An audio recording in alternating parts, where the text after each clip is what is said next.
Welcome to the early stream. No music today since we're going to be playing some of the Zenless story that's come out.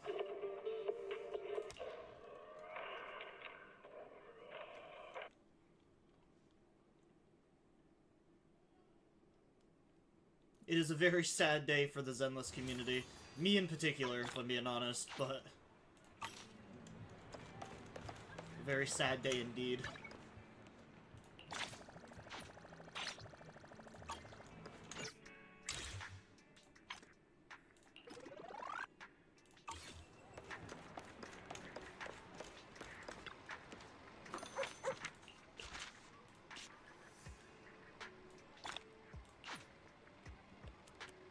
Oh, what? That got me 10 polychrome? That's interesting.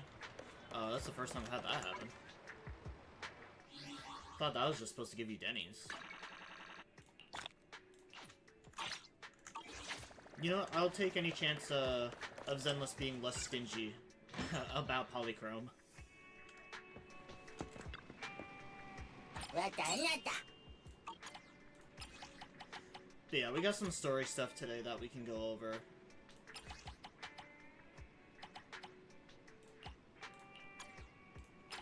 There's also a couple of changes that I want to go over, because, like, I was actually crashing out about it a little bit this morning. And last night being, like, the bigger crash out.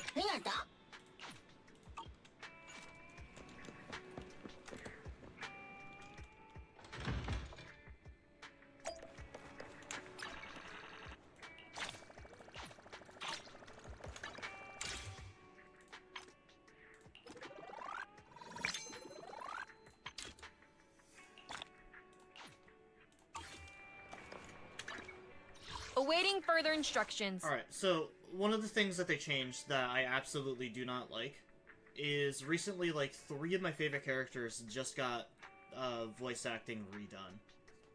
And I made a TikTok about it earlier this morning about how,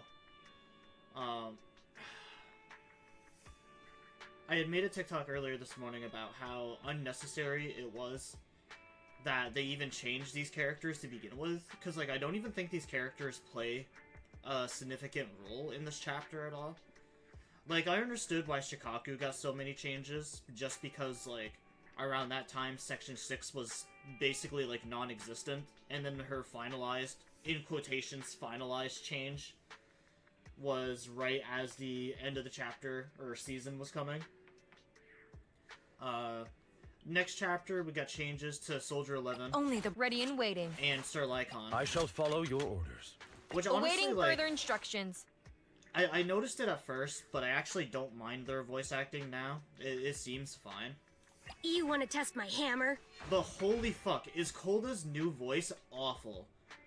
I don't know who they got to do Kolda's voice, or why they changed it to this, but it ready is and waiting.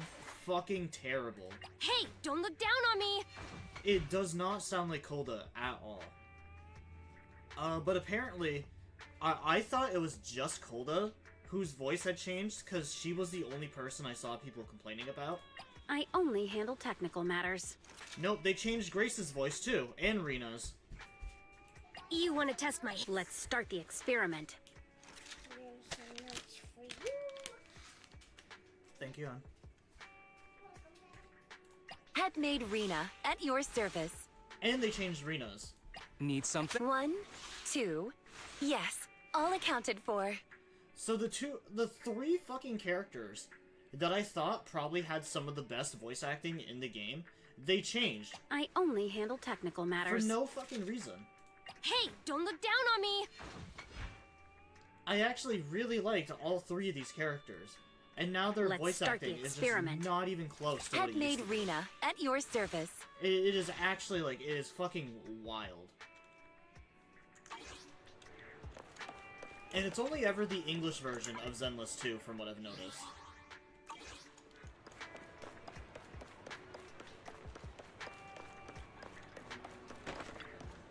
A hot cup of coffee isn't just for the early birds. It can also be for the night. Whenever you feel lost, you can always come back here for a cup of coffee. Like, I never see this shit happen for, like, the other versions of Zenless. It is only just, like, the English version. that has so many goddamn changes with the voice acting.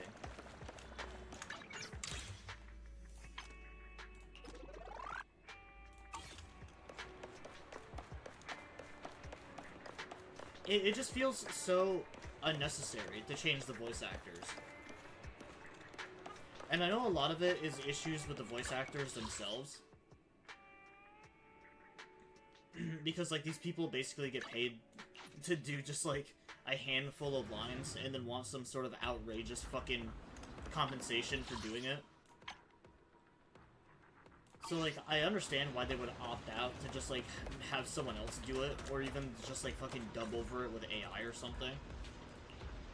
Which is honestly what it feels like they do sometimes, is just, like, have AI attempt their best to just replicate the voices. But holy shit, it is actually, like, it is awful. Oh yeah, I never did the Shikaku sliders. Awaiting further instructions. I downloaded a new Is mod it for work Shikaku. time? Is food included?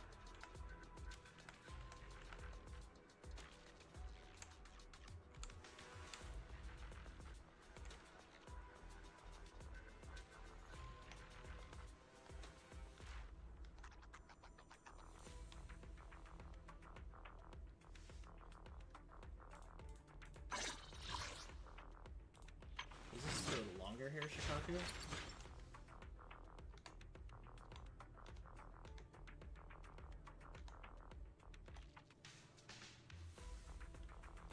Is it work time? Is food included? Yeah, I think the new voice acting is terrible. I don't know why they keep changing the voice acting so often. But it is, like, actually, like, making me crash out. It is so irritating.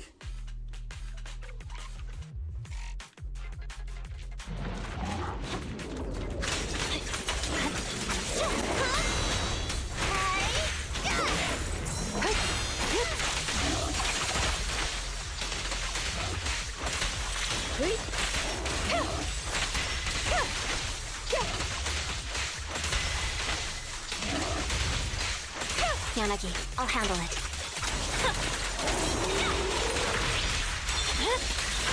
Weakling.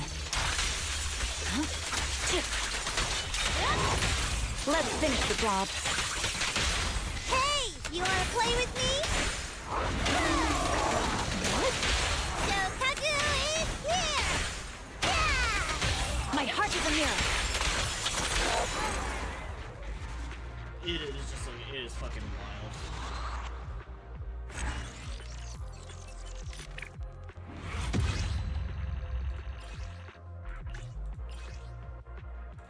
I plan on doing a project soon where I go through all of the, I redo all the chapters of, like, Zenless Zone Zero, and I've ranked, like, all my favorite chapters on, like, a tier list. And a lot of these new voices are really gonna, like, throw me off when I'm going through this chapter.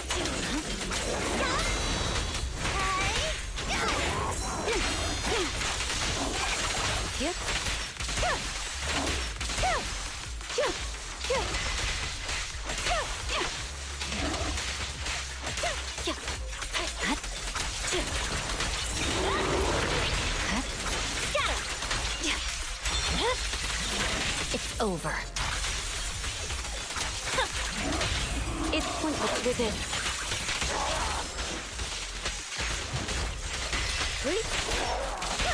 Shokaku is here! Yeah! Yeah, that is just, it's so frustrating too, because, like, those were literally, like, three of my top, those were, like, my top three characters when it came down to, like, my favorite voice acting. Outside of my Queen Ambi, of course. But fuck, dude, that is just terrible. It's more terrible than me trying to open that package, you know? Not even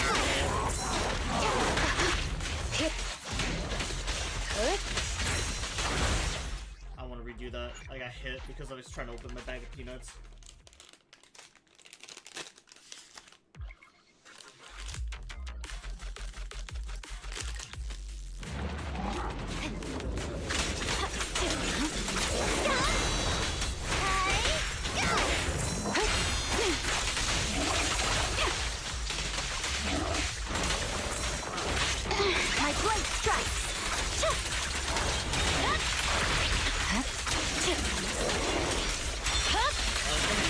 over. Sorry, I'm gonna get activate.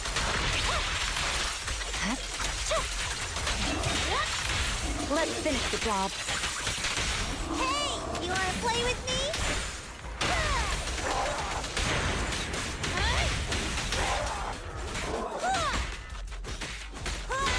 Vanish. This ends here. I just like to try my best to do these flawlessly, because I feel like in some sort of like weird way, it helps me to get better pulls.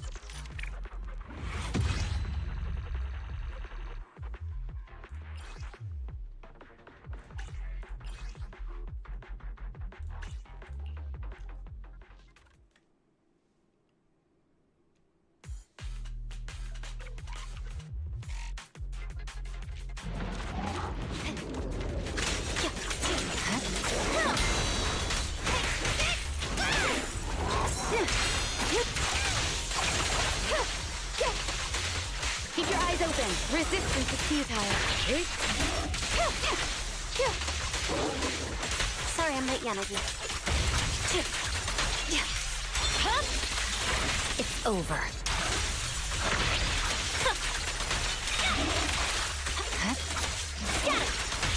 It's pointless to resist. Hey, you wanna play with me?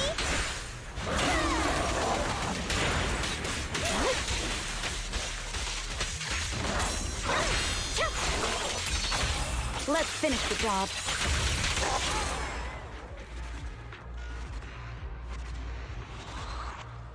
But yeah, most of today will probably be Zenless for stream, depending on how long the chapter is.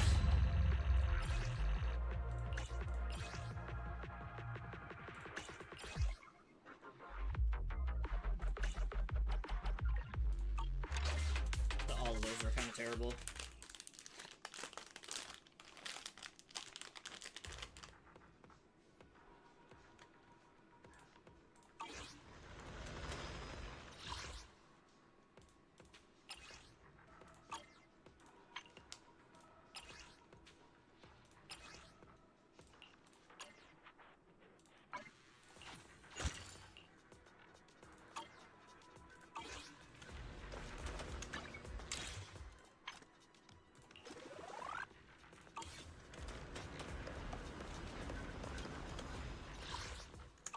I guess I'll save those for now. Alright, yeah, there's nothing really to do now besides just the main story. We're warmed up a little bit.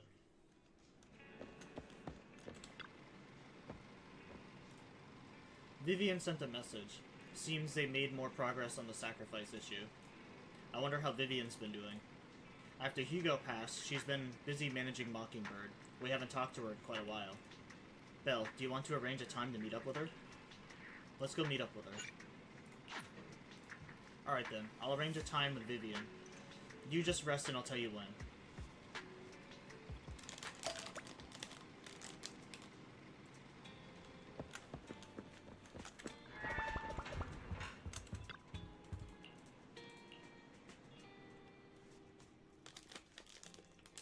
You originally planned to watch some videotapes and rest on the sofa, but you ended up falling asleep instead, until you hear something you're...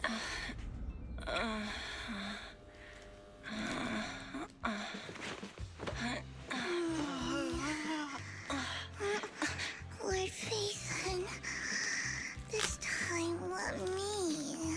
Vivian? Vivian?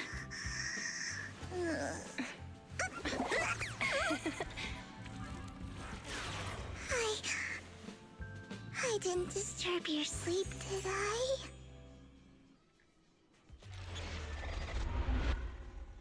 I forgot how much Vivian was a simp for the Phaethon group. When I got here, the other Lord Phaethon said you were resting on the couch and just let me in. I meant to keep you company while you slept, but then I dozed off myself. Ugh. I was going to sit here looking super cute, hands cupping my face. You know, like the #1 sleepy face I want to wake up to pose. I can't believe I ended up falling asleep myself.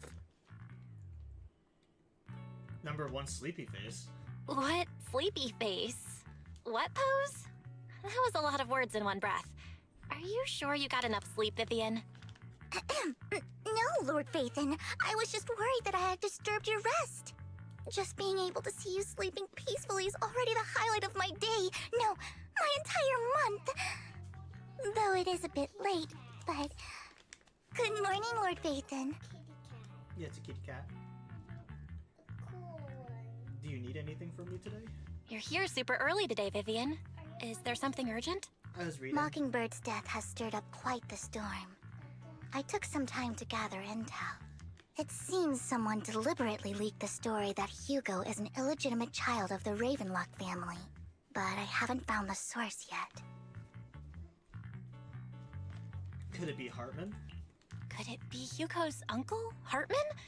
Maybe he's trying to turn people against Hugo and Mockingbird by playing the illegitimate child card. I suspected that too. He could be using Hugo's background to make people believe Mockingbird is just another Top's pawn. To the upper class, Mockingbird may be insignificant, but it has a loyal following among regular folks. But after some digging, I was surprised to find that the public isn't turning on Hugo. They're actually starting to see him in a better light. Some people feel bad for him, some relate to his struggles, and Hartman's the one getting all the heat. Public outcry against Hartman is growing, with many believing he murdered Hugo for his own selfish gain. Tops is hosting an industry summit this week, a responsibility usually handled by the Ravenlocks. But my sources tell me another family has taken over this year at the last minute. If I'm not mistaken, Tops is intentionally keeping its distance from the Ravenlock family due to the current public sentiment. Could it be that someone's trying to get rid of Hartman? Is someone trying to take advantage of this to get rid of both Hartman and the Ravenlocks? I think Hartman knows this too, which is why he's completely vanished. No matter how hard I search, I can't find a single trace of him. Hartman must have taken the sacrifice core. Now that he holds this bargaining chip, he is definitely going to negotiate his way out of this with the Exaltists. Sorry for interrupting, Vivian, but I need a quick word with Belle. Oh, no problem at all. I'm sure you have important faith in matters to discuss. Take your time. I'll just be waiting outside. We can't make our guest wait outside. Belle and I will step out instead. Oh, don't mind me, Lord Phaethon. I wanted to browse the videotapes anyway. I'll be right here. Just let me know when you're done. Belle, Lycon's outside the video store. He knows Vivian is with us, so he's hesitant about coming in. He's stressing over what he did to Hugo in front of Vivian, but he really needs to talk to us. Maybe you should go speak with him first. I'll go talk to Lycon. Honestly, neither he nor Vivian is at fault. As proxies, it's our job to be the bridge between them.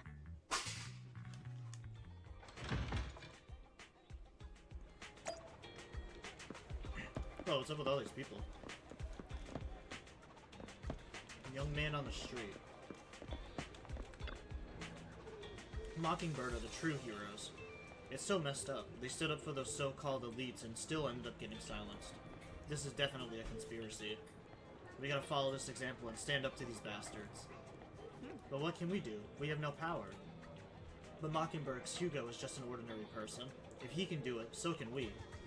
Right, he proved that even a single person, so long as you have resolve, can be the change you want to see.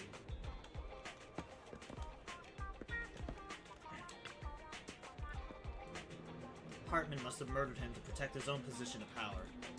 But Mockingbird isn't exactly a righteous, upstanding group either. Mockingbird steals from the rich and gives to the poor. Hartman was just afraid Hugo would get traction and he'd lose his power. That's why he did what he did. I still think there's more to it than this.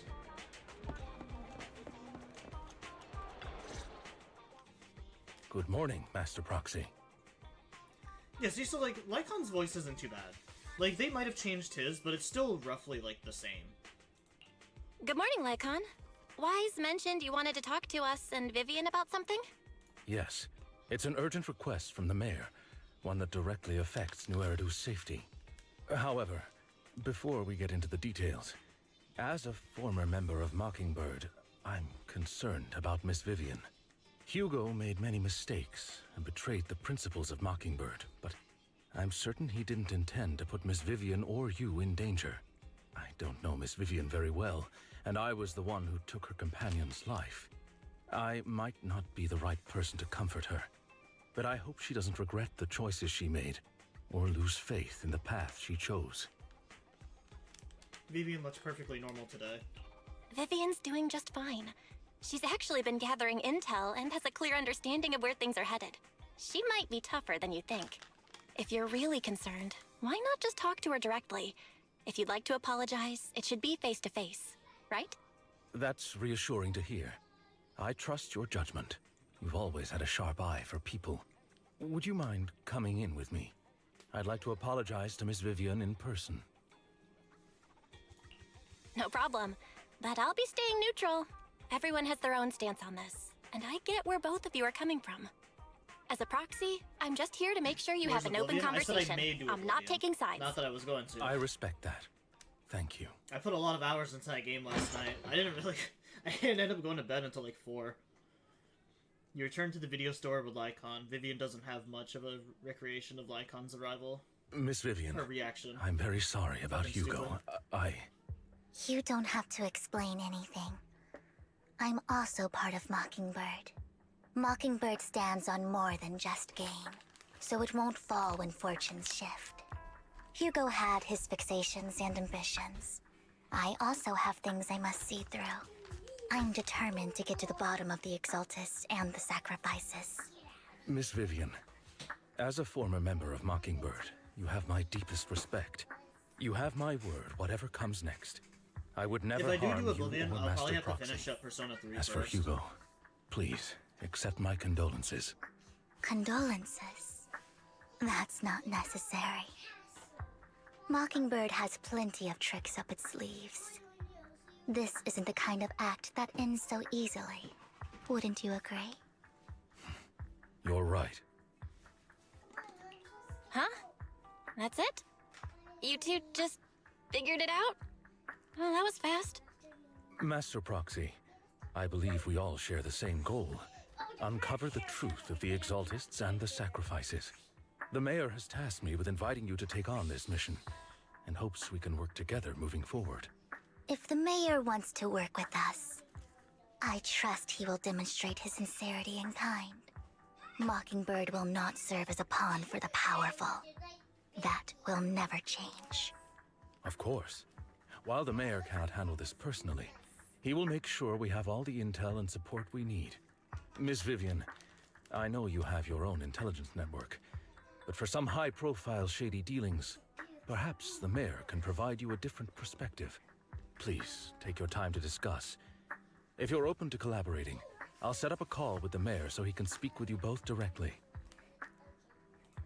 I need to discuss this with Wise and Vivian. With so many people involved in this, we need to be very careful. Of course, I completely understand. When you've made up your minds, you can find me at the Ballet Twins.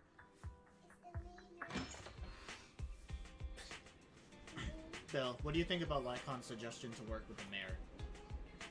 The sacrifices are still a threat. True, at the moment our only intel on the sacrifices is what Bringer left behind. We can get someone to help investigate, but it'll take a significant amount of time, and time is something we can't afford to waste. So working with the Mayor is a good option. What do you think, Vivian? Mockingbird has always gone against authority. Would it be against your values to work with the Mayor? Mockingbird isn't just about going against authority. Mockingbird hopes that all people can be given equal opportunity and treatment. I don't exactly trust the Mayor, but I believe he's someone we can work with, at the moment at least. Then let's go see Lycon. Oh, I guess the dude's just chilling out back. Where are you, you furry fuck? Oh, never mind. He's at the Ballet Twins.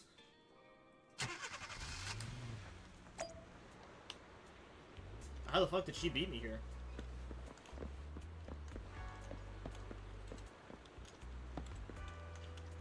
Please. It seems you and Miss Vivian have made your decision. Working together requires sincerity on both sides. Of course, please rest assured, when it comes to the sacrifices, the mayor's interests align with yours. Or rather, we both want to protect the people of New Eridu. I'll connect the call to the mayor now. My dear friends, I'm glad you're willing to keep working with me. I'm truly sorry about what happened to Mr. Hugo Vlad. I didn't anticipate things would turn out this way. As mayor, I can't fully condone Mockingbird's actions, but personally, I had a lot of respect for Mr. Hugo Vlad. I looked further into Bringer's map. The sacrifices were created by an exaltist named Landon, who was active in Janus Quarter. Mr. Landon passed away in an accident a few years ago. Before he died, he was researching sacrifices and was said to have created a batch of serum that could turn living people into sacrifices.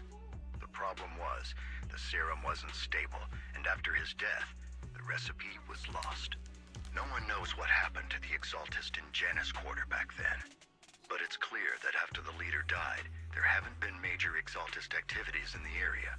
Bringer's map marks the locations where the exaltists' most successful attempts at creating sacrifices were. Already passed away. Since this person has already passed away, and the exaltists haven't been active around here for a while, then could it be that this is just Hartman acting on his own? Unfortunately, that's not the case. My sources confirmed that Hartman had been secretly in contact with someone, and they only meet inside the Hollow. Is it possible it's someone from TOPS? TOPS is a huge alliance of corporations. They wouldn't bother getting their hands dirty. Instead, they just sit back and reap the rewards. Everything Hartman is doing is to secure his place in TOPS and strengthen his power within the Ravenlock family. If my guess is correct, Hartman has gotten in touch with the remaining members of the Exaltists that used to follow Landon, helping them create new sacrifices. But what's in it for TOPS? There's no way the Exaltists would just hand over their secrets about sacrifices to Hartman, right? A sacrifice outbreak would throw the city into chaos. And that's when TOPS steps in, taking control of the situation on their terms. The public will see the mayor as incompetent, while TOPS comes off as the real protectors of the city. And when that happens, public trust will shift towards TOPS. And Mr. Mayor, you might find yourself in an unfavorable situation. Still sharp as ever, Miss Vivian.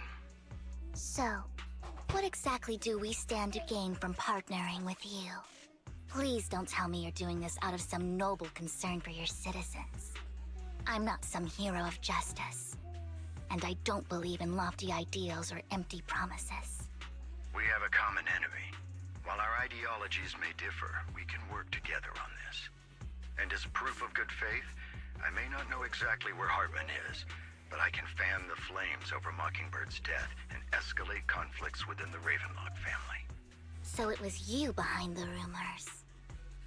No wonder I couldn't trace the source of the public outcry. I'm not the one who started the rumors. I just helped them spread faster after they leaked. And I pulled a few strings to make sure the story painted Mr. Hugo Vlad as a heroic figure who was unfairly persecuted. As I said before, I had a lot of respect for him, and I'd be happy to clear his name. Now let me lay out my terms for collaboration. After looking into it, I found that the dormant sacrifice you discovered wasn't the only one. There are more places where sacrifices might be lying dormant. Too many eyes are on me right now, so I can't send my own men to deal with it. I'd like to ask you to retrieve the sacrifices from those locations. I'll make sure to dispose of them once you do, so no one will be able to use them again. On top of that, I've asked a friend to help monitor your physical condition, and maybe even uncover more of your potential. Her research overlaps with your teacher's work. You don't need to worry about her capabilities. She's a Void Hunter rank special investigator. Really? A Void Hunter ranked special investigator is going to be assisting us? And she's involved in our teacher's research? That's right. She's heading to Janus Quarter for some business. I wanted to set up a formal meeting. Oh, this is but where she we're gonna meet declined. another one of the new She characters. prefers to assess things on her own, and will reach out when the time is right. She'll let you know the details then. So it looks like you both are on board with this commission and ready to help recover the sacrifices? Okay. We don't want New Eridu falling into chaos either. We'll do what we can. I know you won't let me down. Given our positions, we might not be friends, but we're definitely not enemies. I'll leave the rest to you then. I've got to go. Goodbye. I'm glad the two of you have decided to continue working with us. With your help, we are sure to successfully recover the sacrifice. I have other business to deal with, so please excuse me. If you require anything, please feel free to contact me anytime. Lycon leaves thereafter. Lord Phaethon, shall we head out now? Let's head into the Hollows. Good day, Lord Phaethon.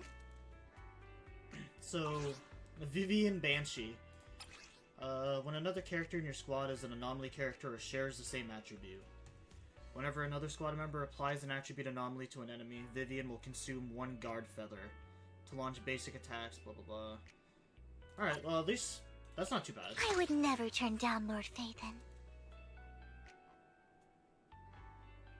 Eradicate all evil. Oh, can I only have 2 people for this mission? Strike! This is the path I follow. Need something? Time to make some money. Huh, well I guess I can only have 2 people for this mission.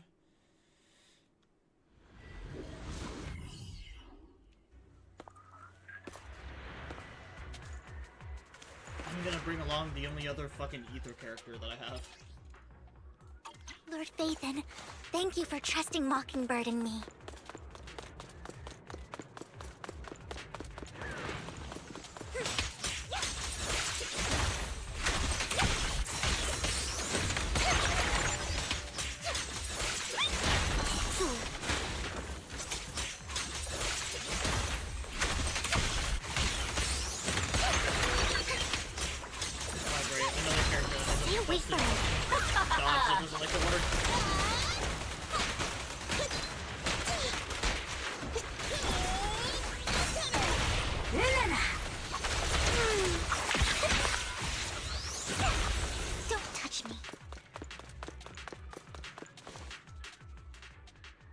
Already taken the dormant sacrifice from here? Or did the Exaltus decide to relocate it? No. If these dormant sacrifices aren't handled carefully, they could awaken and turn against anyone nearby. She wouldn't risk moving them unless it was absolutely necessary. Did she realize the mayor was looking into this? Just as Vivian is talking to herself, you hear another voice of someone debating. You don't know who it is, so you pull her aside to listen.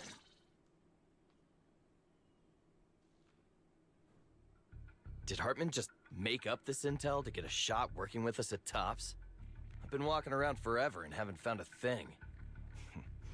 The Ravenlocks have always been a shady bunch. No surprise they've gone downhill over the years. I heard they were pretty loaded back in the day. What kind of business did they run? No clue. On the surface, their businesses seemed legit, but who knows what was happening behind the curtain. Probably something with the sacrifices. I mean, how else would he know about the dormant ones left around here for years? And he was so sure that even if those original sacrifices didn't work out, he had a backup plan. Backup plan? What could that be? Well, that's beyond me. I just happened to overhear something while I was next to Mr. Edmund one day. What's Tops planning to do with all these sacrifices, huh? For research? Do you think we'll ever have a normal life in the Hollows? Don't ask questions you shouldn't be asking. All right. There's nothing here anyway. Let's leave the Hollow and report back on what we found.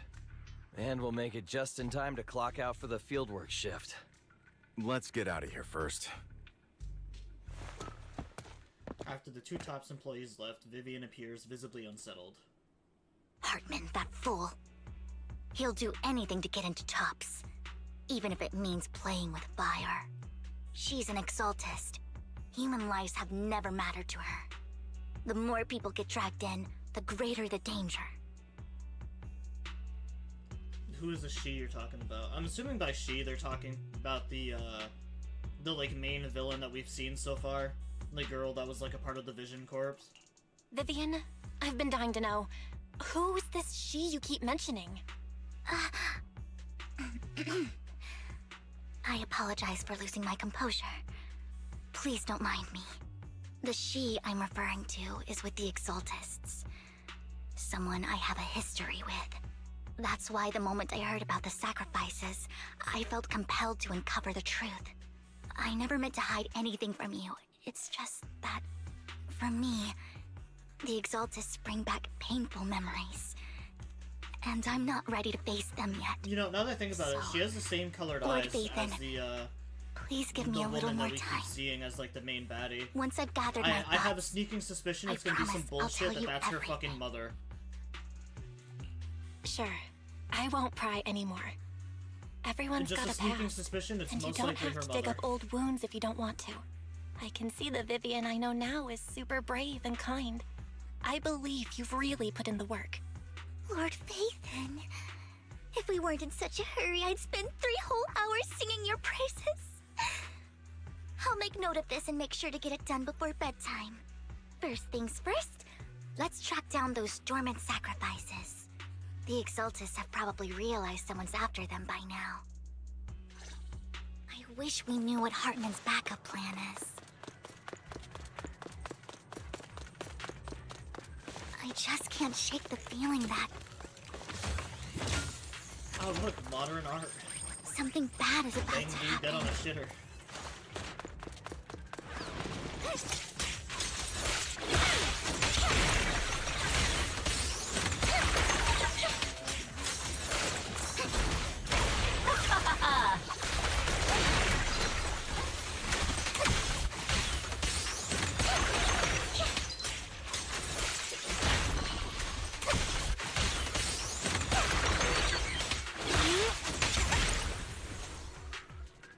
This dormant sacrifice is gone too. Who could it be, and how do they know the locations of the dormant sacrifices? Let's check the next location. I hope this doesn't become a nightmare for new Eridu. Hugo may have done terrible things, but he had his reasons. Mockingbird might be seen as the bad guys by a lot of people, but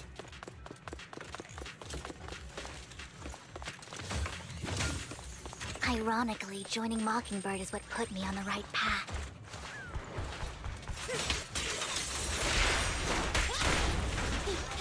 For the first time, I'm needed for more than just my curse.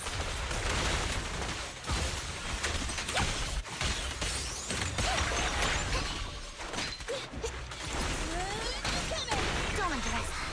Nothing here either. Are we too late?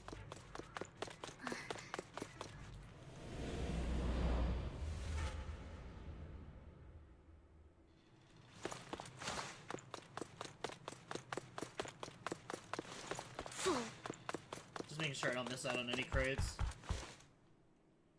I knew it was you, Vivian. Camille, what are you doing here, sis? Are you destroying the dormant sacrifice? Vivian, don't call me sis. I'm not your sister. Are you trying to stop the Exaltists? I never left the Exaltists. You know what Landon did back then. Lord Landon did it for the Creator. His methods may have been extreme, but they were necessary. Back then, you walked away. You should do the same now. We didn't meet today. Take your friends and leave. What's wrong? Are you being forced into this? I can help you. Help me? Like how you helped her? Vivian, you're crying. You see me, don't you? No, You haven't changed a bit, Vivian. No need to hide your tears. I know exactly what's ahead for me. You've made your choice, and I've made mine. One last piece of advice. Stay out of this. She loathes you. I won't tell her we met today. Don't show yourself around us again. Camille! Camille gives Vivian one last glance and throws a smoke bomb to the ground. The noise attracts some ethereals. Even though you have many questions, dealing with the intimate threat feels like the right choice right now. Lord Phaethon, watch out! I'll tell you what that was about later! Don't let me know. Let's take care of the ethereal first.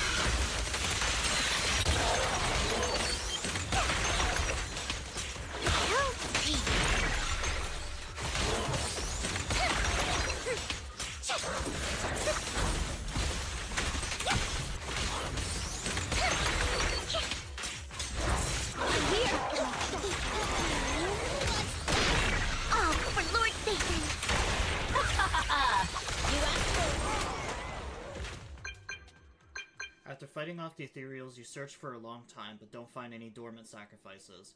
After deliberating with Vivian, you decided to leave the Hollow for now and figure out your next move. Just then, the phone rings. We're inside the Hollow, You two took though. longer than I expected. Did No, well, something happen? I guess they do have technology. We to... searched the coordinates the Only mayor they do. provided. Most of them were already empty. No dormant sacrifices. Camille, the Exaltists have been actively destroying the dormant sacrifices. The Exaltists? There's no reason for them to go after the sacrifices, right?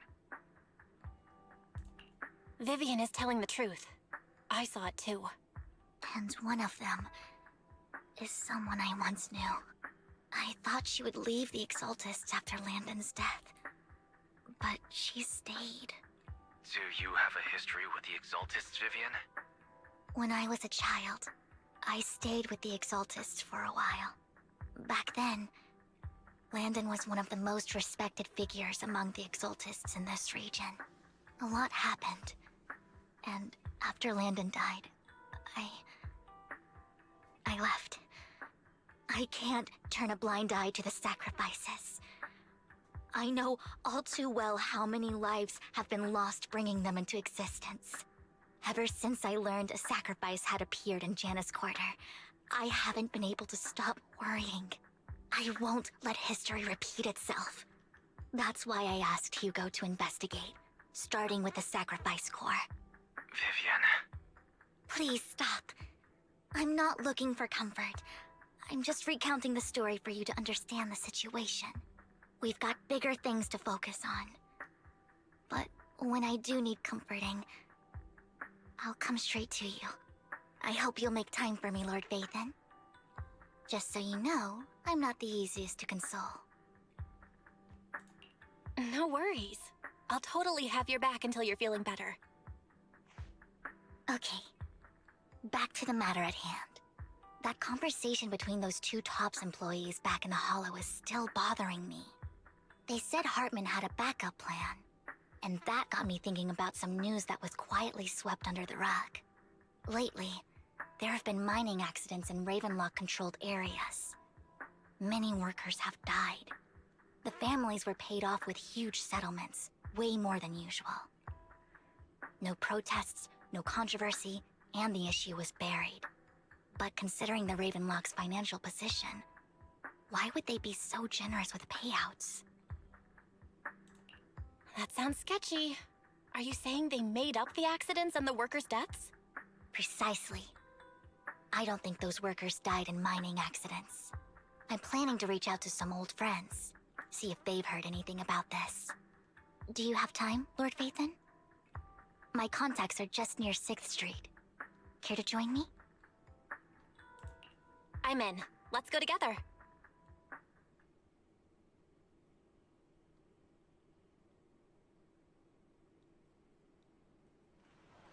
You arrived at Lumina Square with Vivian to meet her old friend.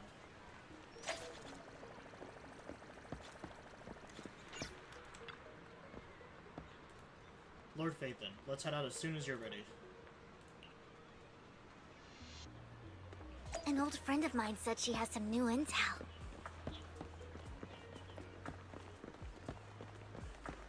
She's like a mentor to me. Oh, it's Rain. I learned a lot about data scraping on the internet thanks to her.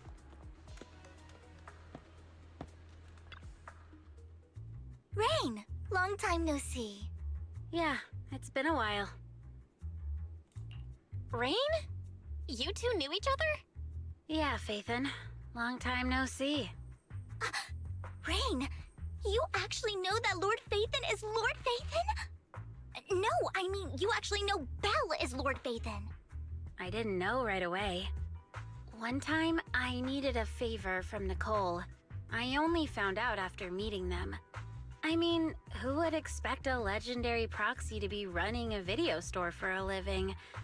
Oh, by the way, your idol... Rain, let's not bring up old stuff. Lord Phaethon wouldn't be interested in that. Why are you all tense? Right! Lord Phaethon lives on 6th Street too, and might know your idol. Remember when you traced that post on Internaut to 6th Street and actually went to check it out? And you came back all bummed, spouting nonsense. Like there was only a black cat at the location, and maybe your idol is actually a talking cat. Or something like that. Is it a Persona reference? I know that black cat. I'm always sneaking at snacks. Lord Phaethon, please, let's drop this topic. Come on, Vivian. It's been years, and you still won't say who your idol is. If you'd just let me, I'd have tracked them down ages ago. I get it. You want to find the person who's important to you on your own. But you've tried so hard already. It's okay to lean on me a little, you know. I'm sure your idol won't hold it against you. I shouldn't have come to see you. Huh? What's wrong? Hey, Rain. Vivian said you might have some new intel. So let's get to the important stuff first. All right, let's get down to business. Here's something I'm pretty sure about. The Ravenlock family's claim that those missing workers died in an accident? Don't buy it. The last signal from those workers was near the Hollow. Then communication went dark. I think they were taken into the Hollow.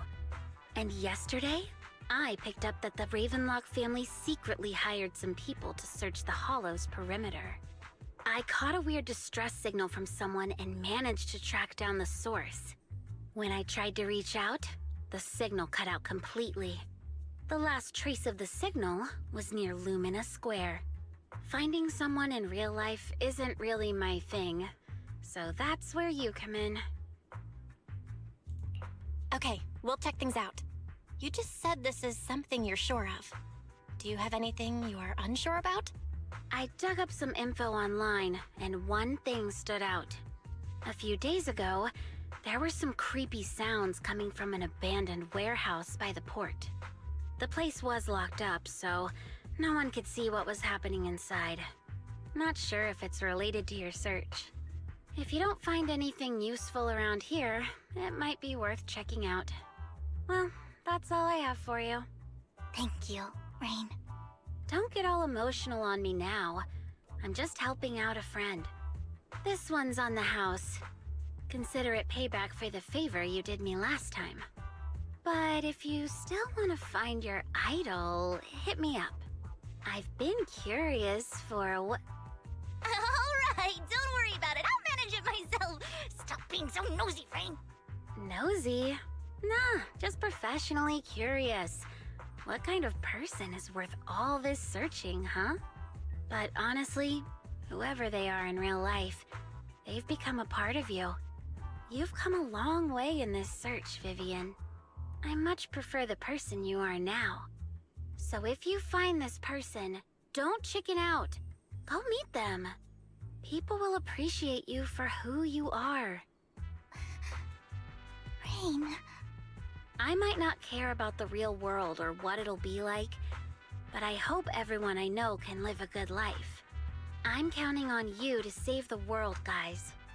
All right, I have other business to take care of, so I'll leave the rest to you. Rain waves goodbye and leaves. Vivian mentioned she knows someone who's really skilled at finding people in real life, so you follow her and continue her on your way. Lord Phaethon, please pay no mind to what Rain said.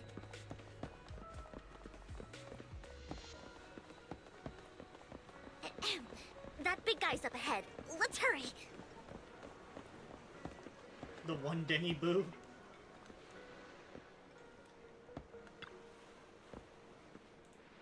Long time no see. You seem to be doing well, little one. Yep, I made an awesome friend since the last time we met. My friend got ill before, and it was the manager who helped heal them. I didn't realize you two knew each other. The next time I head to the manager's place, will I get to see you too? Do you know each other? Yep, this little guy is Lucky Boo. My old boss at my previous workplace bought it at a discount store clearance sale. But he was a terrible boss. Not only did he shrink on paying wages, he didn't take care of his Bang Boo either. Yeah, that guy. Really terrible. Then, his little guy had a malfunction, and the boss threw it out because he didn't want to spend the money on repairs. Really? It could have been fixed with just a simple battery changed. Vivian is the best. Vivian changed my battery. The bestest ever. All he did was change your battery for you. It was you who earned the money to buy it. Yeah, I'm amazing too. I earned 100 Denny's, just enough to buy a battery. So that's where the 100 Denny Bang Boo battery came from. Honestly, you've got plenty of energy, but I told you before, you need to be more tactful. Haven't you learned anything? I learned. Pet one Denny Boo, give Denny. Wow, so you found a way to make a living, huh? Amazing. So that's how I learned that. Did you need me for something? I'm super happy to help. I know you love exploring all kinds of places, so tell me, have you come across anyone strange these past 2 days? Strange? You mean someone who looks hurt, scared, and kind of trying to hide where there aren't many people around? Let me think. I got it. I saw someone like that in the desert today. Someone super similar. Could it mean the Outer Ring? I don't think one Denny can make it that far. Desert probably prefers to the sand pit up ahead. Lord Phaethon, let's take a good look. Did I help?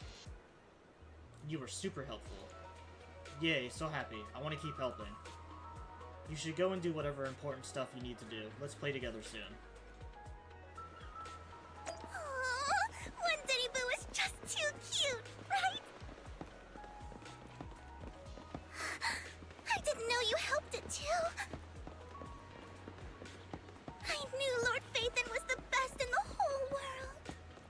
A weak man. It seems that's the person Rain and one Denny Boo were talking about. Lord Phaethon, please stand back. I cannot be certain if he'll end up doing something extreme, considering his mental state. I'm afraid he might hurt you. I'll try talking to him and see what's going on. Vivian walks forward and taps the cowering man on the shoulder. Don't take me back, please. I was wrong. I know I messed up. I don't want your money anymore. Please, no. Calm down. Who are you? I won't say anything. Just let me go. I don't know anything. I swear, I know nothing. We're not PubSec, the HIA, or the Ravenlock family. We won't force you into anything. There's no need to be afraid. What do you want from me, then? We simply want to know where the Ravenlock family took you and what they made you do. I can't say. I can't tell you. I have a family. They'll hurt them. You never saw me. Please, just stop asking. Don't you wish to see your family? I don't deserve to see them. It's my fault. I was greedy. I did this to myself. But your family must miss you dearly. I'm sure they won't blame you. No, it's my fault. It's all on me. I don't want to drag them into this. If the whole ship is sinking, no one on board can escape. I'm just a nobody. And right now, there's nothing I can do to change anything. If you care about your family and friends, now is your chance to stop the disaster before it's too late. Even a butterfly flapping its wings can send a tsunami surging across the ocean. No one knows how this will turn out. But if you do nothing now, the only thing waiting for you at the end will be regret. We're not here to turn you in, and we won't force you to confront them. You'll be safe with us. I'll help you return to your family. But you must tell us precisely what happened. Hartman offered a huge amount of money, looking for workers to go into the Hollow to guard something. The money was way too good. We all kind of figured something wasn't right. I thought it was just smuggling or guarding some kind of illegal ether resources, so I signed up. After we sent in our applications, Hartman's men took us into the Hollow. The first place we went, there was a strange box. When we got there, they handed us some pills, saying they'd improve our aptitude for ether, for us to last longer in the Hollow. But after I took them, everything went fuzzy. Something was definitely off about those pills. When I woke up, I saw my coworkers dead in front of me. And there was blood all over my hands. They said something about me being a good experiment, moved me somewhere else, and locked me up. They wanted to inject me with something. I got scared and didn't know what was gonna happen. But then a blonde guy found me, gave me a carrot, and let me go. So I escaped. I didn't want to kill anyone. I don't know. It wasn't your fault that your coworkers died. You were just a tool in their hands. Do you remember the place they first took you? Do you know what was in that box? I only remember the first place was like a rooftop. I think it was on top of a tall building. What exactly was in that box? I can't remember. I'm not lying. Those pills they gave us, they make you hallucinate. I took just one and my mind felt like it wasn't my own. My memories turned into a blur. I'm telling the truth. I'm not trying to run from my mistakes. I just really can't remember what happened. I know you're not lying. We'll arrange for your protection. You can rest easy and recover, and your family won't be dragged into this. Once this is all over, you will be able to reunite with them. You and Vivian contact Lycon. The mayor representing Victoria Housekeeping agrees to protect the worker and will keep his identity confidential. Soon, Rena arrives and takes the man away. Oh, well, I was still reading that. I've been meaning to say this for a while, Vivian. You're just so calm and decisive when things get tough. Totally different from the impression you gave me at first. Actually, I wasn't always like this. I used to run away when things got tough. There was even a point where I just wanted to disappear. As if my very existence was the source of suffering. I wondered. Perhaps leaving it all behind could put an end to the pain. Whoa. It's hard to imagine you like that. I mean, you had this super intimidating vibe when we first met. Well, I was on a mission at the auction when we first met. And just as Rain said, I've come a long way from who I used to be. Speaking of Rain, it's still wild to me. I never thought you and I would have mutual friends. And you even know one Denny Boo. Can you believe we might have passed each other so many times without even realizing it? Enough about me. Tell me more about you, Lord Phaethon. Where have you been? And what have you experienced? Looking back, I feel like I've been through a lot lately. My brother and I even lost our Phaethon account. Oh, everything started when the Cunning Hares took something from the Red Fang gang. As you walk along the river by Lumina Square with Vivian, you start sharing your stories. Although she wasn't part of them, she's been to the places where they took place. She's been to the Chaotic Hollow of the Camellia Golden Week. She has her favorite sandwich at Cheesetopia, and she's even received a star sticker from Officer Mew Mew. Bro, I was fucking reading that.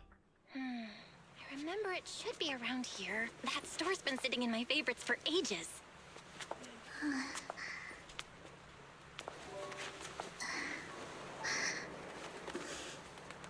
Lord Phaethon! Huh? What's up? I've seen that black cat on 6th Street. That harmonica in the outer ring you mentioned. I've heard it before, too. I've even been to the monument outside Hollow Zero. But none of that was a coincidence. It was me.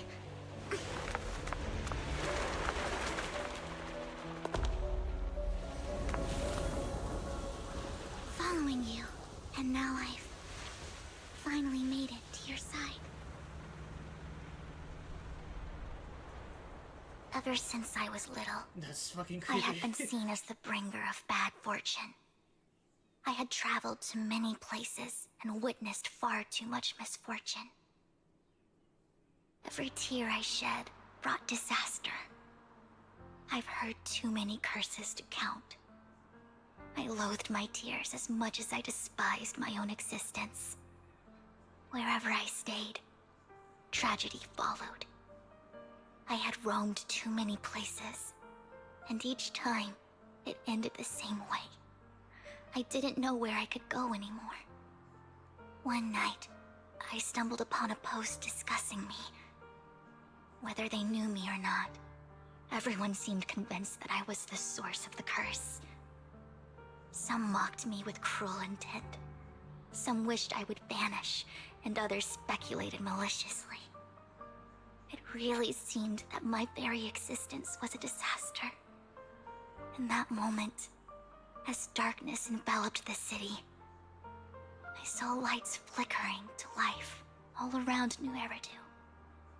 So many lights, and not knowing where to go, I thought, if only I could disappear into those lights.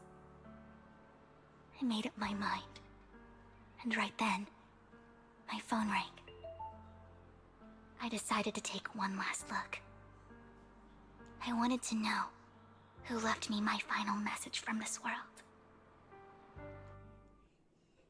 It was you, Lord Vathan. Wait, really? Me? Yes. And I checked with the other Lord Vathan. You were the one using the account at that time. But I know you probably don't remember it. After all, it was just an ordinary day, with an ordinary post and meaningless comments online. But for me, it was the night I finally realized where I could go. I wanted to walk the paths you had walked, see the sights you had seen. And then, one day, share it all with you, face to face. What did I even say in that comment? I can't remember off the top of my head.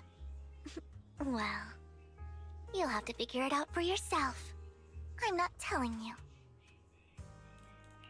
Huh? No! So, Lord Vathan, thank you.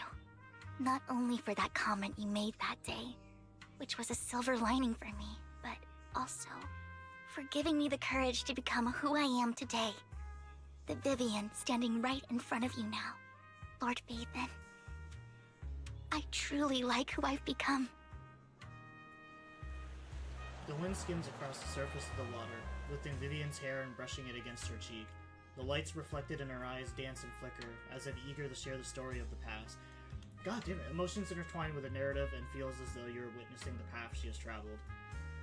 Give me a fucking chance to read it, please. Lycon just sent a message. There's an update. Alright, I gotta pee really bad. I've been holding it in for a couple of minutes. Oh, sweet, I got another poll? Fuck yeah.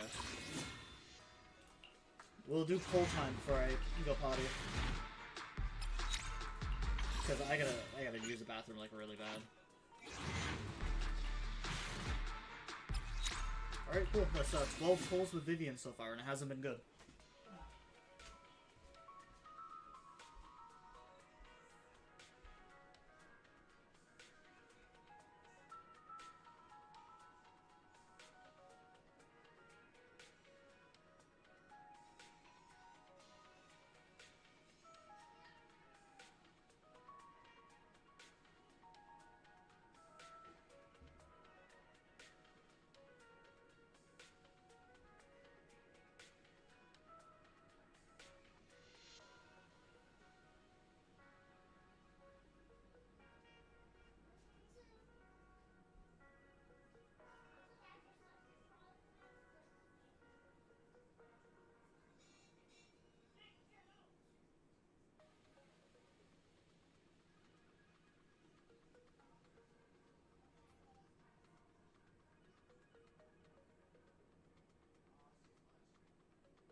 Sorry about that, I'm back. Bro, if I get another one of these motherfucking viewer bots, I swear I am actually gonna crash out.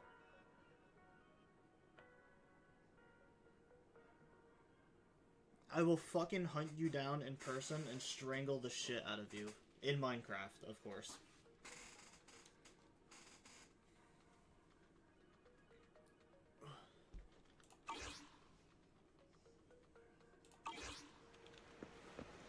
Alright, go to the video store.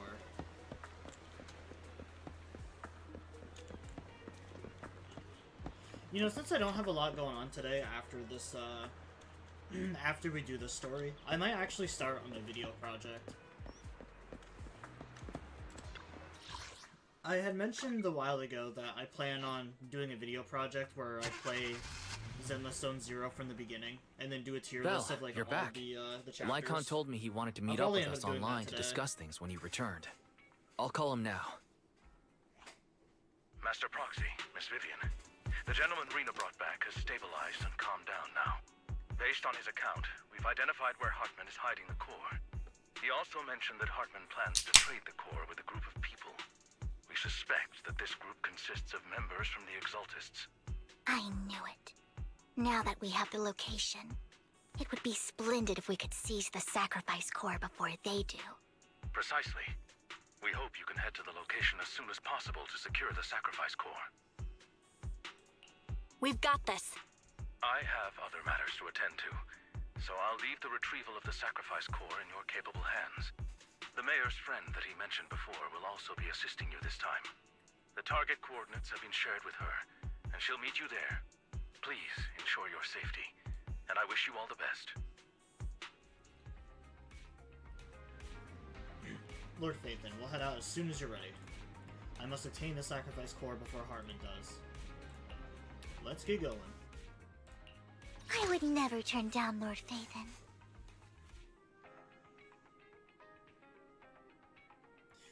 I really don't know anyone else to pair with her besides just like Nicole. I'm at your disposal. Oh, you can even use Sir Lycon in this either. Nothing to fear. Good choice. Because like, Nicole is literally the only other Ether character I have. I really wanted Shu Yen, and then I ended up pulling Lycon. They got like AKs. Where's the sacrifice core? Camille, you really think I'd stroll around with something this important? Plus, even though the Ravenlocks and the Exaltists have been working together for ages, I've hardly even met Lady Dina. I'm the one offering the sacrifice core here. I'm curious what Lady Dina's got lined up for me in return? I'm just here to verify that the core you mentioned is real. Once that's sorted, Lady Dina will give you a proper response. Our partnership isn't just talk.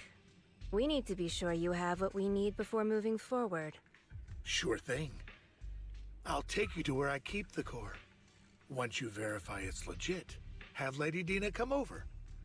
We'll lay everything on the table face to face. All right, lead the way. It seems Hartman is trying to bargain for more. What a greedy and insatiable man. It's just that... why would they only send Camille for something as important as the sacrifice core? And I can't shake the feeling that Camille doesn't want Hartman and Dina to meet. Why is that? Who's this Dina he just mentioned? Is she the leader of the Exaltists? Kind of. Lord Phaethon, I really think we should hurry. We must get to where Hartman keeps the core before anyone else does. I've got a shortcut planned, but there are gonna be ethereals along the way. I'll let you handle them, Vivian. Don't worry, Lord Phaethon. You're in capable hands. I'll ensure your safety. It's so weird to think now that Belle is actually following them around instead of just like the main blue form. Ethereals! Stay away from Lord Phaethon! Get away from me! What's that? Off for Lord Phaethon!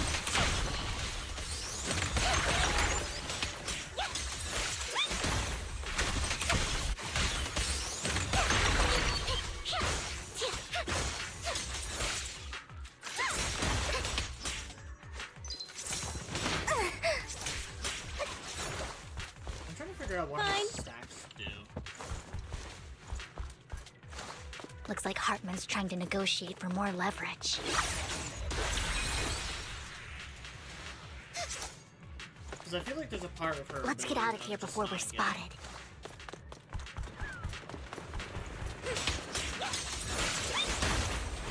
I'm here.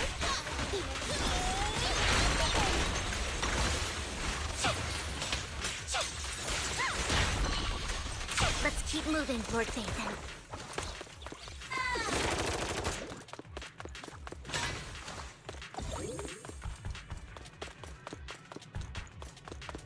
Leave the enemies to me, Lord Phaethon.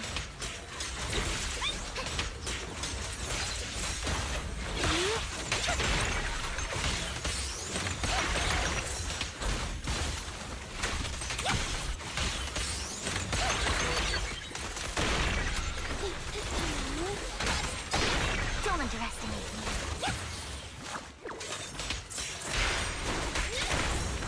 Right back at ya!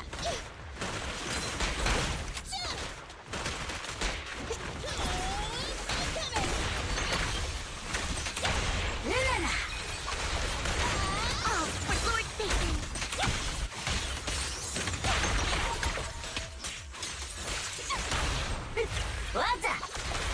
They're still over there. Looks like they're arguing. The new Bang is kind of cool, honestly. I think he's kind of nice. This is our chance. Let's hurry. I thought they were supposed to be introducing away another from one me. on like a computer or something. Because I kept seeing videos about this new Bang Boo. No matter who has the sacrifice core, Hartman or the Exaltants, it would be really dangerous. I haven't seen that like at all yet. I need to do that. My eyes actually bothering me. Hand over what's in the box. Or we do this the hard way. You sure talk big, little girl.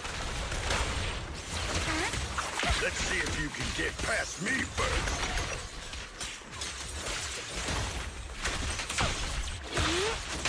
Let's hurry and secure the sacrifice core. Lord Phaethon, the box is empty. So Hartman never kept the core here to begin with? How did you even find your way here? Where's the core in the box? What did you do with it? You call this keeping the sacrifice core safe? Just as everyone stands confronting each other, a voice comes from behind. It's Hugo. Oh, maybe not. Vivian, it's been ages. Dina! Oh my, you actually remember me. So sweet. Look at you, thriving. I thought you'd totally forgotten about our past. So, tell me, do you ever dream about the people you've killed? Are they crying in your head all night? Back then, I had no idea. You had no idea? While you were soaking up all that love from your daddy and everyone else, you had no idea what was going on? I wasn't... Lady Dina, Miss Vivian didn't actually... Camille, when did I say you could meet up with Hartman today? I just wanted to make sure the sacrifice core is legit. I was worried Hartman might try to pull a fast one on us. Really? So loyal. I thought you'd be more like the old days. Just a few words from Vivian, and you'd be plotting my demise. Just like what you did with Father. I won't, Lady Dina. Don't even think about betraying me, Camille.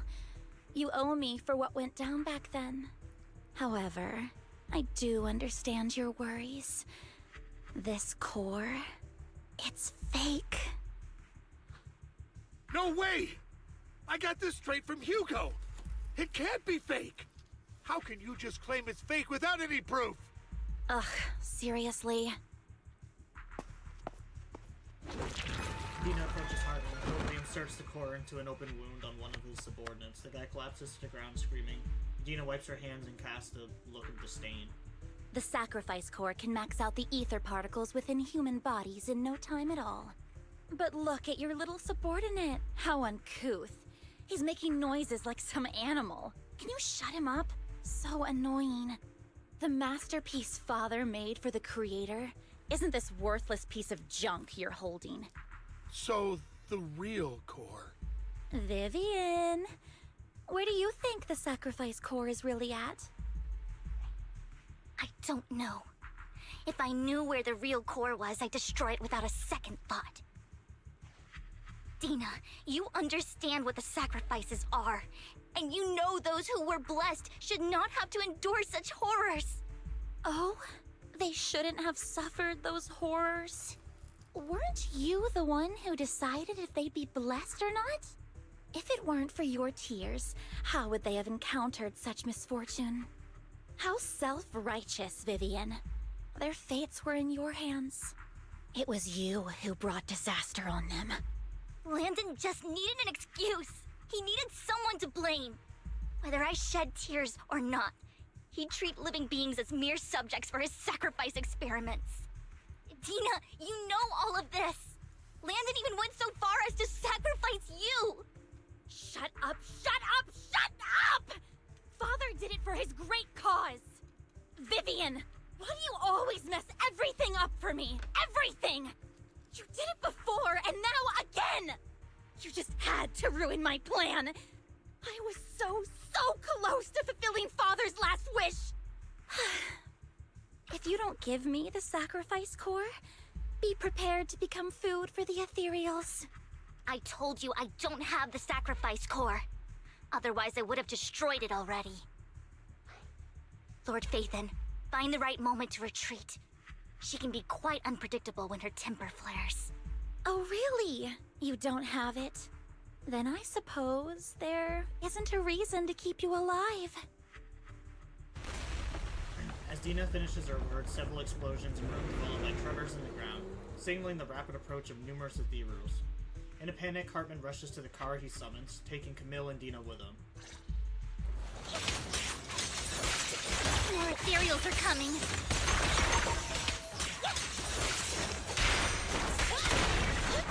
Bye-bye, suckers!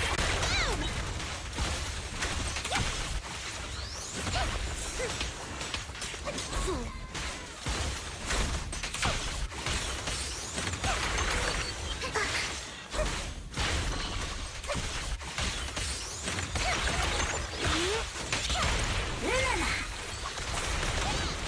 Oh, but too many.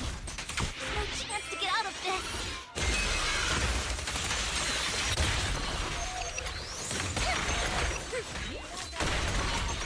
What's this?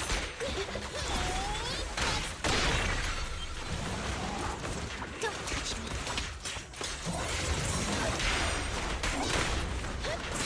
Oh my.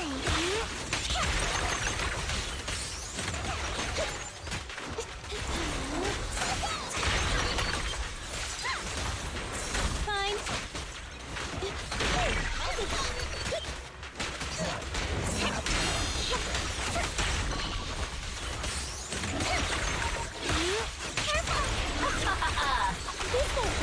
Don't underestimate me.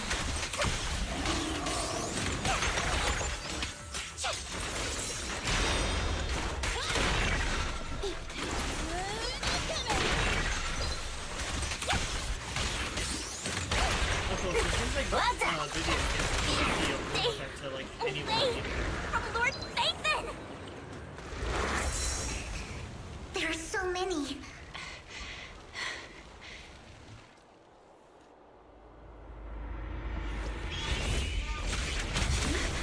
It's ink? It's ink? Oh, I'm already above. Shun Palace, good fortune, closed gate, safety. What? An evil miasma gathers here. Another place of conflict. If you wish to avoid disaster, then head southeast.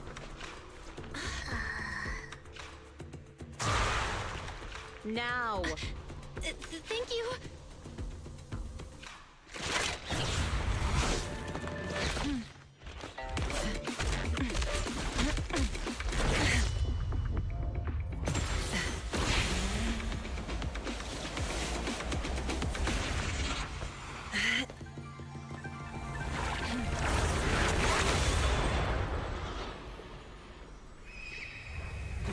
the ink magic and shit was kind of cool. Like Sai from Finally. Naruto was like Peace one of my and favorite quiet. characters because like he had such a unique like jutsu that had like basically You must be unlimited potential. Belle, right? Mayflower mentioned a special partner might need my help. Can I ask, who are you? I'm the 13th generation master of Yunque Summit. You can call me Yishuan. Mayflower passed along your info, and I was curious what kind of person you are, so I came to see. At first, I thought it might be a hassle, but your energy feels really calming. Quite nice, actually. Oh, so you're the investigator the mayor talked about. Yes. He also asked me to be your temporary teacher and offer you a bit of guidance. Guidance? What exactly does that mean? Unfortunately, this isn't the right time or place to talk. I have some investigation work to catch up on, and it seems you've got quite a lot on your hands, so let's part ways for now. I'll find a good time to visit you soon.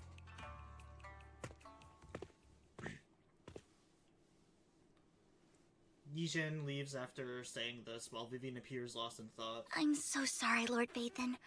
I'm just not feeling very well. I think I'll head back for now. I'll investigate the sacrifice core and reach out once I find something. You definitely need some rest. Let's get out of the hollow.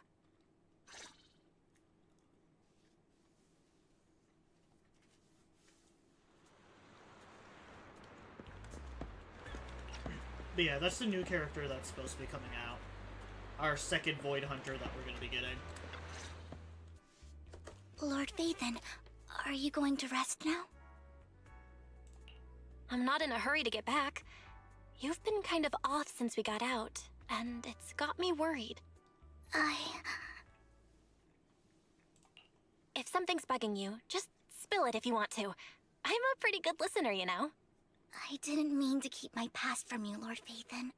When I was little, people thought I brought misfortune, so no matter where I went, no one wanted me around for long.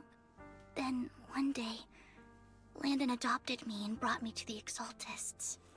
There, I met Dina, who was so kind to me, treating me like a dear sister. She told me her father, Landon, was a great man who'd one day make everyone stop fearing the Hollows, so all life could live freely inside and outside of them. Dina helped Landon pick people for the blessing, and everyone in the Exaltists respected her greatly. Those who received the blessing would have a better ether aptitude, allowing them to enter the Hollow freely without fear of sudden disaster. Back then, Dina would chat with me every day, always about the Exaltists and her father.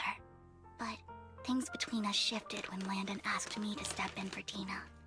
Landon told me I didn't only bring misfortune, and that if I listened to him, I could actually help people.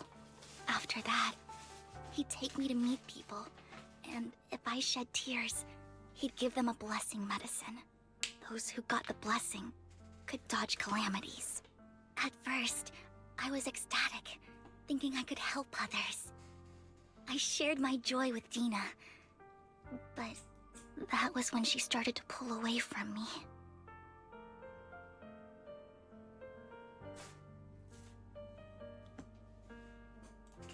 The blessing medicine. Please tell me that wasn't the sacrifice serum Bringer had. Yes, to be precise, it was an early version of the sacrifice serum. Landon's medicine wasn't stable. The medicine Landon developed could boost abilities quickly, but also sped up the development of ether corruption. In the end, most people turned into ethereals, and a few became sacrifices, losing all human consciousness. The ethereals were killed while the sacrifices were given to the higher-ups of the Exaltists.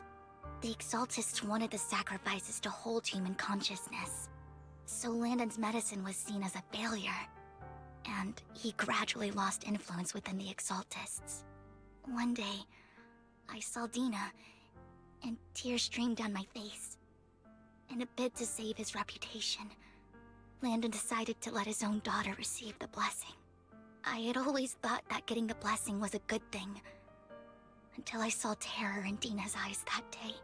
That evening, I broke Landon's rules for the first time and followed him out of the Exaltist's residence. I trailed him to the Hollow, where I witnessed someone who had been blessed becoming corrupted. In the end, that person became an ethereal. Then, without hesitation, Landon killed him. Before Landon returned, I went back to the residence and snuck into his study. And there, I uncovered the truths I just told you. And just a few days later, it was time for Gina to be blessed. I wanted to save her and stop anyone else from getting deceived. So, that day, I told everyone present that Landon should be the one to receive the blessing, not Dina. At first, Landon argued, and no one believed me. But, in front of them all, I looked at him and let my tears fall. Vivian starts to recount what happened that day. Lord Landon, please accept the blessing. Vivian, you... Why won't you accept the blessing? Were you lying to us? Ungrateful fools! You have no use anymore! Liar! Run! Run! Dina! Dina, wake up! We have to go! Vivian? What's happening? Listen to me! Lord Landon's so-called blessing isn't...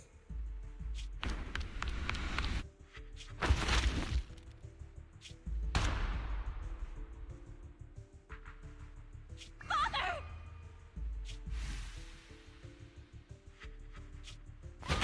No, I was just...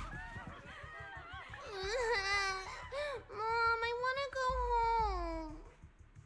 It's got nothing to do with us. This is just what happens when you don't accept the blessing. Vivian, was this you? Dina, I just didn't want you to accept the blessing. Everyone who does ends up... I just don't want to lose my father. You knew?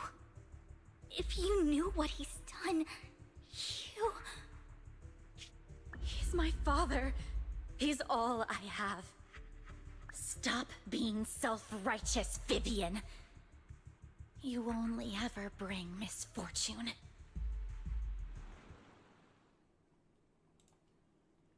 I thought once Landon was gone, Dina would leave the Exaltists. I never expected her to continue his research, or that Camille would stay. Camille lost her entire family in a hollow disaster, so she's always supported the Exaltists. She's not a bad person. She's just someone searching for hope. She joined the Exaltists very early on, and even watched Dina grow up. That day, she was just so desperate to save Dina that she... All these years, she's been following Dina, taking care of everything out of guilt, I think. But I didn't just fail to save Dina. I trapped her. I see misfortune approaching, but I can never change its course or avoid the bad ending. Maybe I really am a bringer of misfortune. No way. You're not the one bringing bad luck. Whatever went down with the Exaltists, Landon used you. As for Dina and Camille, they know the truth, and they just made their choices. The Hollows and the disasters they caused took more than just their loved ones. But not all survivors cling to obsession and hatred like they do. Lord Phaethon. You need to believe in yourself. You're currently resolving the sacrifice crisis with your own effort. I remember you saying you really like yourself now. So what's changed? Yes, that'll always be true. Thank you for listening to my story today. Years have gone by, but I've never had the courage to face all this. Maybe Dina and I were meant to meet today, so I could finally spill it all out. It lightens my heart a little. Lord Phaethon, you truly are a wonderful listener. Whenever you're feeling down, don't hesitate to come to me. I will. It's been such a long day. You must be exhausted. I'll track down the location of the sacrifice core and let you know what I find. Good night, Lord Phaethon. Also, I just realized that this whole playthrough is probably gonna look weird because of my mods.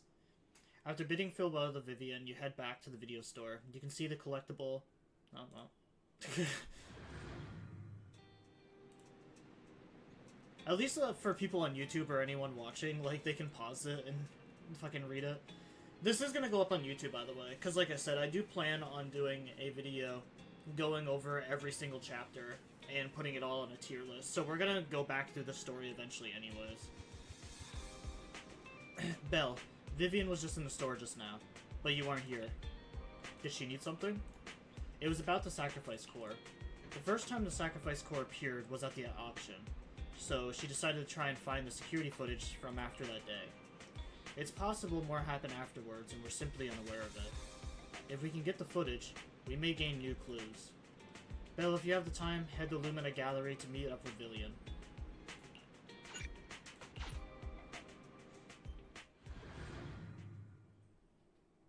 And yes, I know it's Galleria, but Galleria just sounds stupid.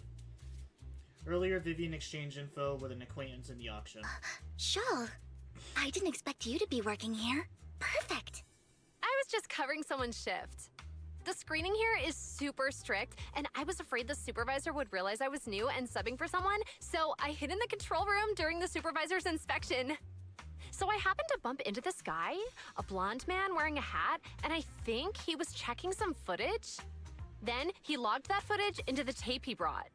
Later, I found that part of the footage had been wiped. Blonde, wearing a hat. Could it be Hugo? Do you know him? I think it's him.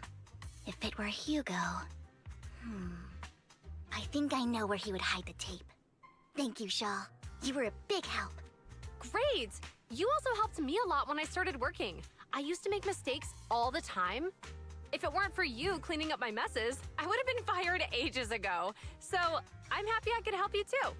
All right, go ahead and do what you need to do. We'll catch up another time. I was gonna say, isn't this one of the characters that works for our store? After saying goodbye to Shell, Vivian leaves the lounge. Lord Phaethon, you're here.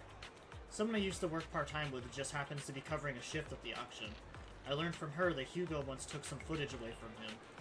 I think Hugo was planning something, so he hid the security footage. But, once I know when Hugo came here, I should be able to guess where he put the videotape. How? We are Mockingbird, after all. It shouldn't be surprising we have subtle ways of communicating information, should it? Once, on a mission, we couldn't use communicators, so Hugo trained a few birds and put trackers on, so we could communicate. But after that mission ended, we let them roam free. But I just checked their trackers, and one of those birds flew near the auction venue on the day Hugo took footage. It still flies around here from time to time. The tracker only gives a broad area, but I believe this might be something Hugo left for us to find. If I'm not mistaken, the videotape is hidden somewhere, or hidden wherever the bird is. I can't be sure which bird Hugo used this time, but all the birds he originally trained had at least some black feathers. Lord Phaethon, let's split up and search the area. If you see a bird, you can send me a picture of it, and I should be able to recognize it. So I just gotta take pictures of blackbirds?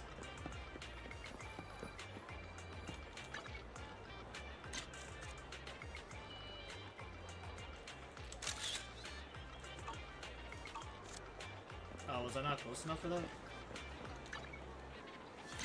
I didn't know if they would get, like, spooked off if I got too close to them. A soft and sweet ball of fluff. It's hard to imagine this being the bird Hugo chose for the mission. But it does have some black feathers, so maybe this is it. Either way, might as well take a photo and send it to Vivian. After sending a picture of the panda-colored chunk of a bird to Vivian, you get a negative answer. Let's keep looking elsewhere.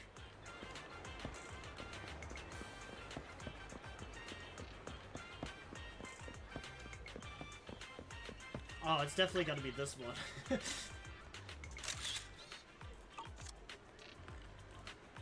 Penguins count as birds, I guess. And besides, using a bamboo for communication seems perfectly reasonable. What if it is this guy? Either way, let's take a photo and send it to Vivian. After sending the photo of the penguin-shaped Bangboo to Vivian, Vivian responds with a long set of ellipses. Seems like we were wrong. Let's keep searching.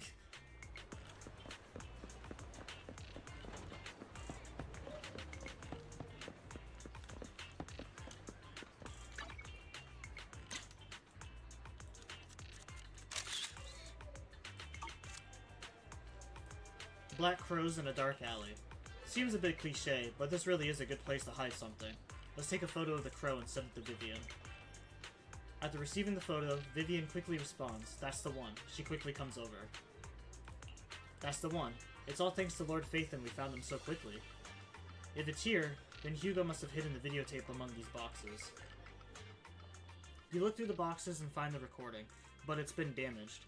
After discussing with Vivian, you decide to head back to the video store together to repair it and check the contents before making your move.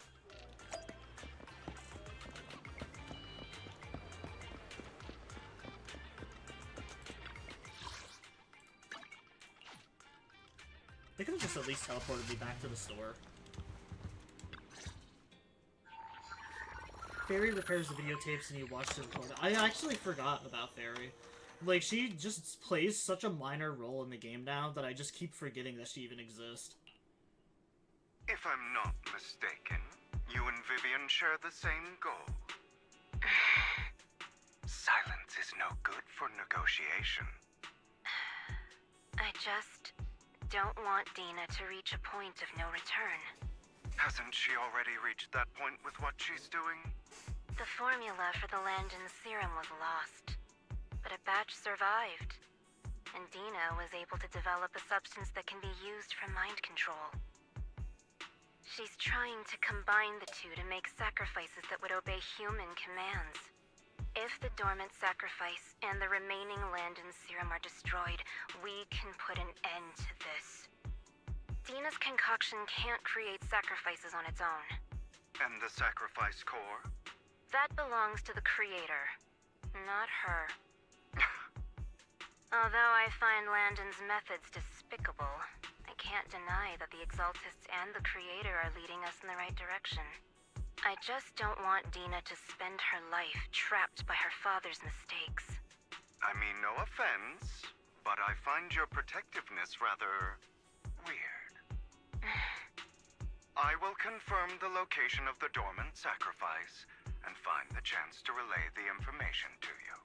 I do not want any of my people to be going into danger. As for the sacrifice core, I can only guarantee that it will not fall into her hands. As for how things will ultimately play out, The creator will guide me.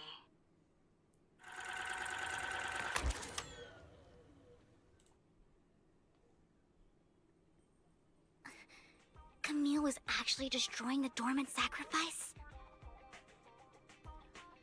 Why has Hugo never mentioned this before? Now Camille's actions make sense. Oh.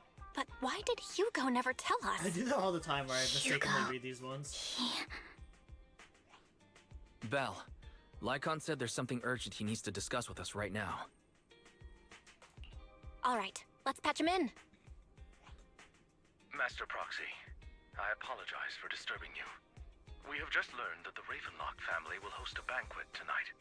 This banquet is rather special, as they're allowing members of their family to invite business partners to attend. With Hartman at the center of controversy, there are many members of the family who are eager to use this opportunity to replace him. The mayor has been spreading rumors of a young tycoon who inherited a sizable fortune and is looking to partner with a person from an old and influential family.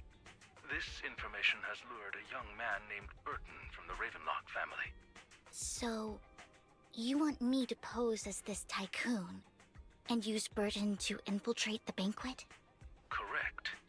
And Hartman's study is also located within the venue. I see. Hartman's study might hold valuable information. So, what should I do? You can attend as her +1. +1? Lord Phaethon, please go with me! Master Proxy, it seems Miss Vivian requires your presence, so... Yes, just your presence will help me immensely! Seriously? All right, then let's go together. I'll send you the time and place for the meeting with Burton. If you encounter any danger, please evacuate immediately or contact me for backup. I hope everything goes well for you tonight. We get in contact with Burton. He said he'll come to 6th Street later to escort us to the banquet. Is there anything I need to look out for? Don't worry, Lord Phaethon. Just leave the socializing to me. I won't let any evildoers get close to you. But since there's some time before we have to go, should we watch an instructional videotape on formal dinner etiquette together? I learned everything from videotapes when I first went undercover at a banquet for Mission 2. Though such a method isn't suffice to master it, it's enough to deal with this one excursion. Then let's watch. Yep, I'll go over the key details for you as we watch the tape. You do some last-minute studying on the etiquette accepted at a formal banquet for your mission that night. Before you know it, evening has arrived. Lord Phaethon, Burton sent his location. Are you ready to join me for the banquet? I'm ready. Then I'll meet up with Burton first and make sure he's not tempered with the car. Lord Phaethon, please wait 5 minutes before joining me. It'll be safer this way. Vivian heads off first. After 5 minutes, she sends a message saying it's all good. Let's go meet up.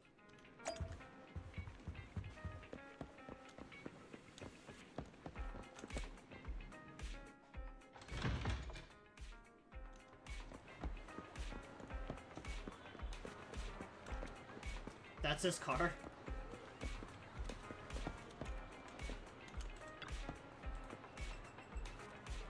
Ms. Banshee, this is... is something the matter? Ah, what I mean is, the person doesn't look like your bodyguard. The Ravenlock can protect me, no? If that's true, why would I bring a bodyguard? This is my escort for the night.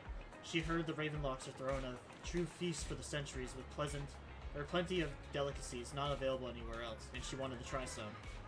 You aren't so stingy as to not even allow your guests at +1, are you? Of course not. Since you're an important companion of Miss Vivian's, you're also my honored guest. Let's be off then. My chauffeur shall take you to the port, and from there, we will take a speedboat to the manor. About an hour later, you arrive at the Ravenlock Manor. With Burton's guidance, you go through numerous security checks before finally arriving at the banquet hall. Miss Banshee, I believe I've shown you my sincerity. Now how about you? Sincerity? My presence here is a show of sincerity.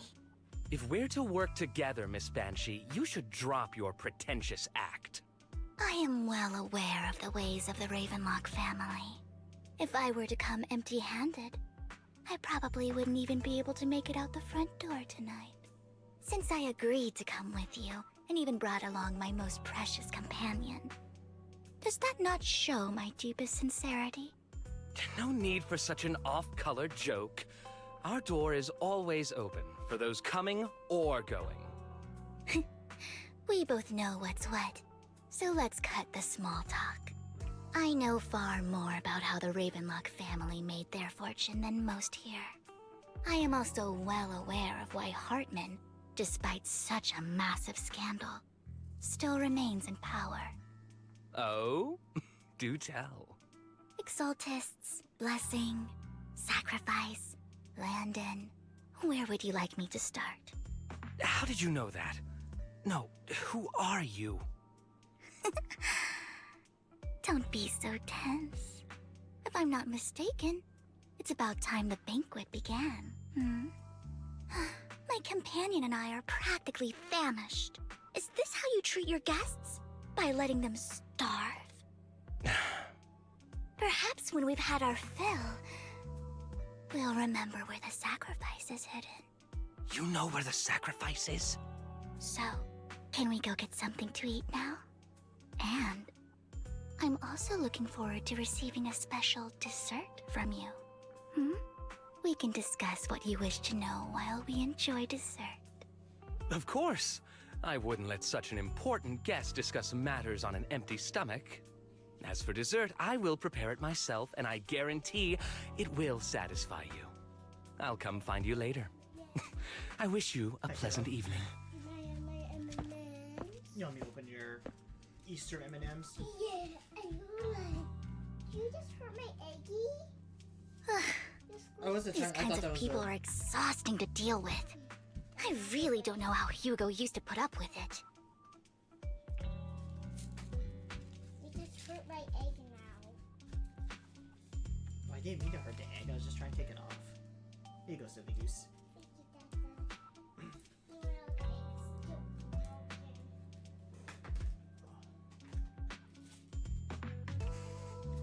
You were totally like a noble lady just now. Wow, you were so cool just now! Like a powerful, noble lady. You sent Burton packing with just a few words. It's just some techniques Hugo taught me. Like that dessert I mentioned. It means I want them to offer more if they want to come to an accord. Fortunately, that old fox Hartman is terrified of losing power. He's definitely keeping the destruction of the sacrifice and the fact that the sacrifice core is fake hidden from the other family members. Otherwise, Burton wouldn't have been so willing to raise his offer. Lord Phaethon, let's find Hartman's study when the banquet is at its busiest. How do I close this? You want to close it? These M&Ms kind of taste funny. Something about the chocolate is just different. All right, I've already taken note of the surrounding terrain. Once more people arrive, we'll enter the garden through the door in the corner of the banquet hall. Wherever you go, I'll follow, Lord Phaethon. In accordance with the plan, you head deep into the manor after sneaking out the banquet hall with Vivian. It doesn't take you long to reach Hartman's study, and with a gentle push, the door actually opened. Isn't this going a bit too well? Let's contact The Lycon. security around the manor is really strict, but inside might be more lax. But just in case, let's tell Lycon. Right. Having some backup would be safer. Our top priority is to investigate Hartman's Let's office. check Hartman's recent correspondences for clues. I still have concerns about the sacrifice core. Right. Though the core he gave Dina was fake, Hartman might have left a trick up his sleeve and hid the real one.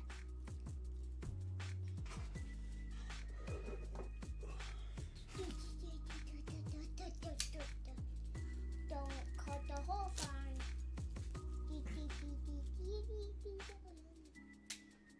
Yes, good. Here's your chocolate. Here's Here you go, another honey. chocolate. There, he's got your bag open.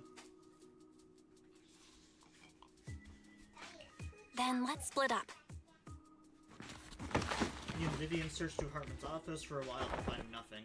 Just then, footsteps suddenly come from outside, and in a moment of panic, you hide behind a desk.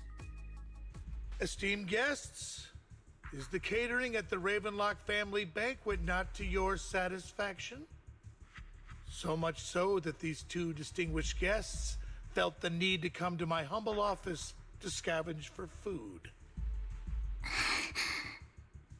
Don't want to come out? Well, after all, you don't have long left. Burton, that greedy idiot, fell for the mayor's trap. But I never expected that he would bring you into my territory. I suppose I should thank him. Otherwise, I would have had to go to great lengths to eliminate you. Vivian, Phaethon, give Hugo my regards.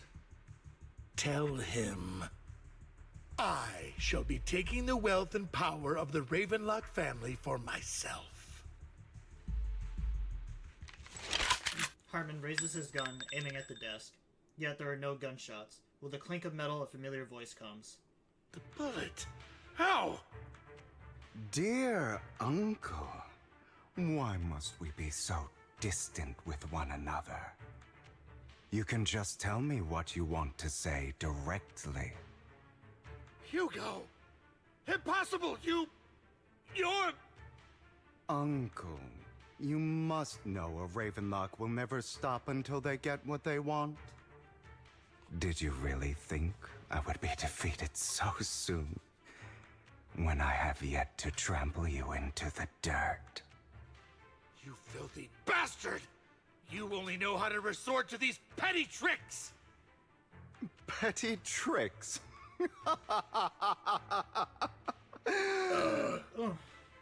Perhaps you'd like to know what I managed to accomplish using this faked death of mine. My dear uncle.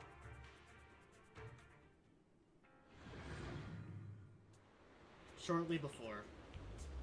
Faking my own death. Hope it's all worth the theatrics in the end. Go to where Lycon is.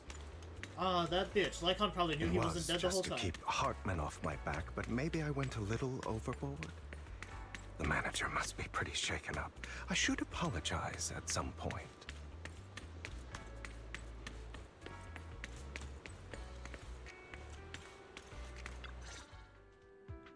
You're taking longer to rest than I expected. Lycon, you think too highly of my physical capabilities. Well, thank you for your cooperation. I must say, if nothing else, at least your acting skills have improved.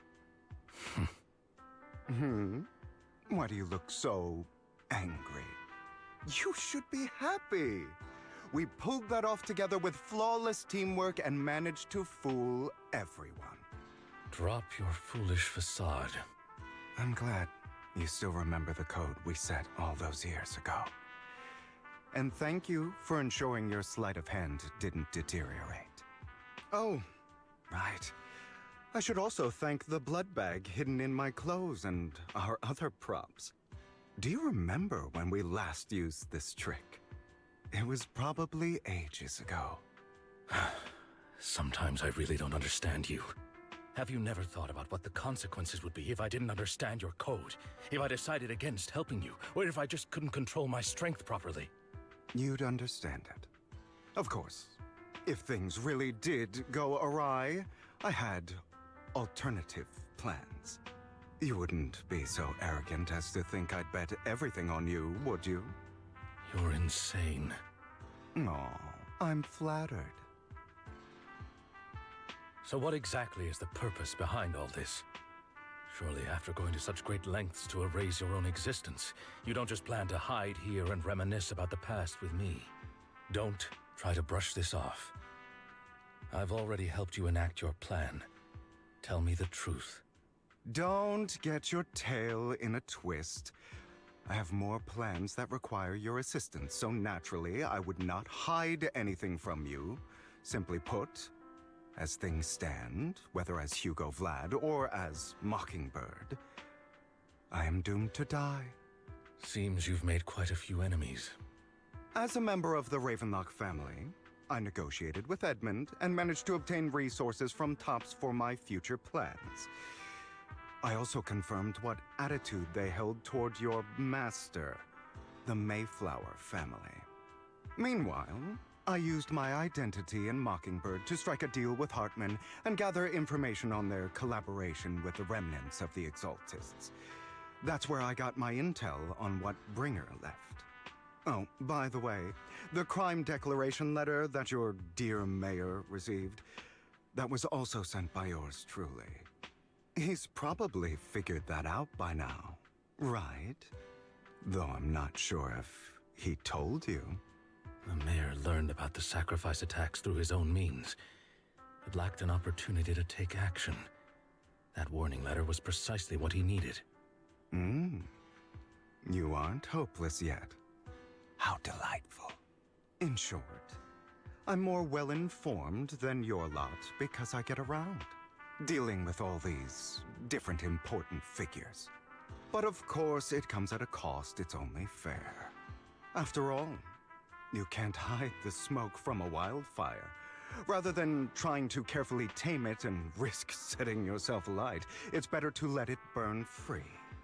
When I helped you put on your little act, killing you in front of everyone, you left the sacrifice core to Hartman. That was intentional too, then? Oh, yes. And it worked like a charm, didn't it? Now no one cares for me anymore, and all eyes are on Hartman. A perfect situation for keeping the Ravenlock family in check while dealing a cutting blow to the Exaltists behind them. Another crucial point is, Vivian and Phaethon. I must sever any ties they have with me or Mockingbird. Although I feel bad for Phaethon about what happened, but it had to be done. That's the only way they would be safe, allowing the plan to continue. I noticed that you never turned your blade toward Master Proxy. So, those words you said back then were also... I will bloody my hands. I will carry the weight of my sins. I will become the Abyss. Obviously, it was all an act. My acting has always been impeccable, as you know. Hugo, you're taking such a tremendous risk. Why? Would you believe me if I said it's for justice? But unfortunately, it's not. I want revenge on the Ravenlock family. And I will make sure that despicable excuse for a human being, Hartman, suffers a slow, torturous end. Of course. I also promised Vivian that I would help her investigate the whole thing with the Exaltists. That's all. You don't look too good. Is it your wounds? No. This is the first problem I plan to resolve. Lycon, do you have a place that is sufficiently discreet, quiet, and can take a lot of damage? Lycon leads Hugo to a small warehouse in Port Elvis. Hugo looks quite pleased with the place. After scanning the area for a moment, he sits down on a chair, pulls out some rope, and ties himself up. What exactly are you doing? Don't look at me like that. If I didn't have to do this, I wouldn't. Hartman recently obtained a bizarre substance, most likely from those crazy Exaltists. After use, it allows control of the victim's mind, to some extent. You were dosed with it? To be more precise, Lycon, I deliberately allowed Hartman to put this drug in my cup to facilitate our previous collaboration. Hugo tells Lycon of what happened back in the private suite when he was negotiating with Hartman. The only reason Hartman agreed to work with him was because of this, because he had drugged that red liquid. After that, every time Hugo and Hartman met up, the latter would always add a small dose of that drug into Hugo's cup and then ask questions, attempting to glean information. After finding out about it, I quickly found someone to help analyze its composition. Your battery should be in the bag. The good news is he gave me a very low dosage, perhaps because he was afraid I might notice. There's a different medication that can delay its onset, preventing me from actually being under his control. I simply need to put on a show in front of my dear uncle. The bad news is that currently there is no antidote. When I delay those effects, however, they will accumulate and erupt when my body reaches its limit. It may even break my mind. And that's exactly what's happening now. I need to endure those accumulated consequences. So, I will lock myself in this room for however long that takes. I've tied my limbs to prevent me from smashing this place or accidentally hurting myself. Anyway, after you leave, do not open this door, no matter what you hear. I recommend seeking professional medical assistance.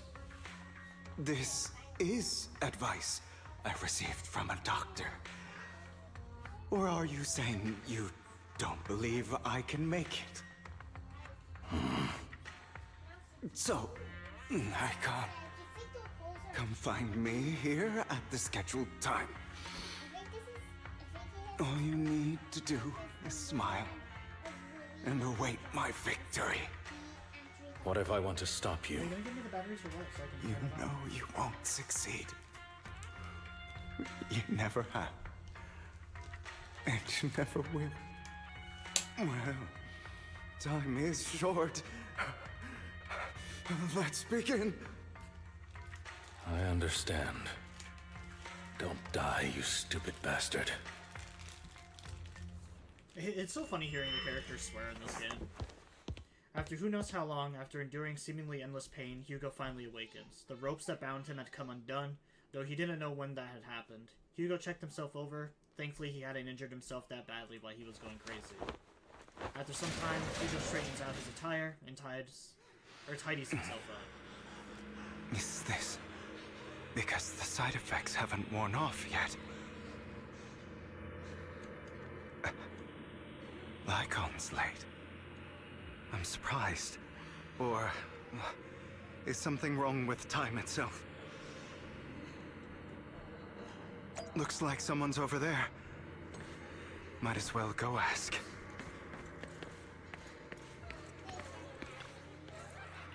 It's all your fault. Why were you born into those eyes, or with those eyes? Oh, he's hallucinating. Because they should be in your Easter bag.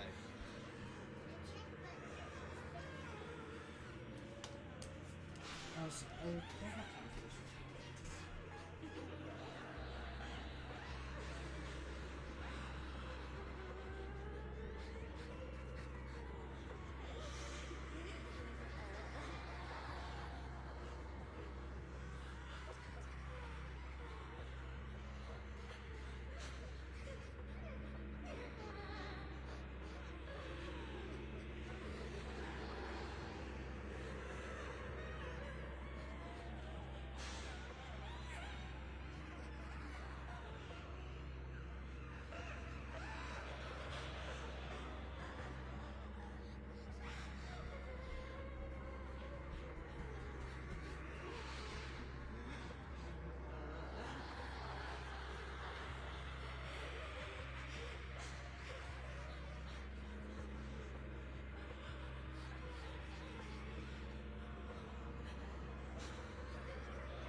Sorry about that. My daughter needed help with some stupid bubble machine.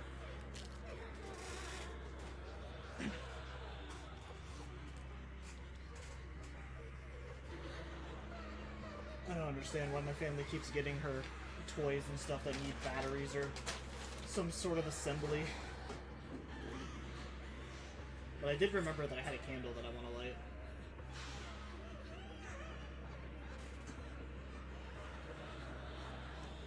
If it weren't for you, I wouldn't be in this mess. I had made it. I endured so long, all those years of planning. I was close. He already agreed. You, go and beg him to reconsider for me, okay? Tell him you'll do anything. Tell him to take me back. No, he won't want to see you now. You can't go and see him. Mother. It's all your fault! I wish I had never given birth to you!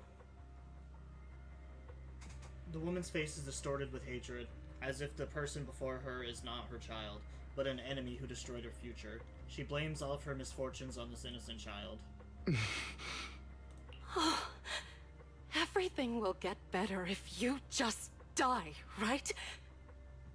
If you die, he'll come back. We'll have another, more perfect child. One who will inherit the Ravenlock family bloodline. Then I'll be able to escape this pain. So, Hugo, for the sake of Mommy's happiness, just die, okay? She raises her hand to reveal a pair of scissors, the tip gleaming with a chilling light. She thrusts a sharp eye towards Hugo's parallel hand. Then she suddenly vanishes, as if she had never existed at all. So, I wasn't awake yet after all. That's because you don't want to wake up again. Who are you? I am you. Hidden deep within your heart. Oh, my dude's about to awaken his persona. I've seen this in Persona 4. It's his shadow self. You want to kill her, don't you? Your so-called mother. Every time she beat you without reason. Yep, take the thing and fill up the thing again. To gouge just out remember, don't your overfill eyes, when she sold you into that hell, laughing all the while. You wanted to be the one to end her life. Why not admit your hatred? At least my kid playing with that bubble machine, she's getting hunt her down and It's gonna make clean my her floor pay for the living hell of a childhood she made you suffer. Yes, I hate her. I hate her because she was foolish and shallow, greedy and stupid. I hate her because she doesn't deserve to be a mother.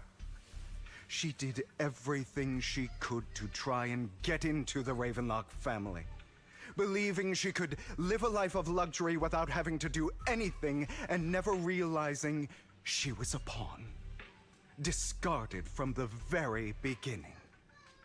So she chose to blame me. Blame me for my heterochromia.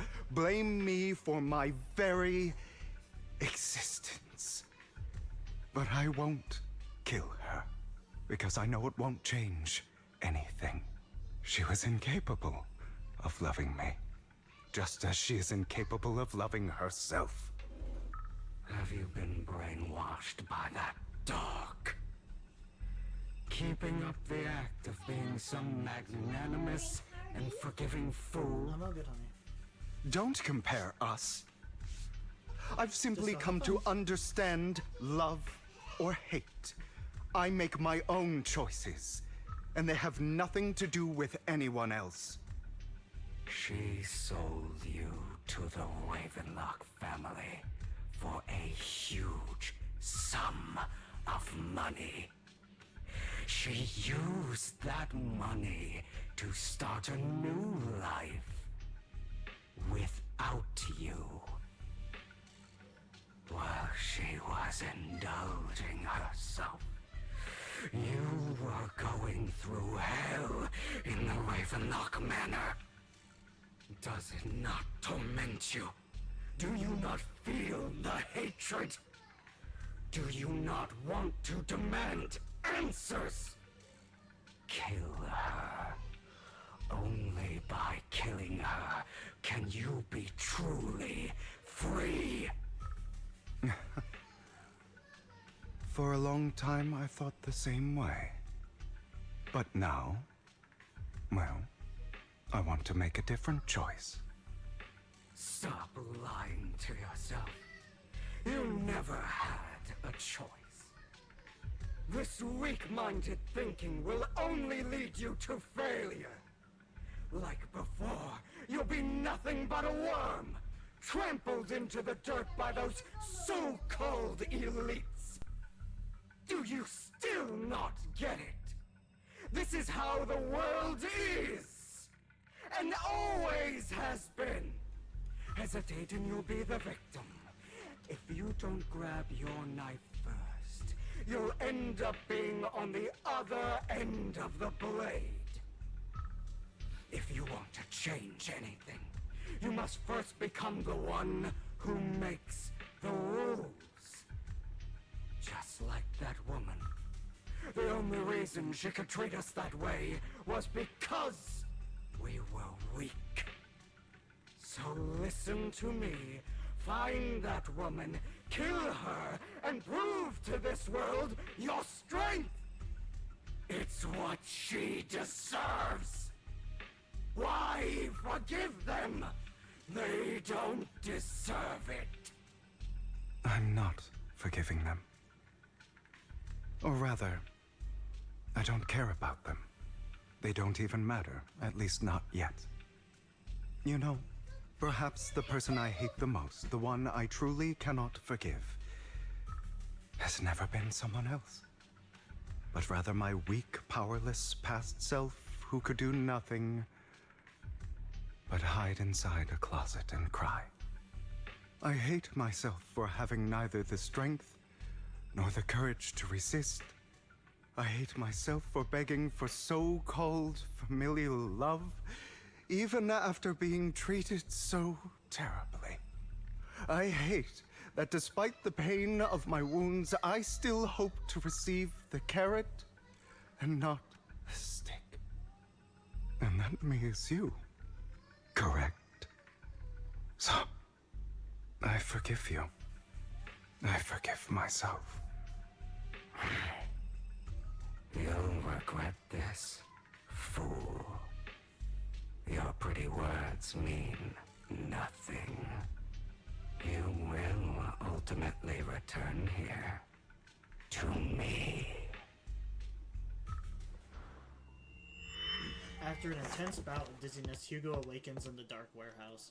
The ropes that bound him had to come undone at some point. Hugo takes a deep breath of the damp air and stands up. Hugo straightens out the tire and tidies himself up. Then he opens the warehouse door. I see.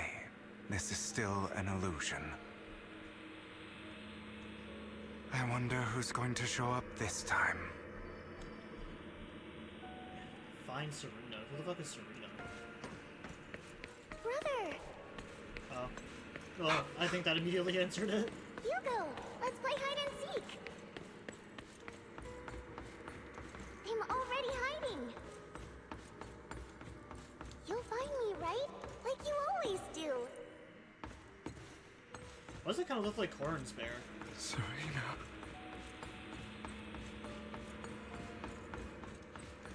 Bro, I literally was just over there. You're looking in the wrong place. I found an even better hiding spot this time. Harder to find than any place you showed me.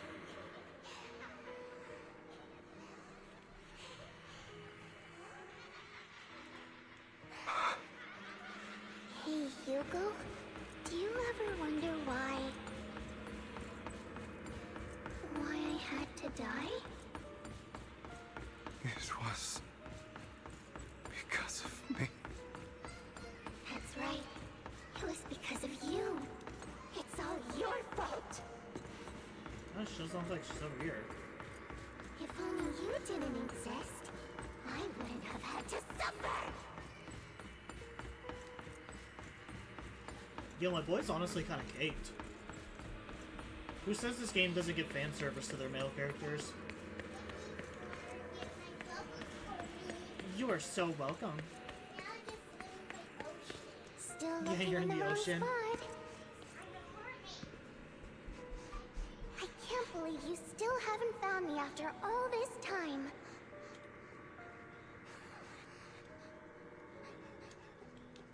Have you forgotten about me?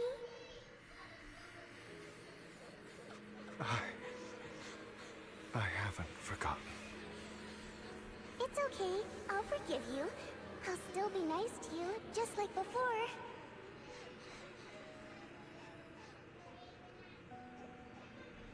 I was the only one who was ever nice to you, wasn't I?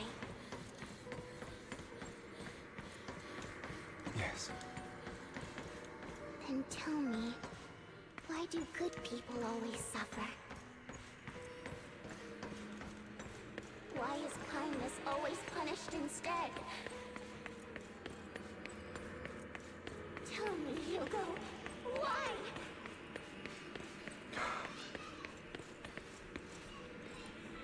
Hugo, are you lost? Go back. What a cruel bastard. I was expecting of a disgusting bastard.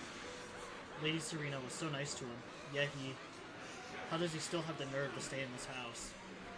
They shouldn't have let him in from the start. Filthy, lowly blood. Curses and insults encircle Hugo, piercing his skin like frozen knives. The mockery and rage form a wave that crashes through him, threatening to drown him. Then, as the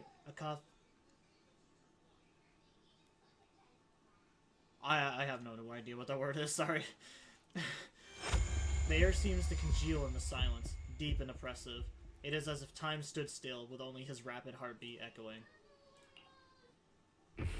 Is this supposed to be cacophony? I told you that you would eventually return. Cacophony. I'm probably saying that wrong, but it's like the closest I can think of. We meet again, my friend. I told you, I am you. The side of you that you've always tried to deny existed. Of course. I know. This time it's about Serena. Right? Yes. Your half-sister. And the only child in the Ravenlock family who was kind to you. Unfortunately, it was her kindness that led to her untimely death. It was my fault. I don't like the way you blame yourself. Because that means I'm to blame as well. And I don't think I did anything wrong. Your mother sold you to the Ravenlocks.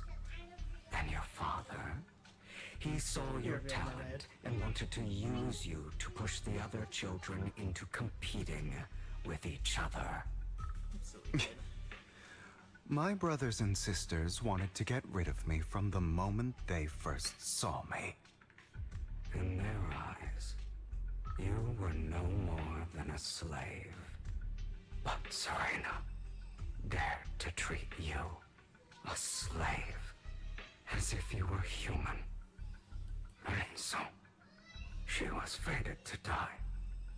They tried to kill me many times, but I was careful, and they did not succeed. So they killed Serena, who was weaker, an easier target, and pinned everything on you. Serena died in your place.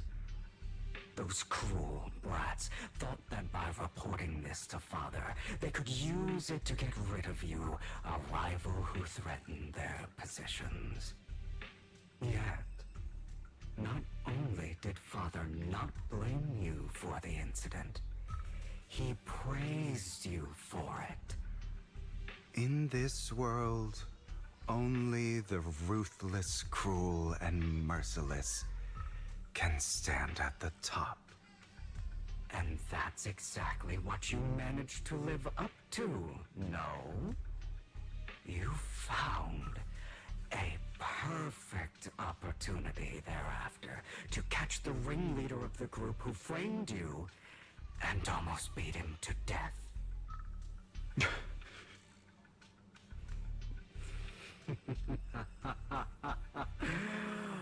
Oh, you should have seen the expression on your face back then.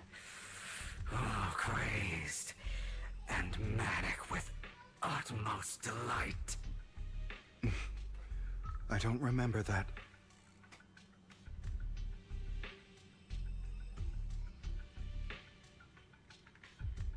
Here you go again. Trying to deny your Hugo's inner desire. demon. Why didn't they just make a whole new model for his inner demon? Down inside. You've always wondered. Asking yourself why these evil people never got the punishment they deserved. Why the world is so unfair. Because I know for a fact the only reason they used the fucking Bang Boo instead of like another model of Hugo is just because they were too lazy to want to model another model. Barely recognizable. His disgusting blood staining your fists. Recall your exhilaration, your cathartic release of rage, that outpour of hatred. That victory belongs to you. You deserve it. Those brothers and sisters of mine are all dead. I cannot take revenge against the long deceased. Oh yeah. They died by Hartman's hand. Dying in the power struggle to become the Ravenlock family's heir, rather than by our side.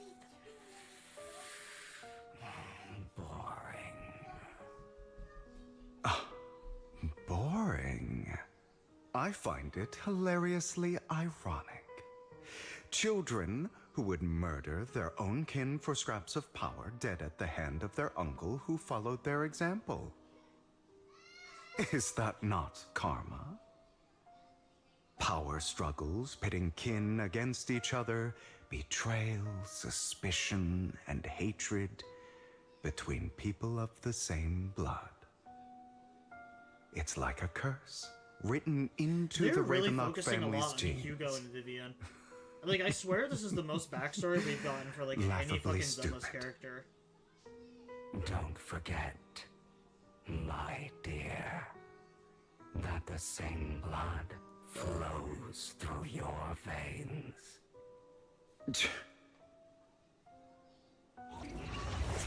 As if to prove his words, the inner demon transforms into Hartman.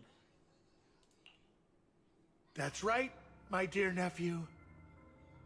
No matter how much you deny it, the blood of the Ravenlock family flows through your veins. Survival of the fittest. Only the strongest deserve to live. Only the strongest deserve to rule. This is the path of success that has led the Ravenlock family to victory countless times. A blessing and a curse etched into your flesh and blood. As long as you live, you'll never escape the mark of family. You are destined to one day become someone like me, like your father.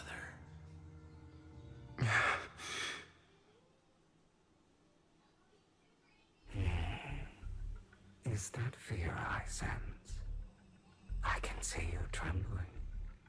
Why does the Ravenlock bloodline terrify you so? I won't become like my father. Never. You won't become a failure like him. So relax. Our power eclipses him, and so does our ambition. So, do not deny your own desires. Do not resist your own ambition. This is the talent you were born with. The best gift fate has ever given you. Admit it. Deep within your heart lies a spark, yearning to ignite a raging inferno that will burn everything down. And I am that spark. After an intense bout with dizziness, Hugo awakens in the dark warehouse. The ropes that bound him had come undone at some point. Hugo takes a deep breath of the damp air and stands up. Lycon. Never thought I'd be this genuinely thankful to see you.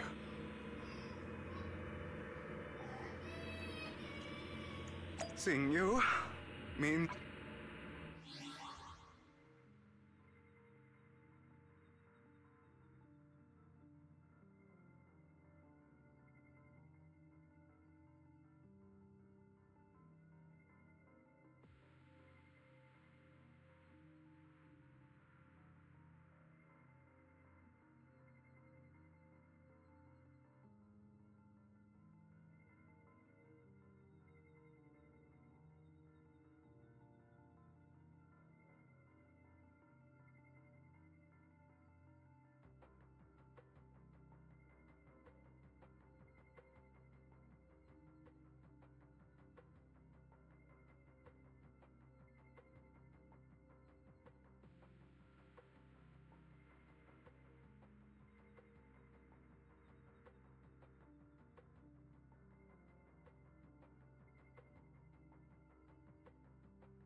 Alright, sorry guys. I don't mean to have to keep getting up every couple of minutes, but she just keeps getting into stuff.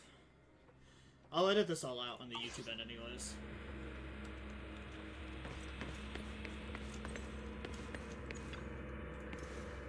Why did you break our oath? Why did you use me? My eye and these legs, they were all your fault. You know, you are exactly like your father.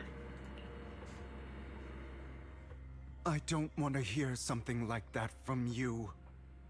You have no idea what that man, my father, is really like. A person who stops at nothing for their own interests and ambitions. Just like what you're doing right now. Bro's back, I am back. And what do you think I'm doing this for? All of this was part of your plan. You knew where the Ravenlock family was going to be, so you set Mockingbird's target there. To seek revenge, you plotted to assassinate your own father, but he was too vigilant, and you failed. I'm pretty sure After I succeeded, almost didn't being I? I could have swore this guy did kill your his father. father was furious and locked everyone in the hall, but was unable to find the assassin. And what a coincidence that a hollow disaster just occurred in the vicinity. So he used it to eliminate all the unfamiliar faces there, turning them into victims of the hollow, an easy feat for the Ravenlock family. So, the one who killed innocents was my father, not me. You knew what choice an extremist like him would make, and you used the chaos to once again attempt an assassination. This time you succeeded. You killed your own father at the cost of innocent lives. Admit it, Hugo. You don't care about anyone else. The only thing you care about is your revenge. How is that any different from your father? Enough I'm tired. I may hate him for betraying me, but he wouldn't say something like that. What? You aren't Lycon. You're the other me, hidden deep within my heart. God, this section has gone on for way too long. Hugo takes a deep breath and slowly opens his eyes. Lycon is gone, and in his place is that familiar figure. Without a doubt, he is still within an illusion. I've been waiting for you, my dear. It seems you've already grown accustomed to this place, even turning the tables on me. Just as you said, you are me, and I am you. There's no such thing as having an advantage over oneself. You know, like, it's one thing that, like, ultimately I am excited that the they're giving us same. more dialogue and more story. Forever inseparable. But it's another thing when it feels like it takes forever. Then you should know what I want to say. When you and Lycon split, This is almost some, like, you didn't Metal even Gear try to Solid clear levels up of, like, the cutscenes. misunderstanding, didn't deny or argue against what he said. Because you realized that deep down, he was right about you. You just hadn't acted on it yet. Some people live only to bring more suffering into this world. Sometimes, murder is what brings justice back into this world. For that, I must stain these hands in blood. That's right. Just like what you said before you faked your death. Were those words really just an act? To slay the dragon, you must first become one with sharp claws, rending fangs, and strength enough to destroy anything. You know the truth better than anyone. If you hadn't hesitated, and instead seized the first opportunity to kill your father, none of what followed would have happened. Innocent civilians wouldn't have died. Your partner wouldn't have lost an eye and both legs trying to save people.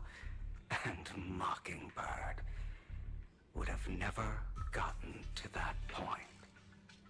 You can save more people. Save good people. Save more lives than the evil ones you take. I've spent countless hours in regret over that incident. So why not submit to your true nature? You want to be the judge, jury, and executioner of this world. And you can. I wasn't responsible for Father's death. The true mastermind is my uncle, Hartman. His schemes to kill the head of the family were all so he could take control. Mockingbird was simply unlucky enough to get caught up in it. So, for a behemoth like the Ravenlock family, with its roots so deep, a single person's death, regardless of who that person is, wouldn't change anything. Of course, whether it's Tops, the Mayflower family, or even the entire world, it's actually all the same. I refuse to be dragged down by pointless hatred any longer. You foolish, stubborn idiot. Do you understand the power of hatred?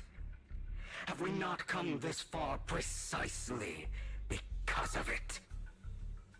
Or are you going to follow Lycon and Jack's twisted logic?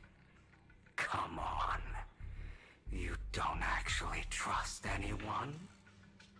Otherwise, why would you hide this whole scheme of faking your death from them?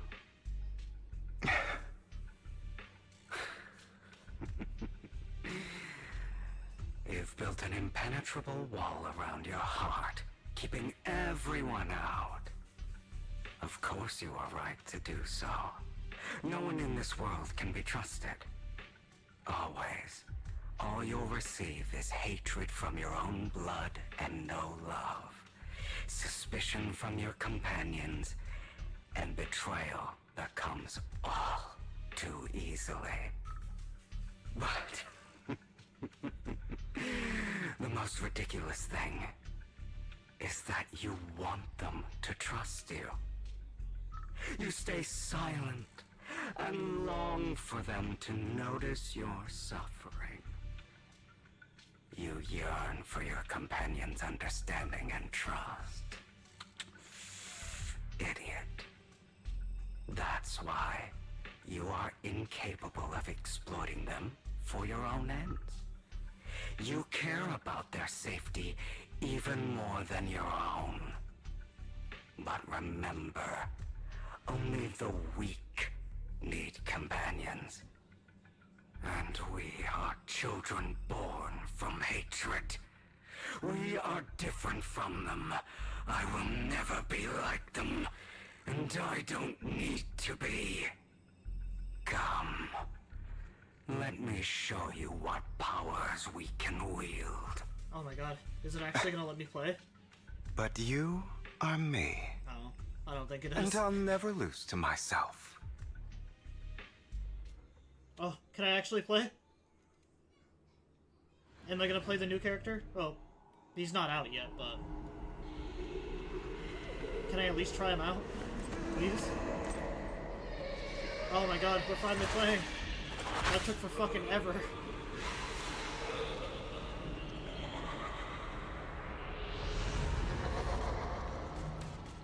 I don't know how to use this guy.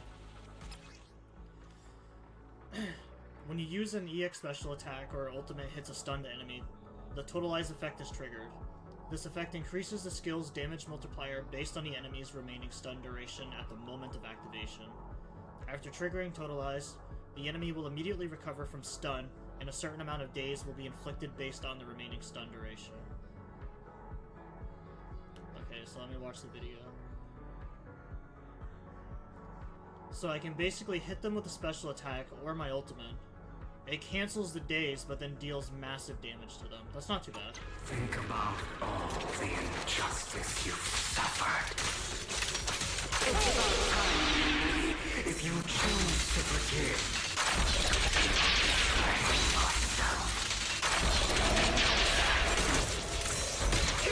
Letting you consume me would be the real betrayal to myself.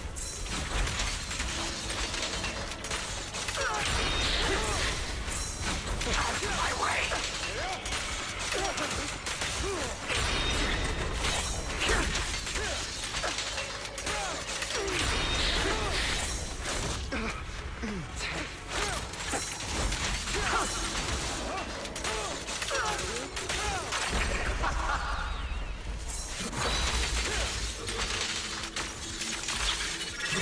You're just afraid to admit it.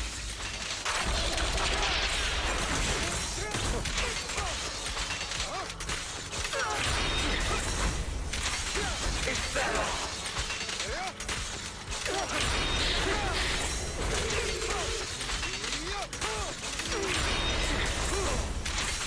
Out of my way.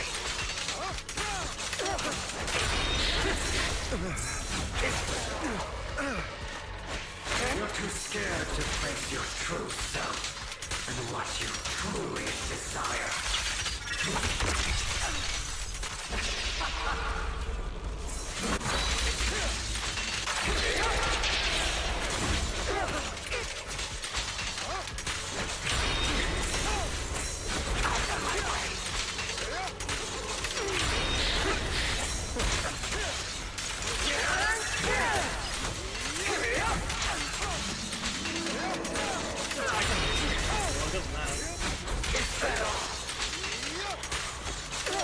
Prostrate yourself before the abyss.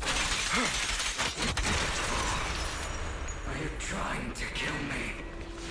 You think you can just get rid of me? Without me, you are nothing. For what it's worth, thank you. Don't be afraid. You and I are inseparable. You're part of me, just as I am part of you.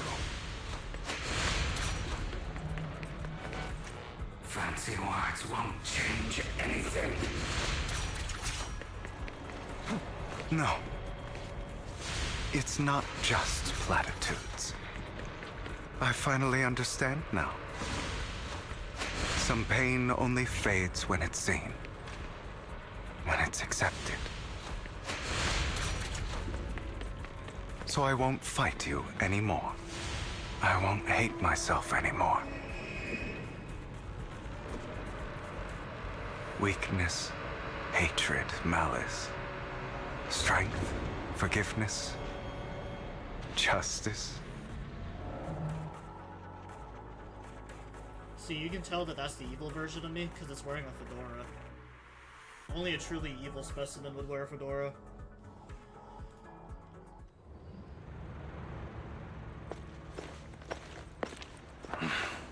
Hugo, it's time. To duel.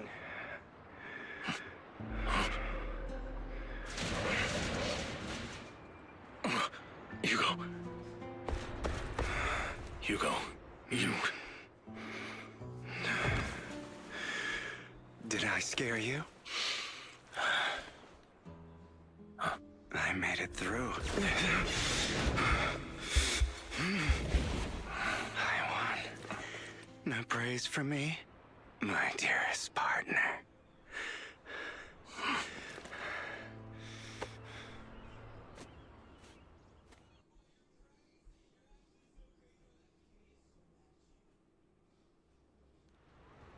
This is just like what I saw in my dream.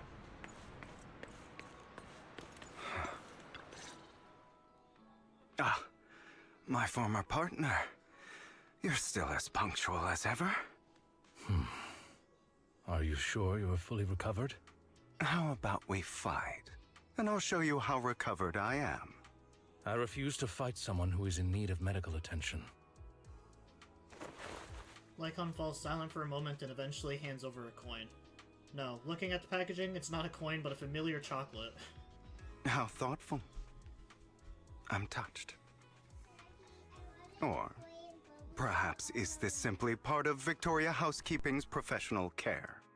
I'd rather you not starve to death.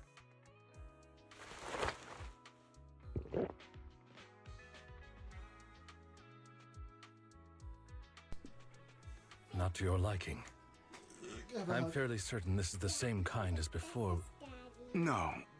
I've just gone too long without food. Yeah, Daddy will make you some more bubbles. It feels a bit uncomfortable.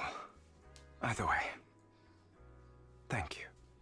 Now tell me, what exactly happened in the warehouse? You're reading the message. Just going a bit crazy from... you know what? Were you expecting anything else? But... That's a croissant. I did have a very long dream. A dream about many things from the past. If I had to put it into words, it would be like giving myself psychological therapy. You seem like you could benefit from some too. How about it? Want to book a session with me? Trust me, I'm a pro. Seems you really have recovered. Well, of course.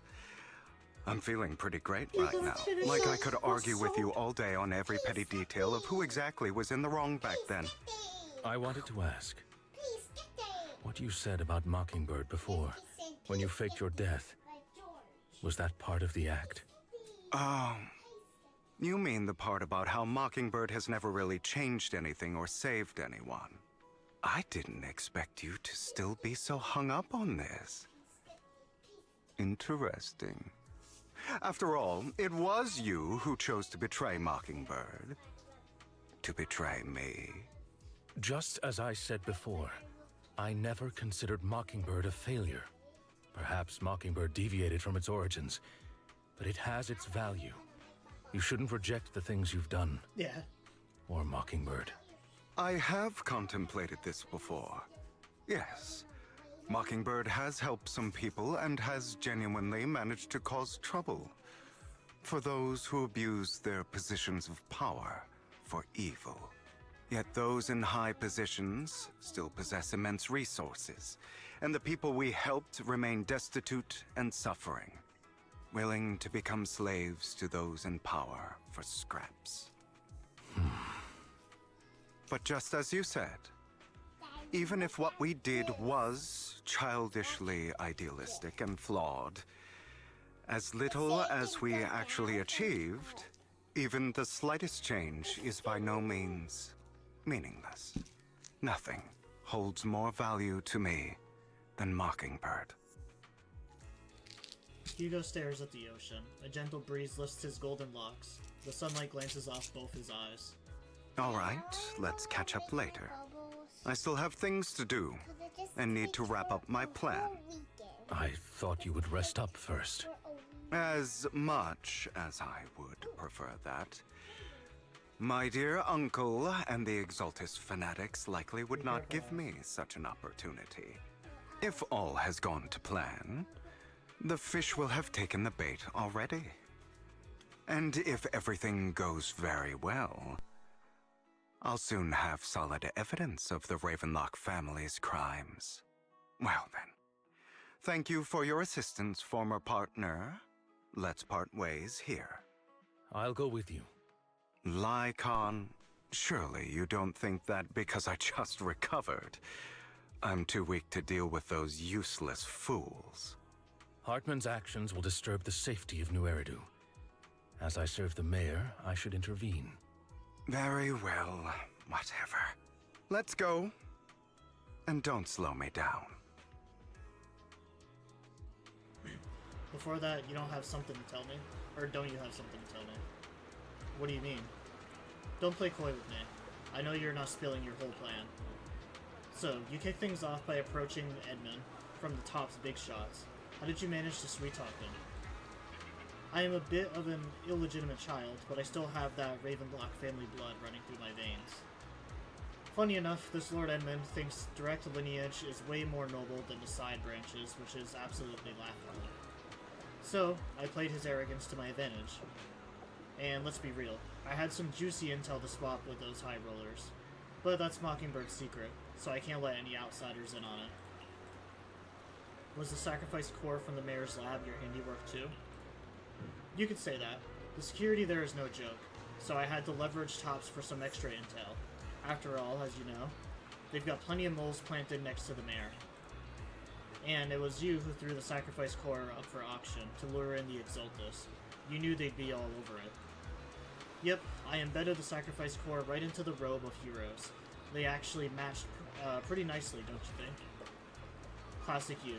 I heard that after the auction, they found a stash of counterfeit Denny's.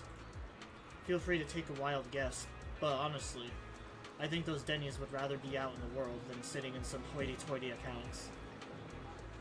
Then you found Hartman and talked him into a partnership, getting your hands on more intel on the sacrifice in the Exaltus. After that, you shot that crime warning letter to the mayor, giving the city a legitimate reason to spring into action. Yep, that was spot on. Look at you, real genius over here.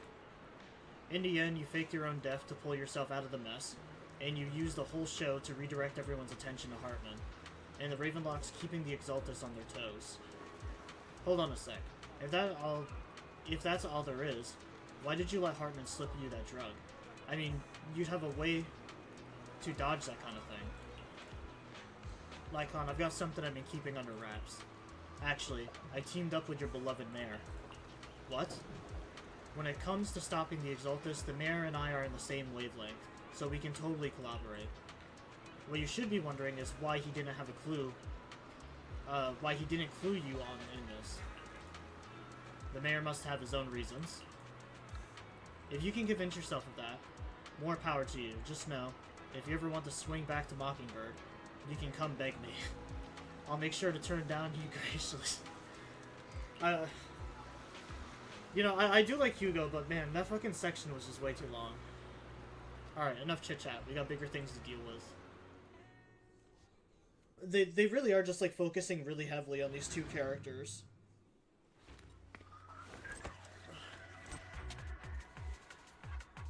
Vivian and, Hugo. I'm sure you've heard about the missing workers from companies under the Ravenlock family, too.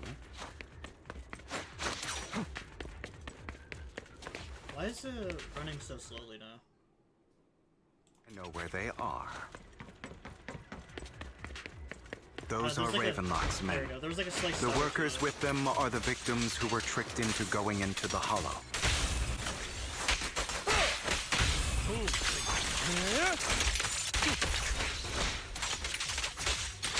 Come on, let's get them out of here.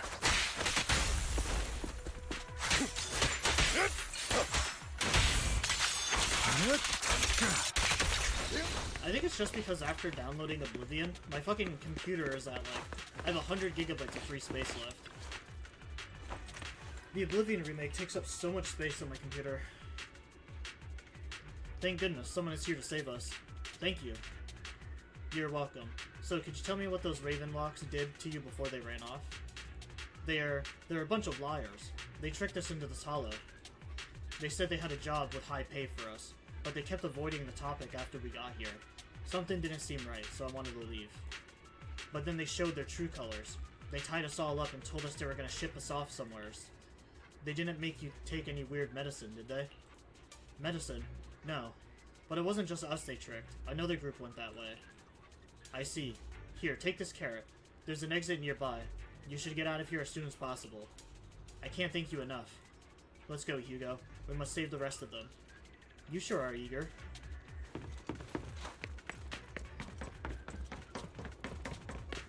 Bunch of nobodies. Clean as hell. Kill them! You're welcome to try.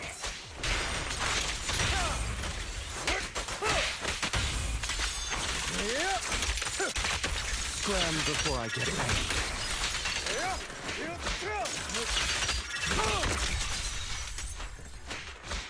It's so weird, like, fighting these normal human enemies.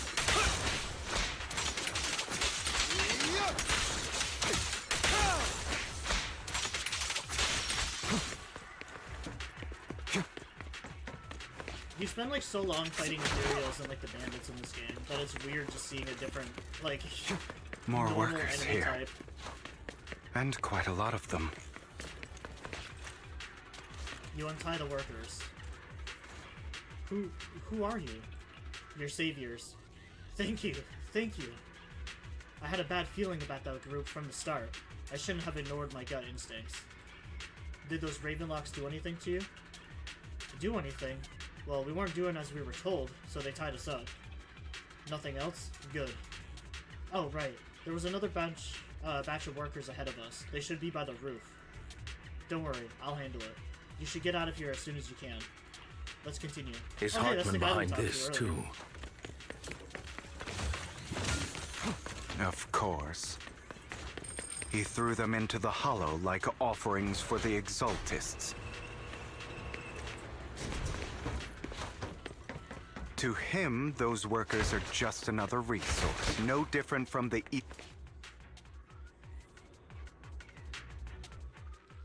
There's more over there. Let's hurry. It's different this time. Don't rush in. Let's listen in on what they're saying first. I still need more direct evidence to ensure the plan is absolutely foolproof. The compensation you promised. It's all real, right? All we have to do is follow you into the Hollow for some simple tasks, and you'll give us a huge sum of dennies. Sounds real suspicious. Shut your trap. You keep yapping and asking questions. If this is all so suspicious, why were you so eager to sign up for it? Because I don't have a choice. My daughter was previously caught in the Hollow disaster and suffered severe corruption. The treatment costs have completely drained our family's savings. So that's why... It's the same for me. A serious illness at a senior age. I need the money. Who would risk taking a job like this unless they were desperate? I'll do it. No matter how suspicious.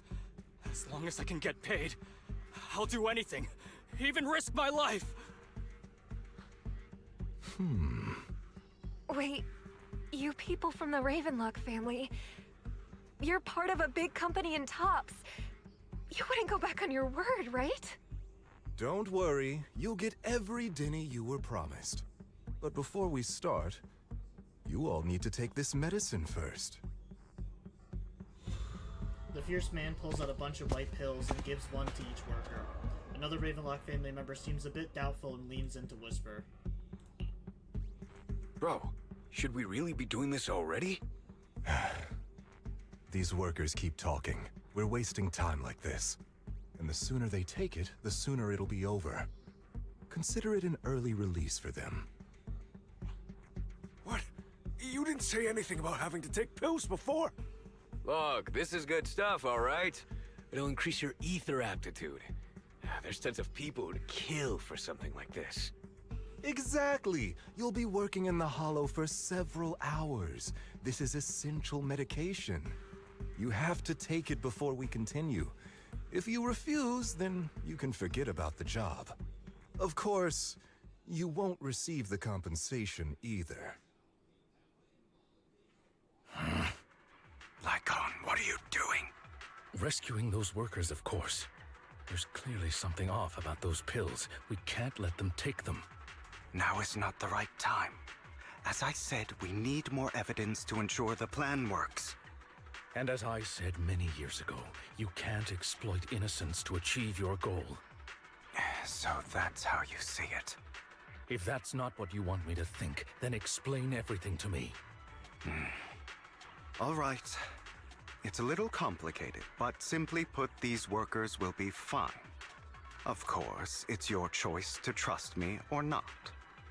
But if you try to rush in, I will stop you. I trust you.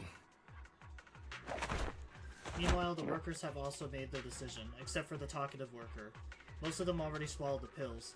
That's when the arrogant Ravenlock family member finally reveals his true nature, saying, "You think I'd let you run?" While forcibly... After clearly capturing everything, Hugo lets out a sigh of relief. All right. That's the evidence. Now we can go and beat them into the ground as much as you want. Don't forget, you owe me an explanation. Also, don't overdo it and kill them. Even if they're the worst of the Ravenlock family. All right, Your Holiness, Saint Lycon. Who the hell are you? Why don't you take a guess? We're the ones here to stop you. Allow me to reach your legs. I just fucked those guys To up. be You could've honest, handled one on your I own. think I prefer the way you used to fight.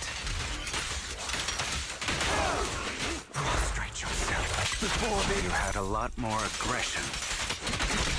The party begins. I've merely learned to control my strength. The end is nigh. When I need to be aggressive, I will be. The two defeat the Ravenlock family members. God damn it! Who the hell are you? How dare you mess with the Ravenlock family? Ravenlock. Savor the name while you can, for it will soon cease to exist. What's that supposed to mean? It means exactly what I said. I think this might be good for you. Sever your ties while you can. You still have a chance to walk your own path. The family's honor comes above all else. Is that really what you think? I saw the compassion on your face just now. You're not from the main family, right? That's why you were assigned to these trivial tasks. But in reality, there's no need for you to keep playing this boring game for them. I don't have a choice. From the moment I was born into the Ravenlock family, You always have a choice, if you're willing to act. All right, let's end the small talk here. Hugo delivers a swift chop to the back of their necks of the Ravenlock family members. Don't worry, Lycon. I didn't hit them too hard, just enough to keep them quiet. How's that? My acting's pretty good, right? As always, a certain someone should take some lessons from you. I'll leave the rest to you then. Okie dokie. The worker carries the Ravenlock family members away. Now only Lycon and Hugo remain. Okay, now can you tell me exactly what's going on here? As you can see, that worker just now was actually an informant of mine. The pills were swapped out with vitamin tablets. Outside of this batch, some workers have already taken the actual substance Hartman has. But rest assured, the antidote for it is already in development. I found the best in the field to help, and with the data I collected before, we should have results soon. I wanted to ask. The reason you decided to lock yourself in a room and endure the effects of the drug, besides getting evidence, it was also to collect data on this drug in order to create an antidote, correct? It seems you're not completely beyond hope. I thought you were just being stubborn. Sometimes I wonder if you know me at all. Then, I have one last question. Why did you never tell me any of this back then? The truth is, I heard everything. That entire conversation between you and Jack. Before he passed away in that small attic. When Jack called you aside and gave you those warnings. When he told me you might go down the wrong path? That's right. You never said anything. What would I even do? Scream and rage over your suspicions, or get on my knees and beg for you to trust me? You know there's no way I'd allow myself to do such a thing. Besides, back then, even I was confused about myself. Jack, he... It's all in the past. You don't need to explain anything to me. Enough. We should get going. If we're going to reminisce over the past, we should find a more suitable location. After leaving the Hollow, the two arrive at a place with nice scenery. Lycon? That incident back then. I didn't do it. It was a scheme Hartman devised to take over the family. It was Hartman who killed my father, too. I only discovered the truth long after the fact. I did indeed attack my father, and I thought he was dead. But he wasn't. I couldn't kill him. And even before that, if I hadn't hesitated, none of what followed would have happened. Even now, I still think they deserve death. But I no longer care to personally deliver that fate. They're beneath me. And I have more important things to do. You... I know we may never agree on that point, Lycon. I once wanted to fight against those ugly truths that defined me, but I discovered that the more I rejected them, the more painful it became. So, I could only accept that crazed, hateful, and malicious side of myself. As long as I know I will never become like my father, like Hartman, that is enough for me. You've changed. But I think that might be a good thing. Don't patronize me. You've changed a lot too, compared to before. I still disagree with Jack's words. And I won't forgive your betrayal. I will walk the path I believe is right. Even if I must tread over thorns and through the mud. But I will also allow you to walk your own path. Lycon. Should I say thank you? You're welcome. Come to think of it, we haven't talked about your legs and eye. It was just an accident, not your fault. I'm doing well now. I hope you are too. On the contrary, perhaps I should be the one apologizing. I misjudged you. I used to think you wanted power, that everything you did was for your own ambitions. I thought you wanted the power to pass judgment on all in this world like a god. I am a god. I am my own god. Or you could say that in this world, everyone is their own god. There are many things that we are powerless to change. But there are also many choices we can make. Just as I said before, I am the only one who can kill me or save me. I'm glad you think that way. Let's go. I still have one last thing to do. To witness the end of Ravenlock. I was gonna say, we kind of been leaving Belle and Vivian, like, on the hang for a while. As Hugo recounts the process of gathering information, Hartman, unable to listen any longer, slams the table in anger. You really think you can take my place if I die? Never, you filthy bastard!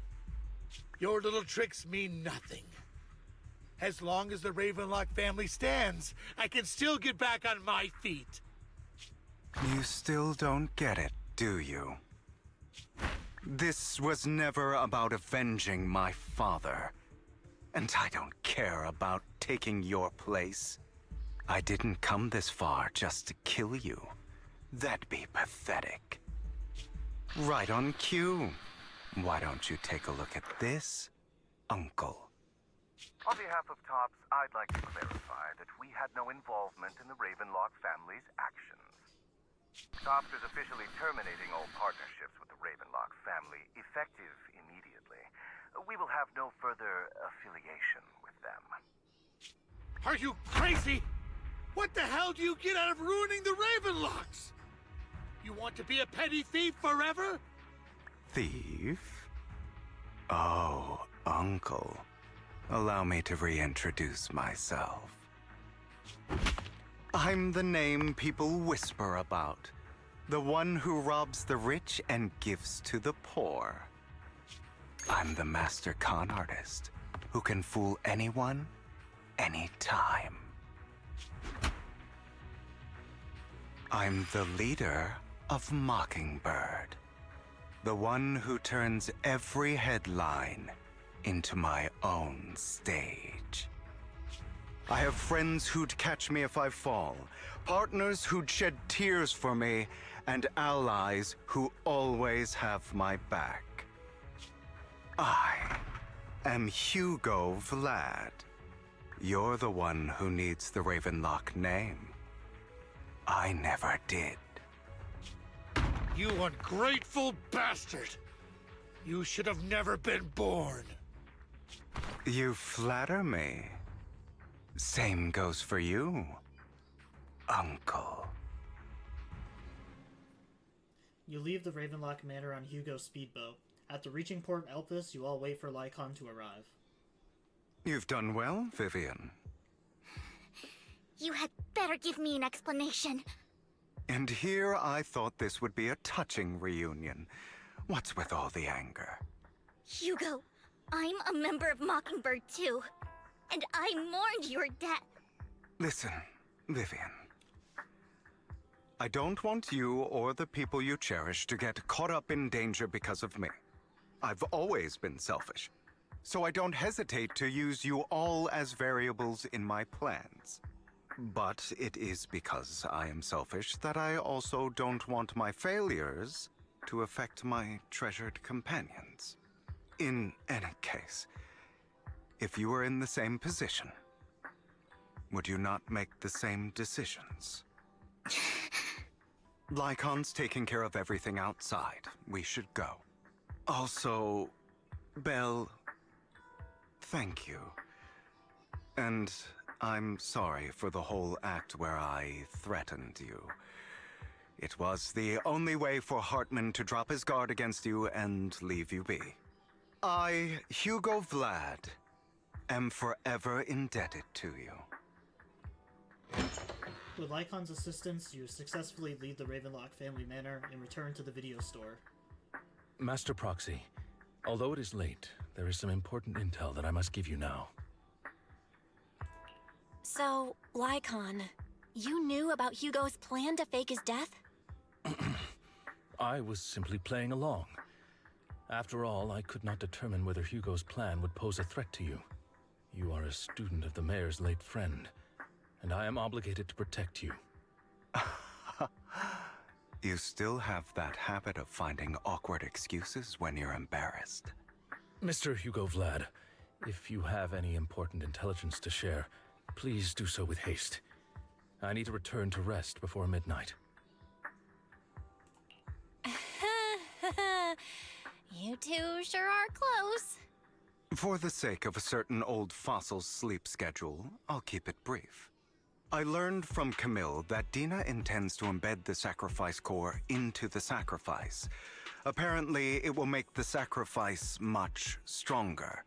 Sacrifices created this way will not retain their minds and will indiscriminately attack all living beings, including their creator. So the Exaltists don't do this. It would bring them no benefit. But Dina's concoction can control people's minds.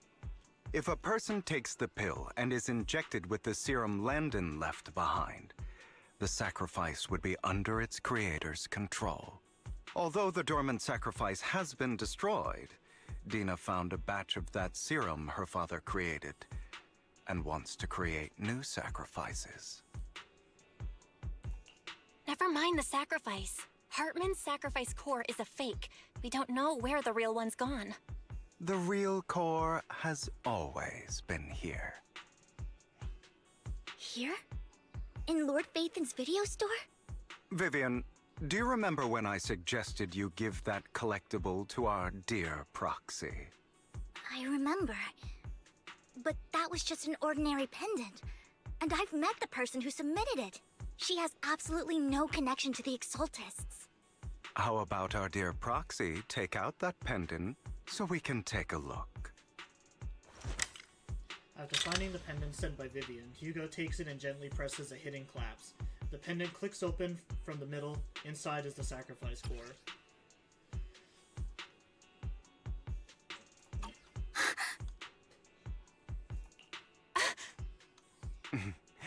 I'll take your surprised expressions as a compliment for my little trick. I will hand over this core to the mayor as agreed, since he fulfilled his promise to protect Vivian and the manager while I was pretending to be dead. I won't go back on my promises. No wonder the mayor would promote rhetoric favorable to Mockingbird. I can't believe I thought he was actually being sincere. Since we have the sacrifice core, all we have to do now is stop Dina from using innocent people to make more sacrifices. Yes, and we need to destroy the last batch of Landon's serum. Hopefully with no options left, Dina will give up her obsession. All right, that's the important stuff. I'm going to go and confirm where Landon's serum's been stashed. I'll contact you again once I have something.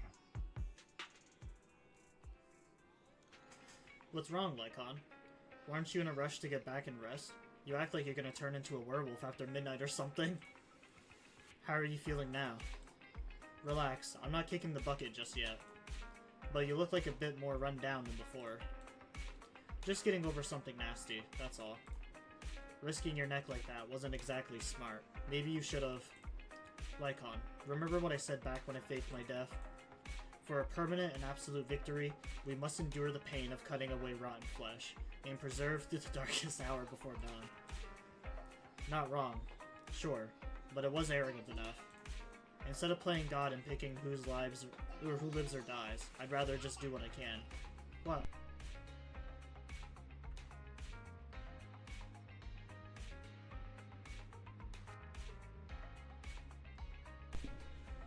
Because at the end of the day, a person can only shape their own destiny, nothing more.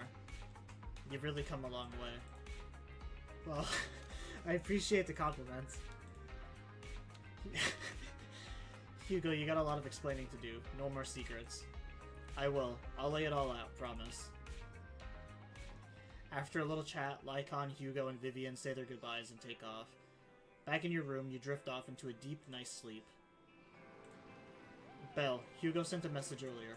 There's new progress on the sacrifice situation. They found a large batch of unused sacrifice serums. He wants us to be their guide. He, Vivian, and Lycon will be heading into the Hollow with us to destroy the serum.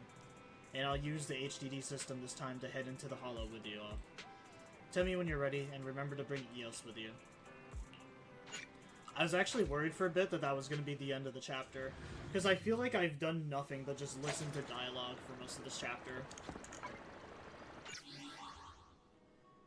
Granted, like, I think the story is interesting, don't get me wrong. It's just that this one definitely seems a lot more dialogue-heavy than others.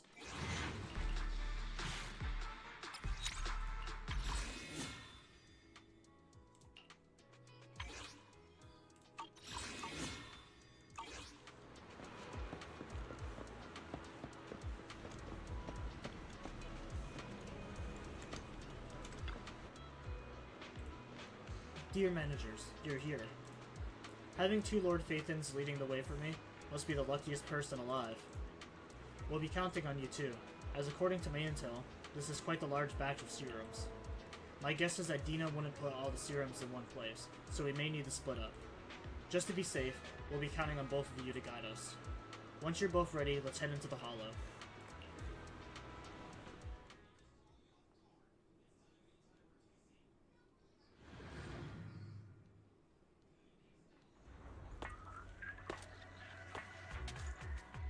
Where's the handle for my umbrella? Landon's stash should be somewhere nearby. I did some digging. Some of the missing workers were brought here too.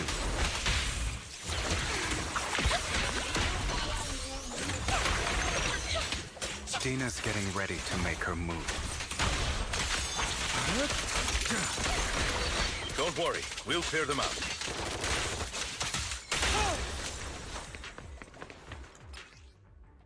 Wait, what's the squad look like?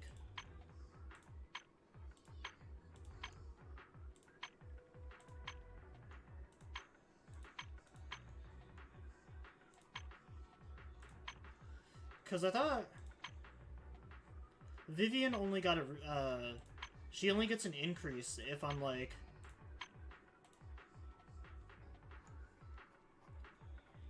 yeah, because I could have sworn she only got an increase if I was with someone of Ether base or an anomaly character.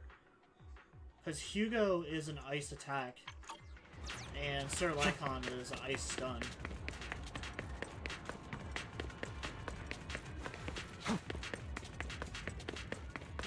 They're trying to destroy the good! Stop them!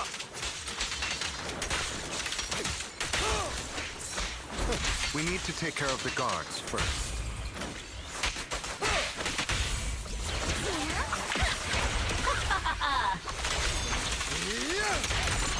Some of the serum is stored in this warehouse.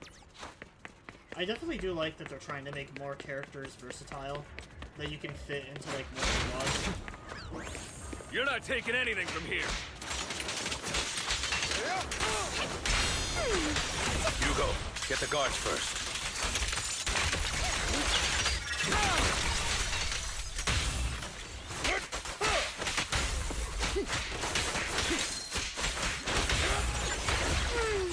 You just stepped into your own grave!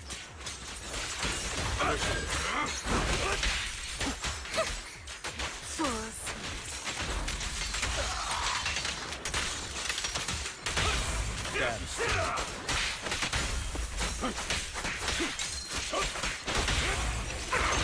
Going upon me. Don't you know? It might dress dirty and okay.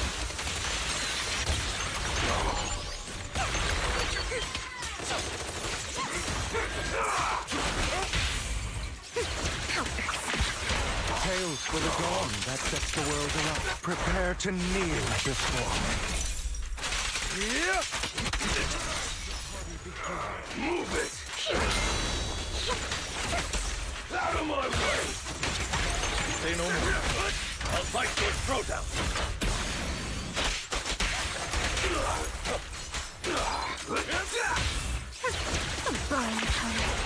It's for flowers that bloom. Repent! Because, like, I love Soldier 11, but that was an issue that I had with her very early on in the game, was there was no other members of Ultra Squad, so the only combination you could do with her More of was Landon's fire serum characters. survives than expected. Fortunately, since they're still here, it means Dina hasn't executed the final step of her plan. There's likely a lot more stashed around here, and we have yet to locate the missing people. Our actions here won't go unnoticed. Perhaps they're making plans to deal with us on their side. With Landon and Dina's concoctions combined, she may be capable of creating a sacrifice that obeys her. If it comes to that, this will get far more troublesome. How about we split up? Hugo and Lycon will destroy what remains of the substance around here, and Vivian and I will go search elsewhere. Very well. Let's go with your plan. But be careful if you encounter Dina and her people. According to Camille, she's absolutely obsessed with completing her father's dying wish. Who knows what she may try? Let's part ways here for now. And perhaps the other manager could use EOS to guide us. Sure. I've been feeling better these past few days, so just follow me. It's only now that I realize how fortunate we are to have two Lord Faithins. Although, I feel like our work's doubled.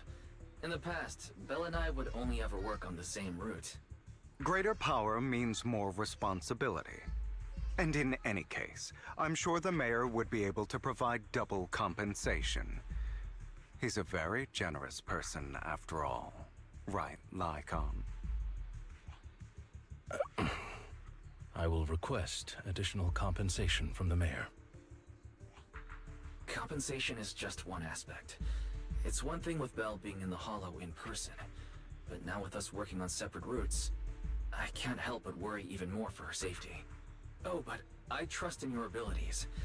I'm just not quite used to this. As they talk, Vivian stands behind them and suddenly sheds tears as she gazes at one of them. She turns and quickly approaches the area where Landon's serum is stored. Vivian recalls the tears she shed when looking at Phaethon and the destiny she saw then. This is the future I saw. Lord Phaethon. Vivian closes her eyes as if making a decision, then grabs a vial of Landon's serum. I'm sorry. This time, I will make sure the future I saw does not come to pass. I don't want to bring you misfortune. That's all I wish for.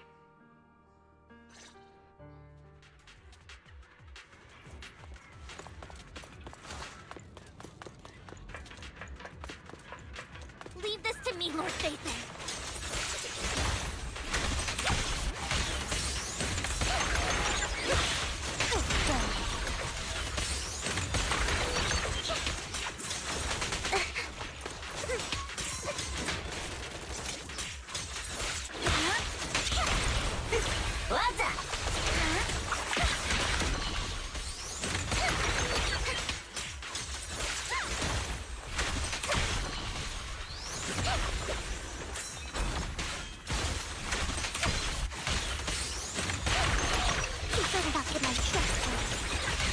I really don't know why, but I have a feeling one of them is going to like end up dying. Lord Phaethon, there might be more serum here. It's just like a sneaking suspicion that I have that either like Wise or Belle is gonna end up dying. Don't touch me. How dare you steal from Lady Dina! I'll try to go easy on you. No promises.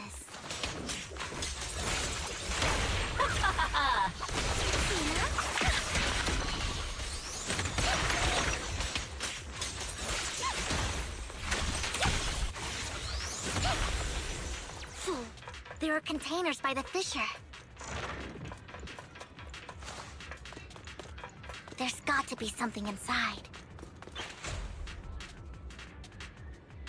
We don't want the money anymore. Please just let us go. I don't think I'm gonna make it. Just end my pain, please. We're here to save you. Are there any other captives? There were, but they all turned into ethereals. So many ethereals, they're all dead. Please, just let us go. My girl never intended to let us live. My friends will get you out. We'll deal with this. Don't be afraid. You'll get out of this hollow alive, we promise. Really? Oh, thank goodness. Be careful. So many people were brought in with us. They're all ethereals now. Really, really scary ethereals. I can't even imagine what she's planning to do with such a massive horde of ethereals. People will die. Everyone will be killed by those ethereals. Cough, cough. Hush. Say no more. My friends will get you out. Leave the rest to us. After contacting Hugo and Lycon, they quickly arrive. You eventually decide to have them take the civilians to a safe place, while Vivian and you continue to search for any overlooked serums and victims. Shortly after they leave, a familiar voice comes. It must have been tough for you to find this place.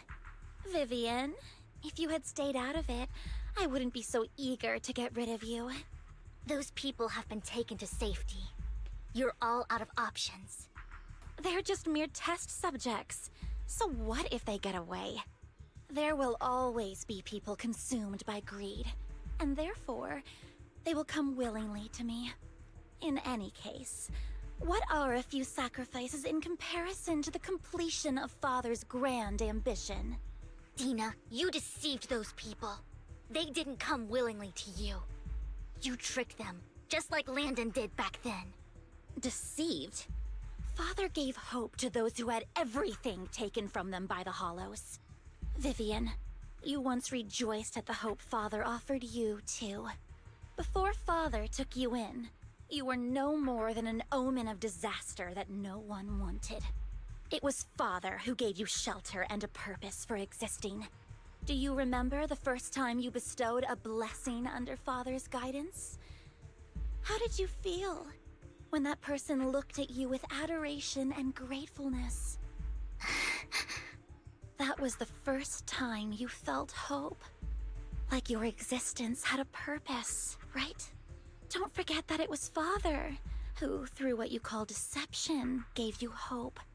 And you, what have you done? You basked in Father's attention and everyone's adoration, only to destroy everything. Do you think that by leaving the Exaltists, those people will live better lives? Of course not. Those who suffered under the Hollows will only continue on as walking corpses, without the hope Father gave them. Do you really think you're some sort of savior, Vivian?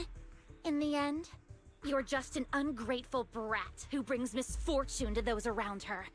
It was you who destroyed everyone's hope. Not everyone wants to live in false hope, Dina. You say it's because of greed that people willingly become your sacrifices. Perhaps those people aren't entirely virtuous. But that greed is just wanting to live a better life beyond the Hollows. What you and Landon have done was never about giving people hope, but exploiting it. Stop lying to yourself. Deep down, you know what Landon did was cruel. No. Back then, when Landon wanted to inject you with the serum, the fear in your face was as plain as day. I saw it all clearly. If all of this is as righteous as you claim, then why did you make such an expression, Dina? Don't look at me with such pity! Father did nothing wrong. All of this is to make something of the Hollows other than disaster. That's everyone's only hope. Dina, it's not too late to stop. Stop living in this lie. You know what would happen if a sacrifice loses control and escapes the Hollow. It's not the Hollows that are to blame for those people's deaths, but the hope you keep talking about. That will cause more despair and claim more lives. That is merely the necessary sacrifice to accomplish a greater goal. No one deserves to be a sacrifice. Your hypocritical magnanimity disgusts me. I can always go and get more test subjects if they've escaped. And I will be able to replicate Father's serum with enough time. With you gone, I'll be able to complete Father's gift to the Creator and fulfill his last wish. Camille, Release the failed subjects.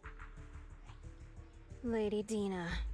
Camille, are you going to do what you did before? You keep saying you'll follow the Creator, but it's all lies. Lady Dina, the Hollows took my family from me. I understand that there's no way to get back what I've lost. It was Lord Landon who told me that the Creator would guide me. One day, Hollows will no longer be disasters. Everyone will be able to survive inside them. I look forward to the day when this hope becomes reality. I watched you grow up, and I know that you've always looked up to your father. He gives you hope, and I destroyed that hope with my own hands. I know the pain of loss, so I've always felt guilty. I want to atone for the hope I destroyed. But Dina, I don't want to ruin more lives, and I don't want to continue watching you destroy yourself. Vivian is right. Not everyone wants to live in false hope. So, please, stop. Camille, are you abandoning me too? I'm not abandoning you. I just don't want to see you go past the point of no return. The point of no return? I passed that point ages ago. No, Dina. You can still turn back. I'll be your way back. Where are you going, Camille? I made a deal with Hugo and the mayor. If someone needs to take the fall for this, let it be me. I did it. All of it. I've been forcing Landon's only daughter, Dina, to research how to create sacrifices. I colluded with the Ravenlock family for my own gain. Everything Dina did was under duress. Since I've kept her captive for so long, she doesn't have the skills to survive as an independent member of society. She'll need a caretaker and teacher.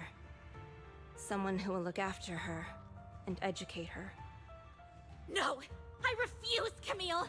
I refuse to accept this! Dina, I'm going to dispose of those failed subjects. I won't allow it! You'll die! I won't allow it! You can't leave me. I command you! You've always followed my orders, and you will follow them now! It wasn't your orders that I've been following. My younger sister, who was stolen from me by the Hollows, also had such beautiful red hair. When Landon told me the Creator could bring me hope, you were standing there, right behind him. I was certain, then and there, that this was the hope the Creator had given me. Start over, Dina. You still have so long, so much time. You'll make friends, find people who love you, and make many beautiful memories. That's not what I want! Camille, you're not allowed to die! I won't allow it! I won't allow it! Goodbye, Dina. And I'm sorry, Vivian. I'll leave the rest to you. Camille resolutely walks towards the fissure, as Dina stares after her disappearing spirit. After a moment, she walks over. Take out these ethereals first. Set it up to my sister. We can't let Camille's efforts go to waste. Notice me. Lure me.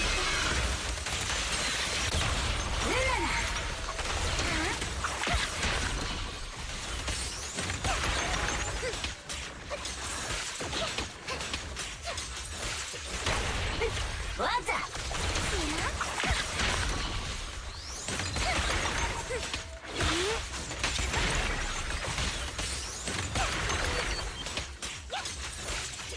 Let's go after Dina, Lord Phaethon. I really hate those like annoying scorpion enemies.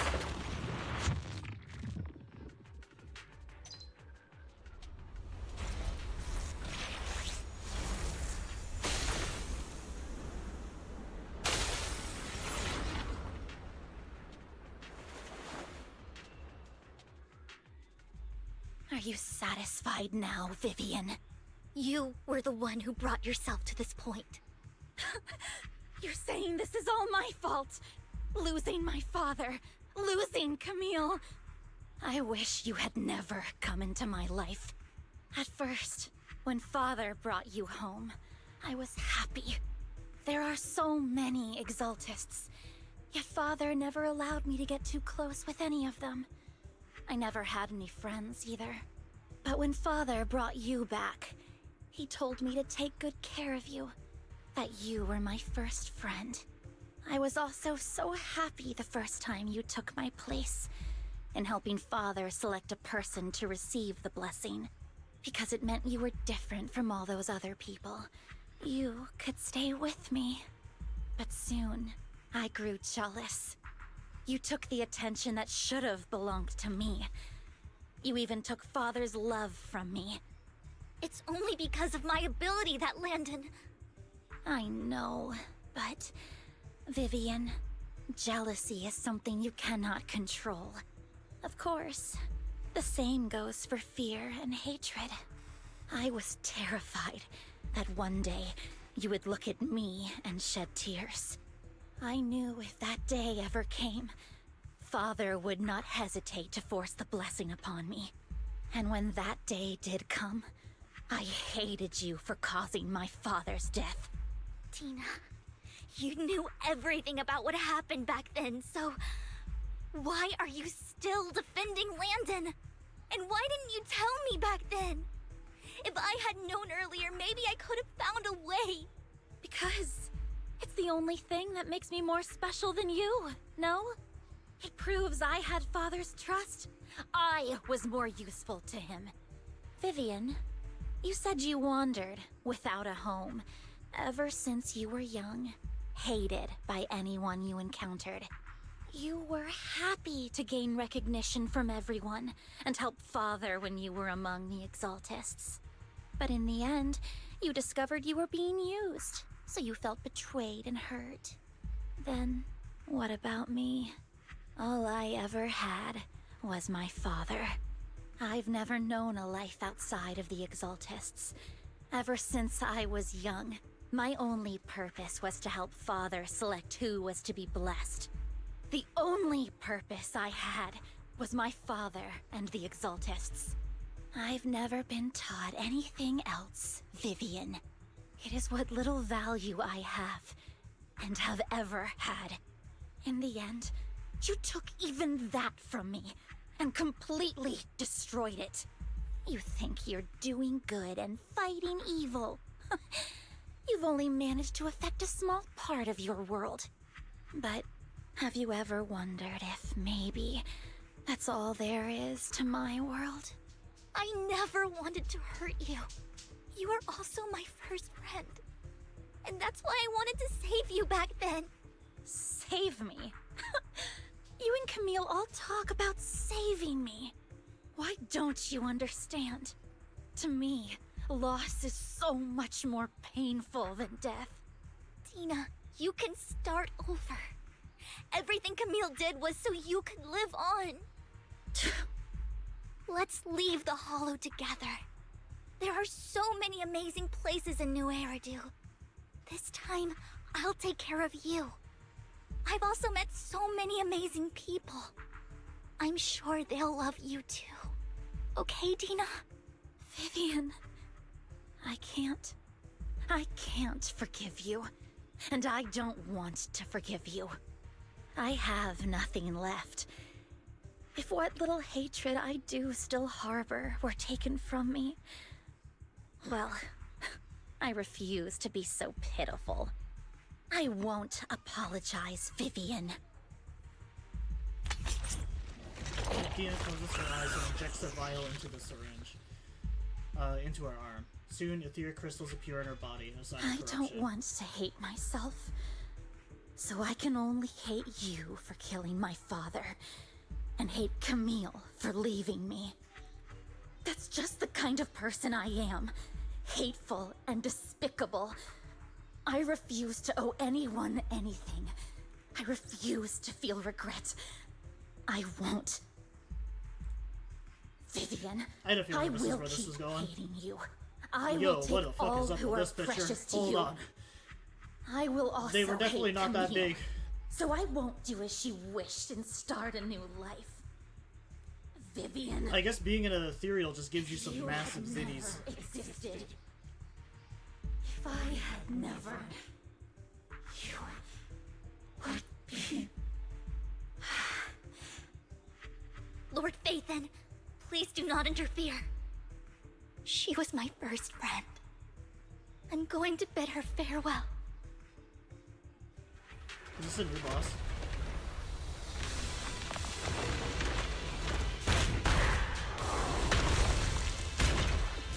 Oh, it's a kind of cool looking boss. Like a fucking hermit crab. Dina, soon the pain will be over. Lord Phaethon, don't come any closer!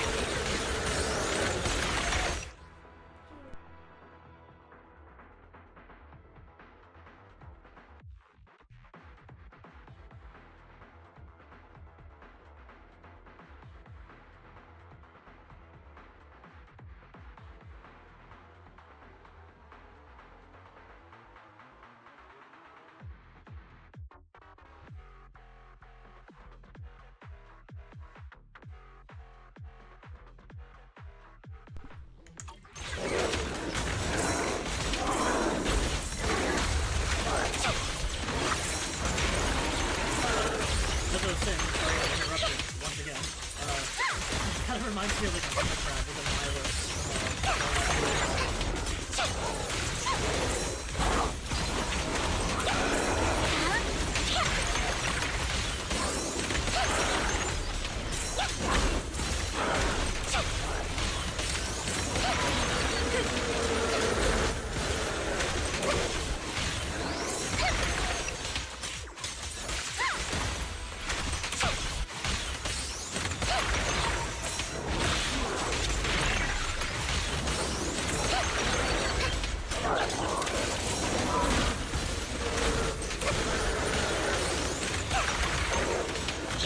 Who dares get between me and Lord Phaethon?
Where are you looking?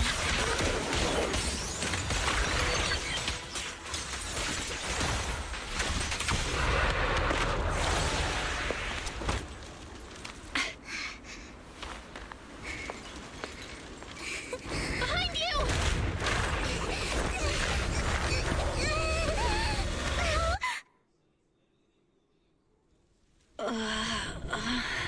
What happened? What the?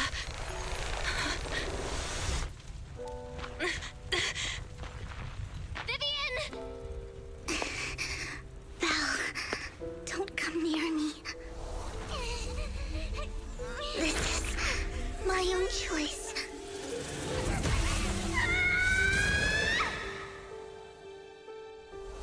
I will change the fate I saw. Vivian! I just want you to remember me when I looked my best.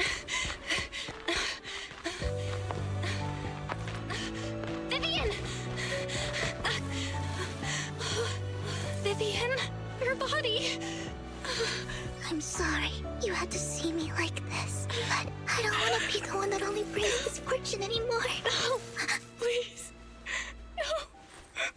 It's so warm in the night.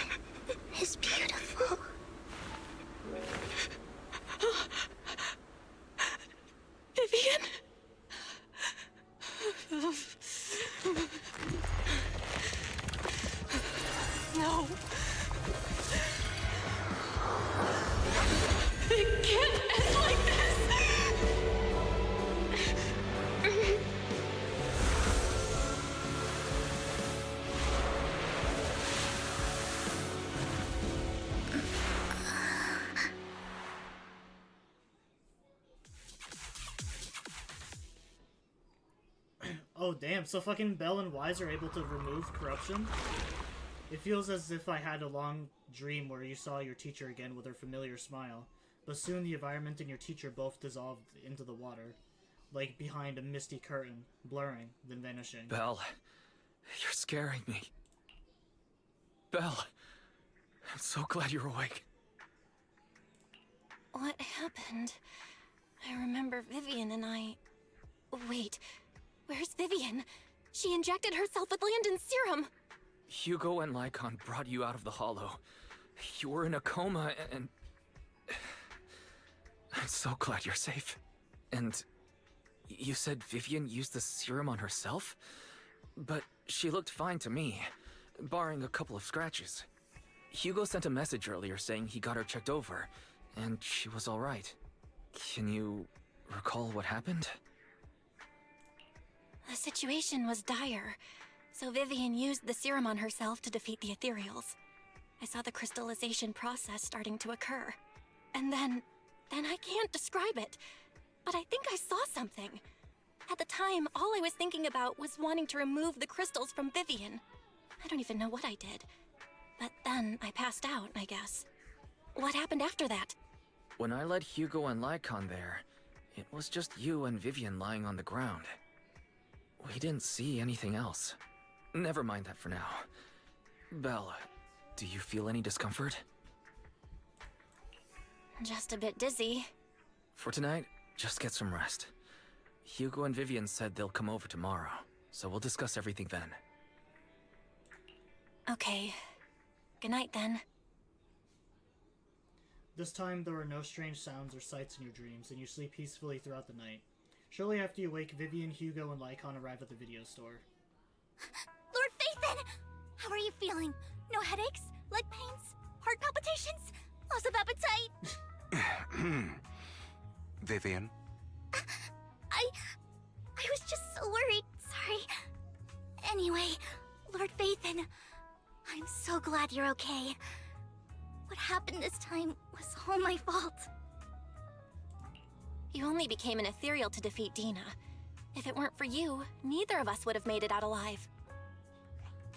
So, what happened? Belle said she saw the crystallization process start, but I didn't see anything through Eos. Hugo, Lycon, did either of you guys see anything strange? Allow me to explain. Miss Vivian told us what happened after she awoke, and the mayor arranged a full medical checkup for her. Based on the results, Miss Vivian indeed shows mild corruption sequela. But if the crystallization process had already started, the lingering effects should be far more severe. To be precise, if the process had already reached the point of mass surface crystallization, it should have taken no time at all to become an ethereal. So, the mayor theorizes that it was the etheric energy within Master Proxy's body that affected Vivian's condition and the surrounding etheric particles, causing Vivian's corruption to recede.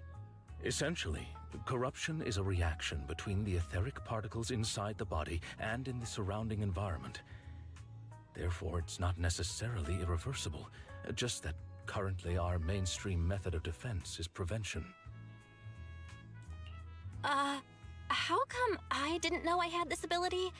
How's it even possible for me to influence other people's etheric particles? That makes it sound like I can manipulate etheric energy at will. Master Proxy, you are special. This is a gift your teacher left you. Our teacher? So this has to do with her? I don't know all the details, so I cannot explain everything to you. My apologies. However, Miss Yixuan might be able to answer some of your questions. She will visit you sometime soon, so please feel free to ask her any questions you may have. She has quite an eccentric personality. If she causes you any inconvenience... If she causes trouble, can I file a complaint about her to you? Master Proxy, you have always been a people person, so I trust you will handle things just fine. That just makes me more worried. In any case, the mayor has asked me to give everyone his most sincere gratitude. Unfortunately, the mayor could not come personally, but has promised everyone a favor. Provided it's within his means, he will offer his unconditional assistance once. There is no time limit on this favor. Unconditional, What if I wanted his position as mayor? If that is what you desire, then the mayor and his subordinates will be first in line to vote for you in the next election. As for the other votes, you'll have to work for them on your own. But should you assume office, I hope you take full responsibility for handling all day-to-day matters and lead by example. By sheer happenstance, the mayor has provided you with a copy of his current assignment, the City Waste Sorting and Processing proposal. Old fox. Well, can I request Lord Phaethon's? The mayor imagined you might ask. I have prepared all the necessary documents, and the ceremony expenses will be covered by the mayor as a gift. As long as Master Proxy agrees, we can sign and process the documents immediately. But this matter requires mutual consent, and cannot involve coercion, confinement, or one party's lack of consciousness. Wait, is she asking the mayor? Stop! I would never do that to Lord Phaethon! Probably. At least not today. As for you, Master Proxies, the mayor has some sense of what you desire. That said, he hopes you might speak with Miss Yixuan first before you decide the timing of that favor. Hugo and Lycon are still bickering, and Vivian sits to one side, eager and anticipatory. As always, you can smell the aroma of noodles from the neighboring noodle shop and hear snippets of Elvie's music. I'm trying to fucking read. God damn. It's like, it feels like the short sentences take way too long to disappear, and then like the actual long ones that I want to read just blow by in a breeze. Belle, are you feeling alright? Lycon said you could control ether particles, and it was a gift from her teacher. I keep thinking about it. And that Miss, Yixuan, we should investigate her. But let's not talk about that for now. You're only just starting to feel better, you should get some rest. I'll be there with you whatever happens in the future. So this is what kind of confirms my theory even more, that one of the characters in this game might end up dying. Just because, like, Wise doesn't have the same power that Belle seems to have.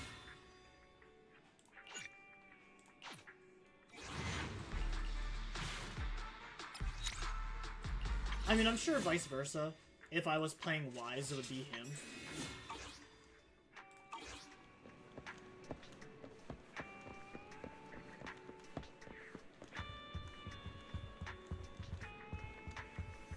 But, I don't know. I still have a theory that one of the characters is just gonna end up dying.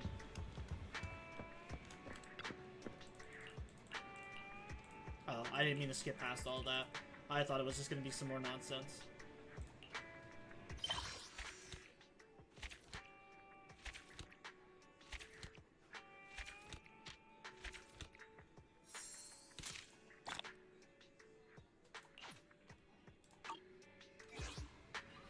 New Eridu continues to coexist with sacrifices, and neither daily life nor hidden Christ ever cease.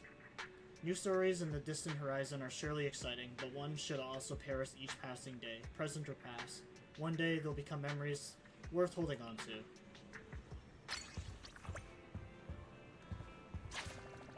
Why is there a random double boo in my house? I heard your wishes now. Now you? What are you doing to Eos? Oops. You parent this here. Please don't freak out. I'm just trying to help your little Bangbu to find its true desires. Talk some sense in a double boo. Eos is just a kid.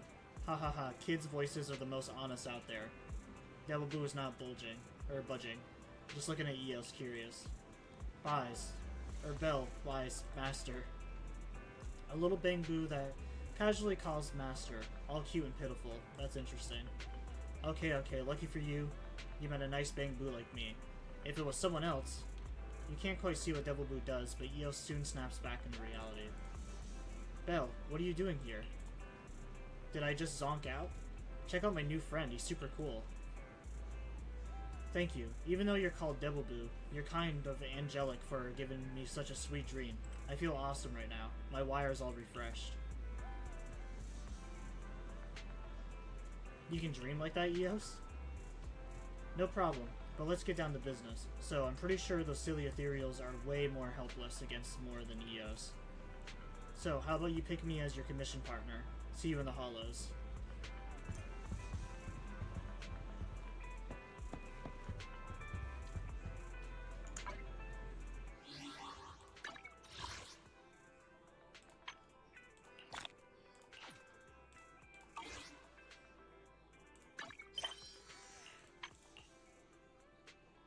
Y seems to want to talk about something. Oh, is that really not the end?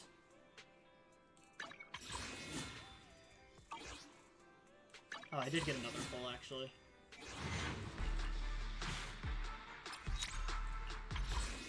Holy shit, dude. My fucking pulls have been such ass lately.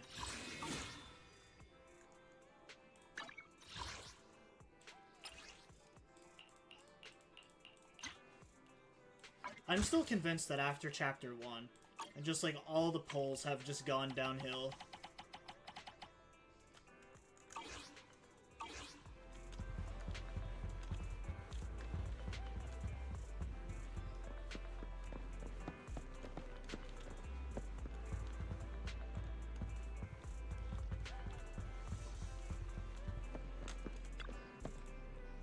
Bill, someone calling herself Vivian is here looking for you. She's dressed like one of those masters of the mystic arts from those movies. Do you know her? She saved me in the Hollow. I do. She saved Vivian and I when we encountered some ethereals before. Wise, do you remember what the mayor said before? That he'd bring in a Void Hunter ranked special investigator to help us adjust to our ether aptitude? Shujian is that investigator. I see. No wonder she has such a unique presence. According to her, we have good feng shui, and 6th Street is geometrically blessed and a good place to live too. That makes sense. Really? Yeah, she looked so serious. It didn't sound like just empty flattery. You weren't here when she came in earlier. I asked if she wanted to stay and wait, but she said she wanted to take a look around, and you could talk to her when she were free. If you have time now, you should go find her, Belle.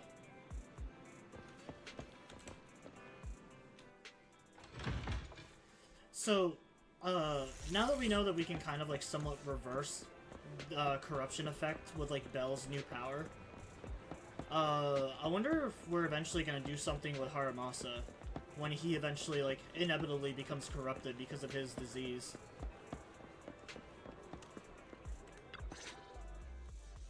I did not expect that such a spiritual entity would exist here. It appears this street is a geomantic gem. A spiritual entity? His name is Howl, and I guess you could say he's a neighbor of mine. Is there something special about him? No, I was simply a bit surprised. It's rare to find such an intelligent individual of this breed. Even huskies can be really smart. Howl is proof. You're right.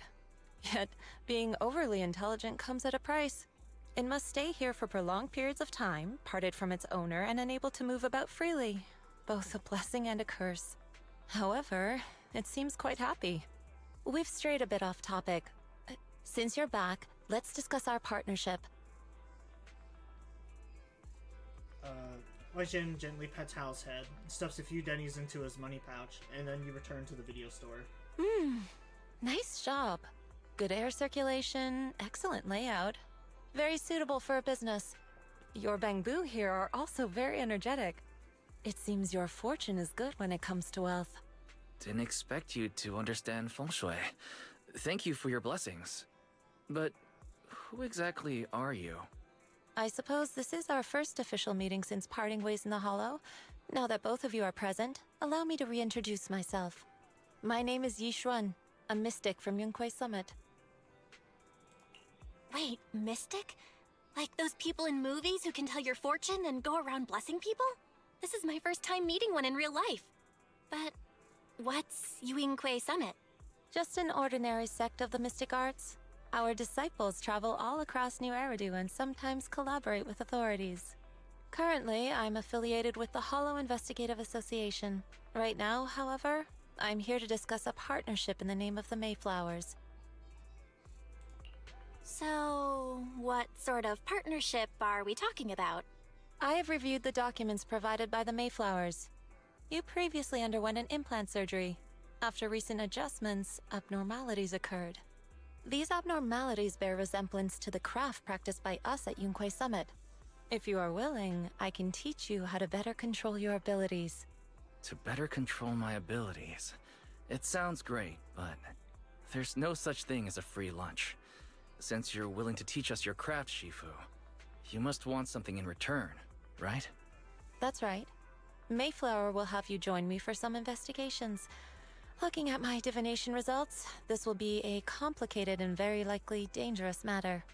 He's still going over the details, but should have more information for you soon. You can wait until then to decide.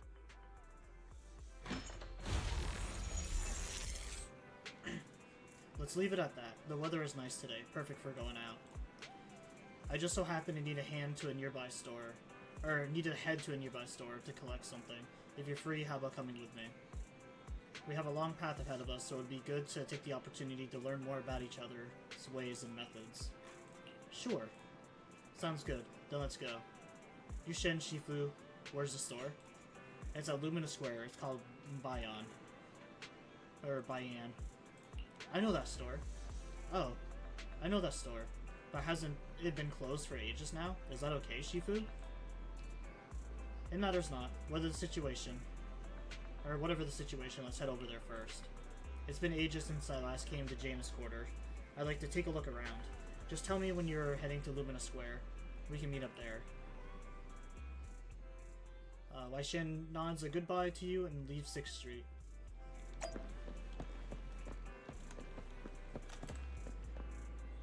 But yeah, going back to her power, I think I'm gonna like this character a lot. Anything to do with like ink, I always thought was like really cool.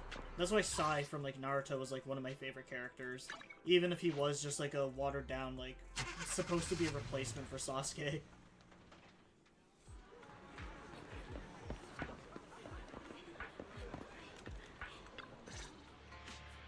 Please, help me check my fortune! Here's my palm. Look, doesn't this thick wealth line mean I'm about to strike it rich? I've looked it over, and your fortune is decent. Huh? You barely looked at it, and you're already done? You have good fortune. What? You don't believe me? I do. Thank you so much. Next, it's my turn. Hey, wait, hey, quit cutting in line.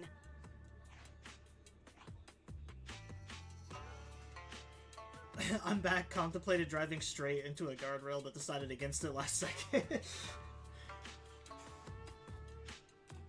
So, this is where you were. Who are all these people? You're here, Belle? I decided to take a break. I didn't expect so many people to come seeking my divination services. Don't worry, I need no more than a simple spell to solve this matter. Facing a crowd, Wai Shen, I don't know. I'm just Fortune-telling services is 10,000 dennies per session. No, that's her last name, Shifu. I'm just gonna call her that for now on. All gone? Good. It seems the Banish Wealth and Desire spell is still effective. Banish wealth and desire?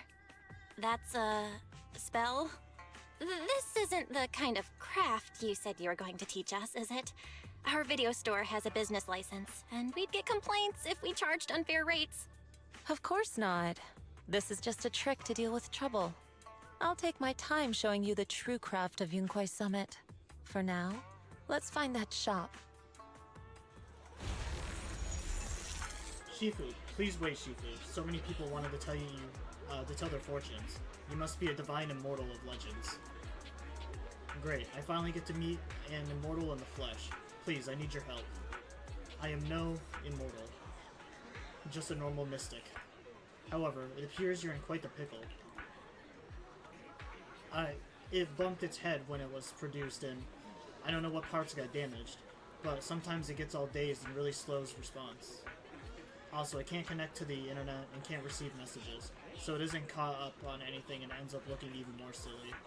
Other Bangbu keep mocking it, and it's got short temper, so it's always fighting other Bangbu. How about taking it to a repair store? No, it's afraid it can't be repaired and will get scrapped, so it refuses to go for repairs.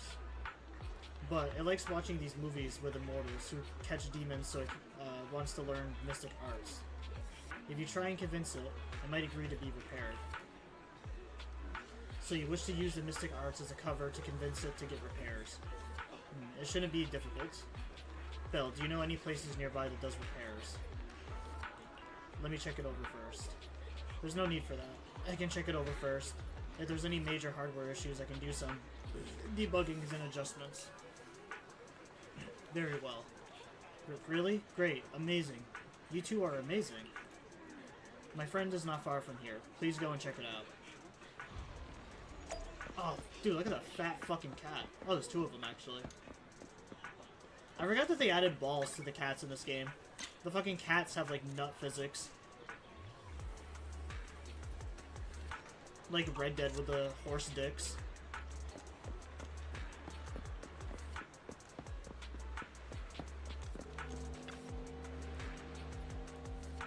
Cece, look, I brought you the Divine Immortal.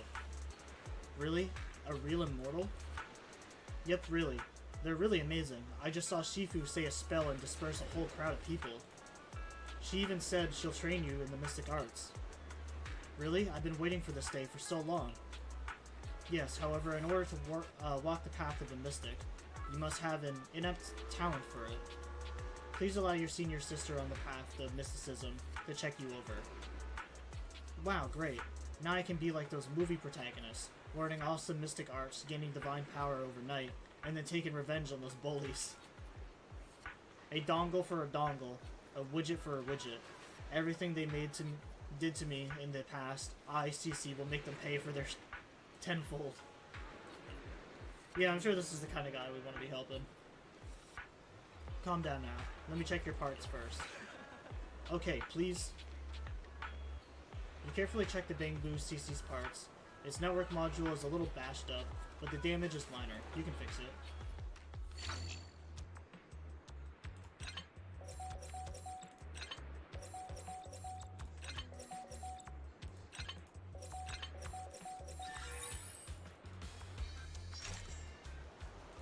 Great, all repaired. How do you feel? Oh, what was that? Wow, countless messages and updates are flashing before my eyes. Whoa! Could this be? Is this what they call enlightenment? Wow, amazing. I've been enlightened. Enlightenment! Congrats, you are now connected to the internet. Thank you. Thank you. Please, be my mentor, my official Shifu. It's a bit too early for that. You have natural talent, but you must hone your state of mind. Once you've matured a little more, you can come seek my membership. I do not know much of Bangbu affairs, but I can teach you an incantation, the spell of calming. When you feel agitated and wish to fight those other Bangbu, you can recite this incantation under your breath. Their brains are made of deflective parts. Thus, you can avoid conflict and disaster. I see. Their brains are made of defective parts. Their brains are made of defective parts. The Bangbu contemplates this for a while, its gaze growing brighter. That's so amazing. As I recite this spell, those bully Bangbu don't seem so irritating anymore. Thank you for teaching me the spell of calming, Shifu. It really works. You're welcome, but one should not get into fights if possible. If you must, be sure to win the fight. Understood? Understood. Thank you, Shifu. Thank you, Shifu. Both Shifu. Thank you both for helping us. Since you're all right now, it is time for us to take our leave. Belle, let's head to that store. Yishuan Shifu. The store is right up ahead. Yes, this is the place. Oh damn, the new character's got a fucking fatty on her too. Ah, this is the one. Seems it's closed. Another wasted trip. Not necessarily. 1 second, please. What do you mean this place is closed? We've come here before, which, Chinyi.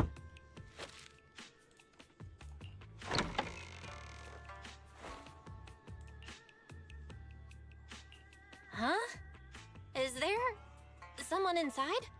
Relax. The boss prefers to do business with people they know. They like their peace and quiet, so they rarely open for customers. I'm an old acquaintance and just wanted to retrieve something. What a strange private business. Shifu, what exactly are you retrieving? Just some things needed for our future investigations. You'll know in time. Really? Shifu, I feel like you're always so mysterious. Rest assured, I'm not hiding anything from you. It's simply because the correct time has not yet arrived, so there's no need to rush.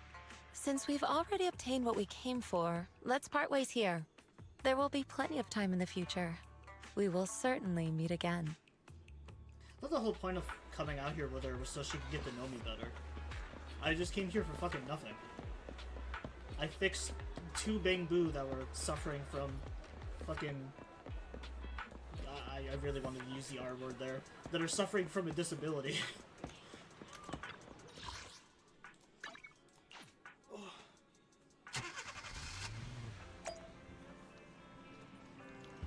Alright, Wise. I'm back. Bill, you're back. Did everything go well? It went well. It went well. It was just that Shifu deals with things in a rather unique way. Maybe that's just how the Mystic does things. I see, Bill. Do you think that what Shifu claimed is real? Learning mystic arts and whatnot? It sounds like it came straight out of a movie. Are we going to be like those movie protagonists who use talisman and defeat ethereals and magic arrays to suppress hollows? Movies are made up. It definitely won't be as exaggerated as a movie, but I don't think Shifu is lying. She really did display mystical powers back in the Hollow. I see. Well, I trust your judgment. Plus, the mayor must have his reasons for choosing her to teach us. Shifu said the mayor would have us help her on some investigations. I wonder what it was. Either way, we'll find out soon. There's no rush. Bill, you've been so busy recently. You should take time to rest and have a break. The workbench. Oh, I have now just unlocked the shit about Geppetto.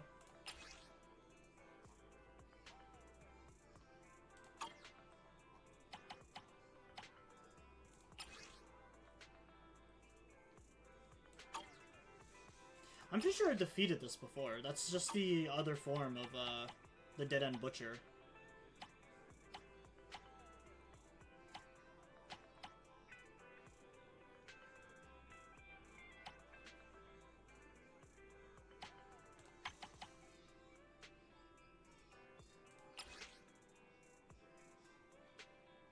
There's a rumor that we might actually be getting more soon as a character.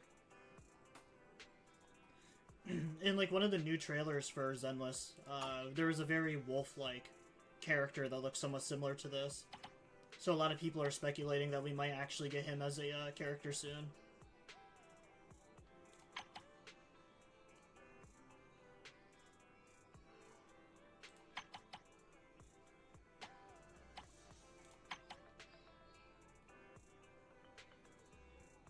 The security operatives.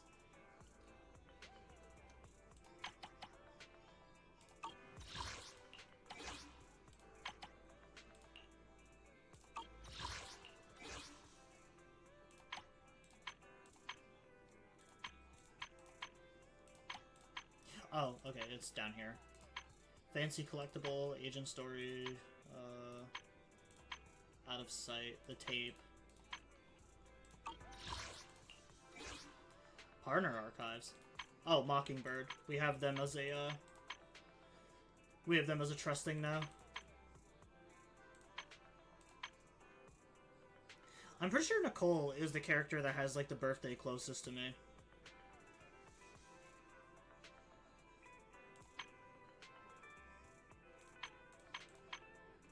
Yeah, because her birthday's November 11th and mine's November 6th. Billy's is November 25th.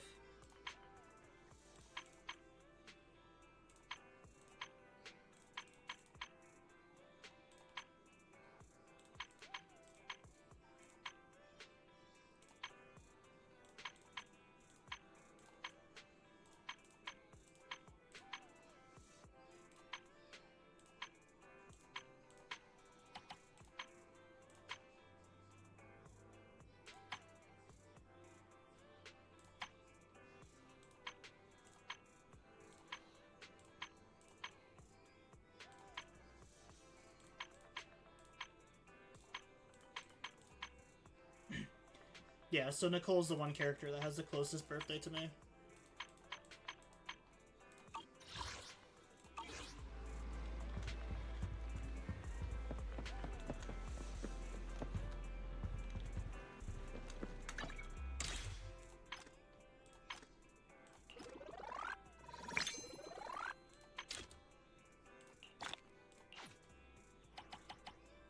I am gonna buy the battle pass eventually, but I need to wait until I get rent all taken out. There's only one of these that I don't have, and it's the game ball. It is the only one that I haven't claimed yet. Because I have the spring embrace now. I have the electro lip gloss, the 6-shoot-in, and the cannon rotor. Base attack, energy regen. Whenever the equipped attack triggers an attribute counter effect, all squad members' crit rates against a struck enemy increases by 12% for 12 seconds. Passes effect of the same names do not stack. It's not really that good of an effect though, but I do want to collect all the battle pass stuff.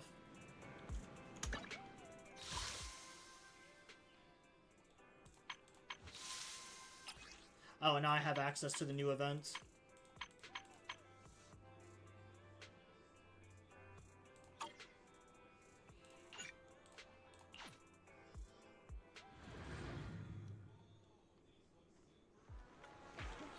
I noticed there was a new event, but I wasn't able to do it.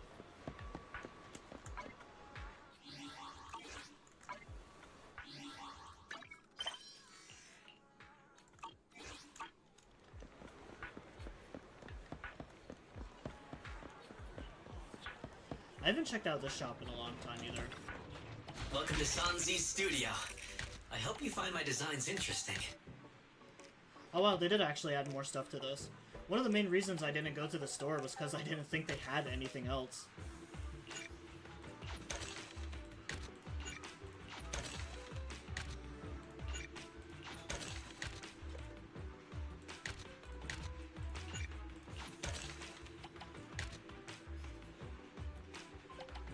I only got one more collectible that I need. Not gonna take another look? Got 10 more designs in the works. There'll definitely be one you'll love. Big old cat with his toe beams and big nuts.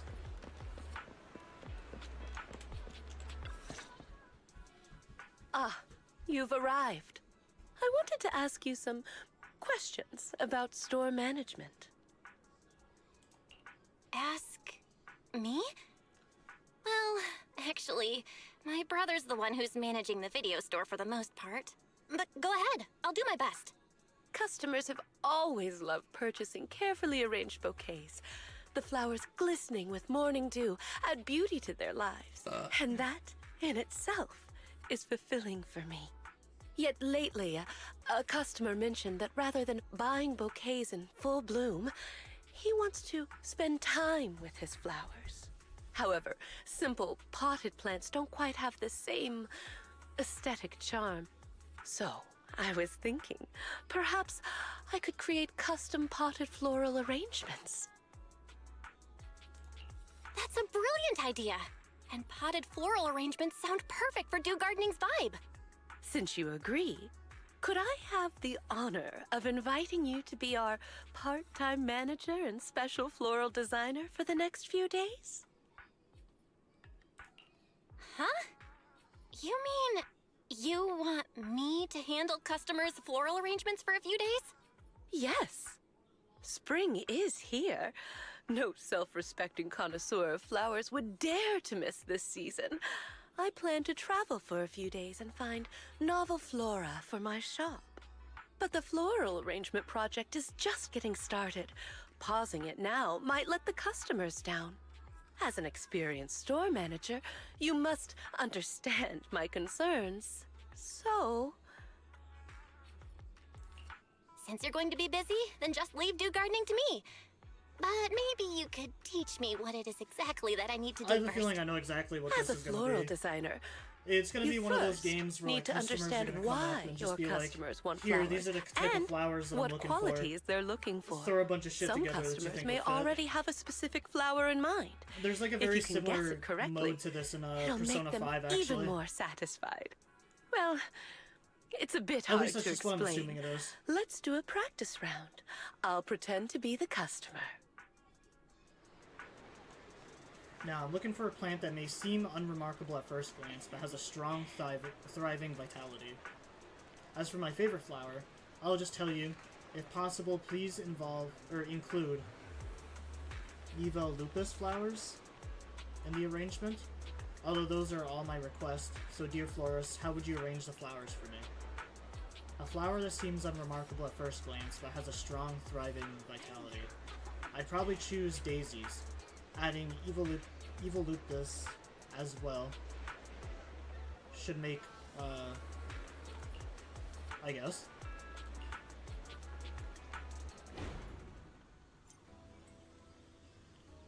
Let's learn floristry.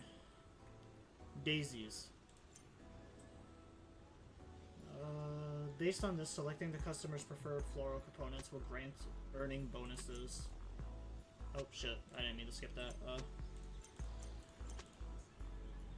Well, you know, I think I gotta like the general gist of this. We'll select the wooden one.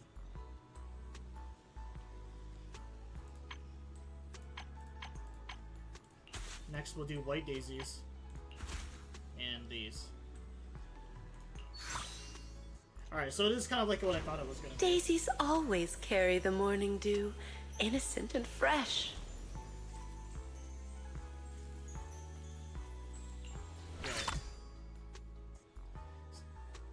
We unlock the sunflower, bellflower, and the rose.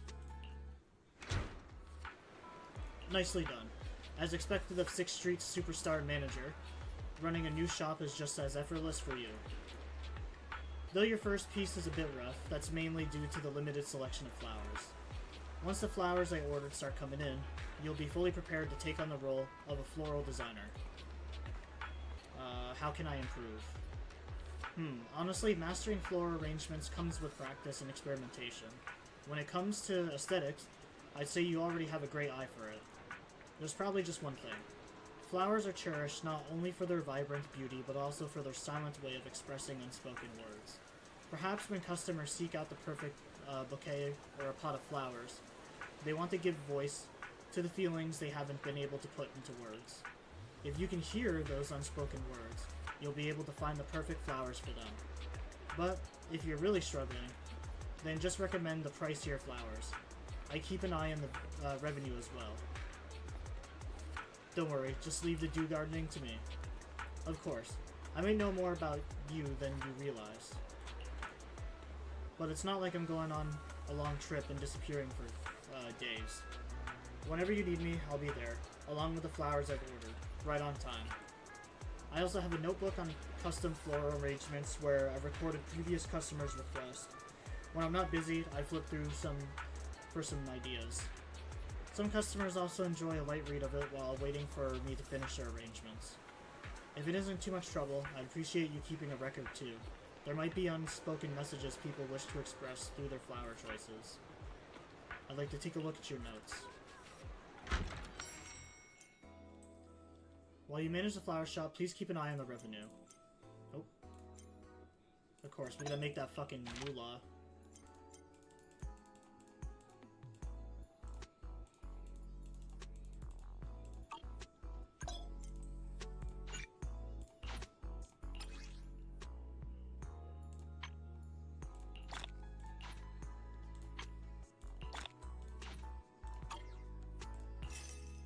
Oh, this is how we get the new Bangbu. Say it with flowers. Oh, it'll give us the, doing this will actually give us the 5-star rank of this Bangbu. How good is that? The overtime boo. This is the one I was talking about earlier. The one that, like, smashes its fucking computer. Corporate Drone Max. Active skill. Rams the target enemy with a computer and desk dealing physical damage. Keyboard Smasher. Additional ability. When there is at least one attack or anomaly character in your squad, every activation of the active skill boosts active skill damage by 25% up to a maximum of 100.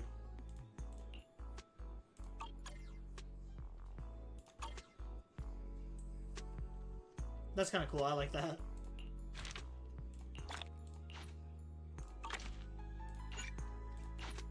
let's continue business. Oh, it's Haramasa.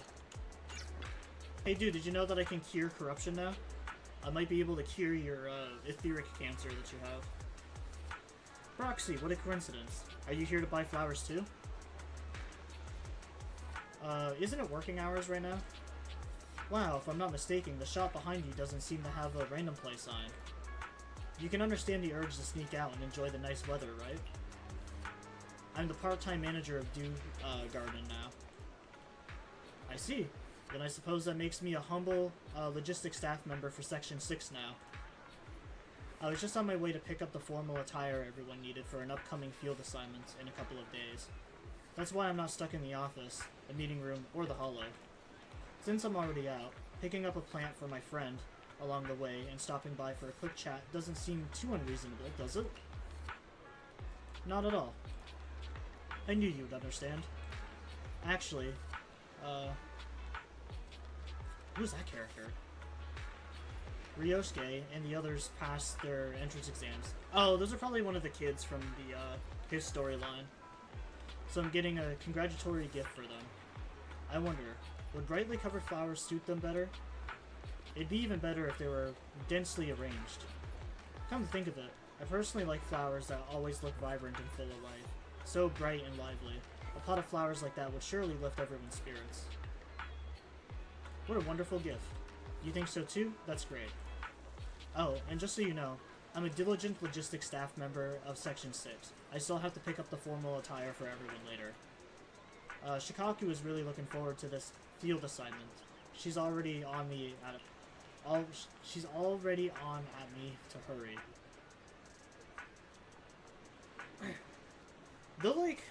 The dialogue for this one seems really weird. I know that Hoyoverse is like primarily a Chinese-based company, so I don't know if this is maybe just like bad translation from Chinese to English, but I've been noticing a lot of weird just like grammar in this chapter recently. What field assignment is Shikaku looking forward to? It's an internal matter. I can't say much for now, but I have a feeling someone as well connected as you, Proxy, will end up finding about it, one way or another. Anyways, I heard that Dew Gardening Shop has always offered fresh flower delivery services. As a temporary manager, you'll make sure the flowers are delivered to the designated location, right? Even if it's a little far. Haramasa wants the arrangement to be dense and filled with vibrant colors. Roses or sunflowers should be a great fit. I'll get started right now. You can adjust the density of the flowers using the button on the right. Each flower material has two forms, sparse and dense. You can freely rotate the pot and view the flowers from different angles. So we gotta slap this bad boy fucking right here. We are gonna slap in some roses. Some yellow sunflowers.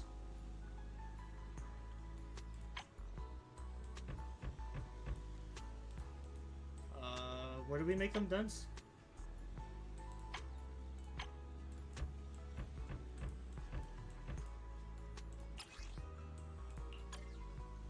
All three flowers are dense.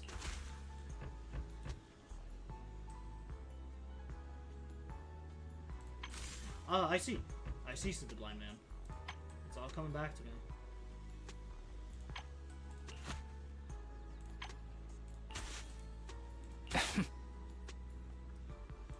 All three flowers are dense. Oh, okay, okay. I see now what I'm doing wrong.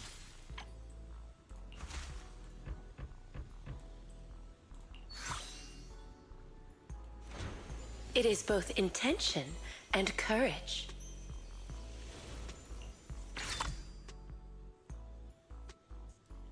Crispy Star Biscuits and Tranquil Crescent.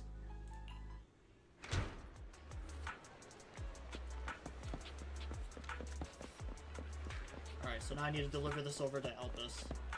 Oh, it's a little tiny kitty. It's not a Lechonk like the other ones.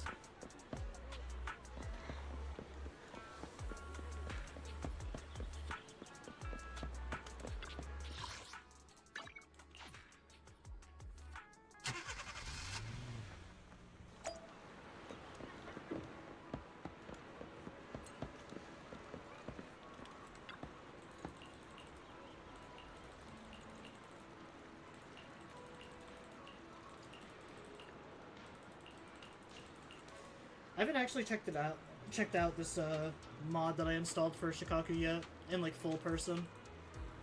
I do like it a lot though.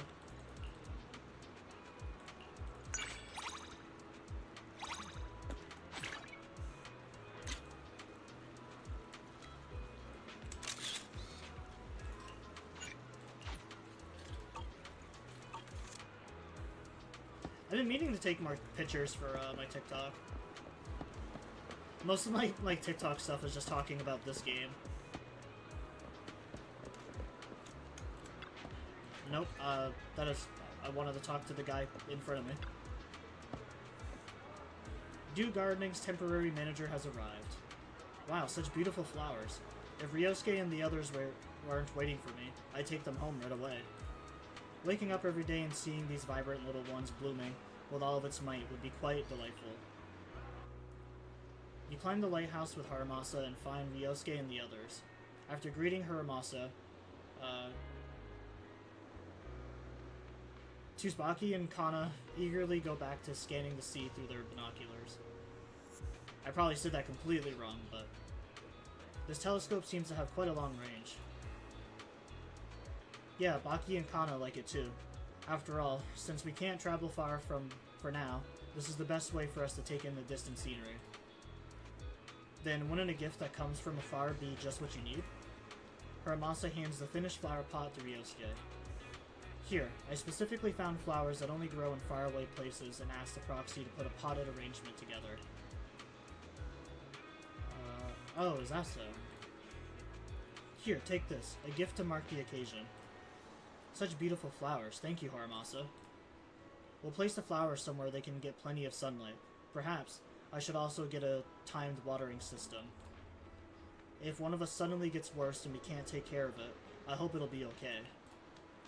So in that case, a potted plant does seem like a better gift than a kitten or a puppy.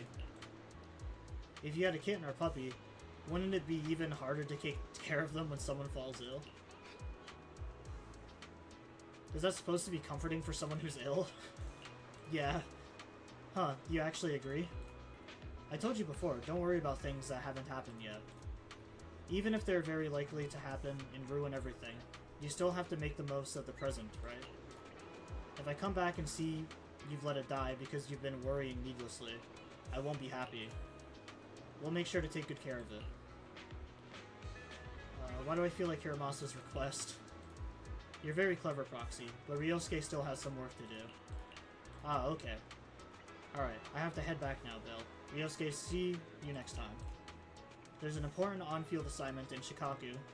She's especially looking forward to it. Is still waiting for me at the office. I got another customer already.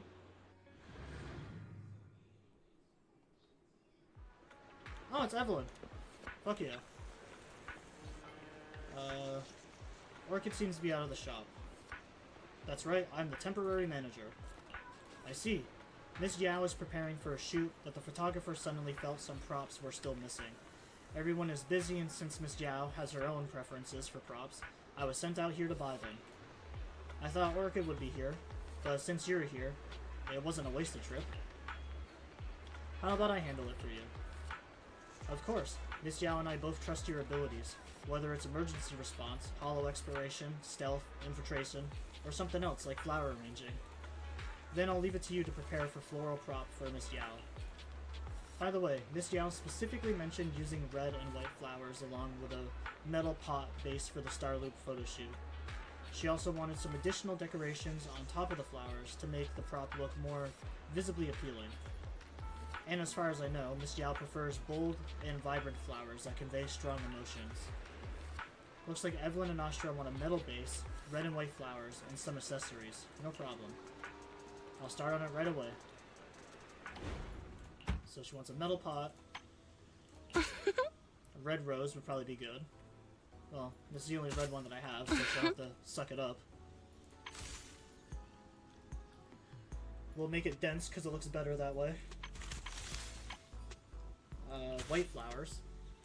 Make those bad boys dense too. With accessories. Like some crispy star biscuits. And we'll make it dense.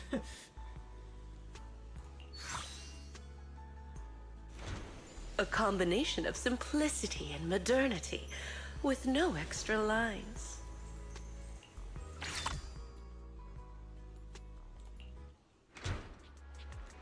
The pot of flowers you prepared as props should meet Miss Yao's requirements perfectly. Proxy, are you available to drive me to the Star Loop? Carrying pot of flowers is a bit of an inconvenience. Sure, of course. You drive with Evelyn to the Star Loop Tower.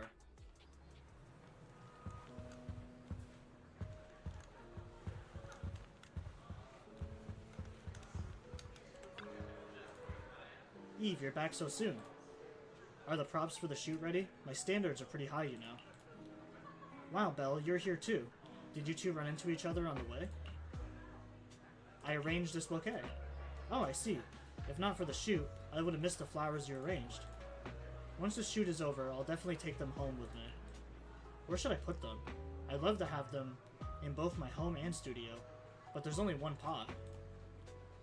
The studio might be better. Flowers need careful tending. If you keep it at home, I'll take good care of it, but it looks like you don't trust me, Eve. How about this? I'll keep it in the studio for a week, and if I take care of it good, then I can bring it home. What do you think? Manager, can I schedule a time for you to arrange the exact same bouquet again next week? Eve? But Belle, you do believe I can take care of the flowers, don't you? I do. I'll prove it to you.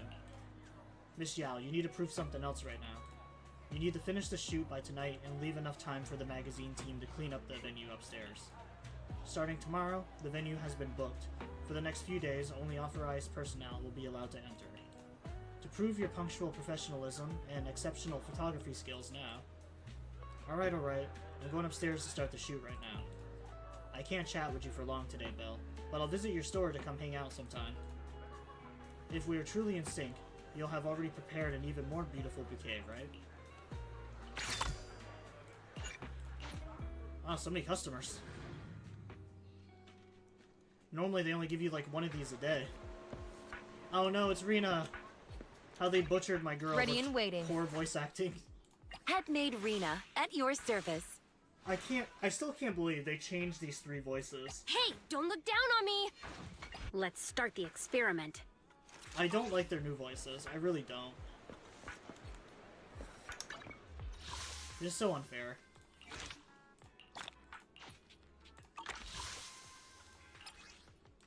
Everything I love gets destroyed.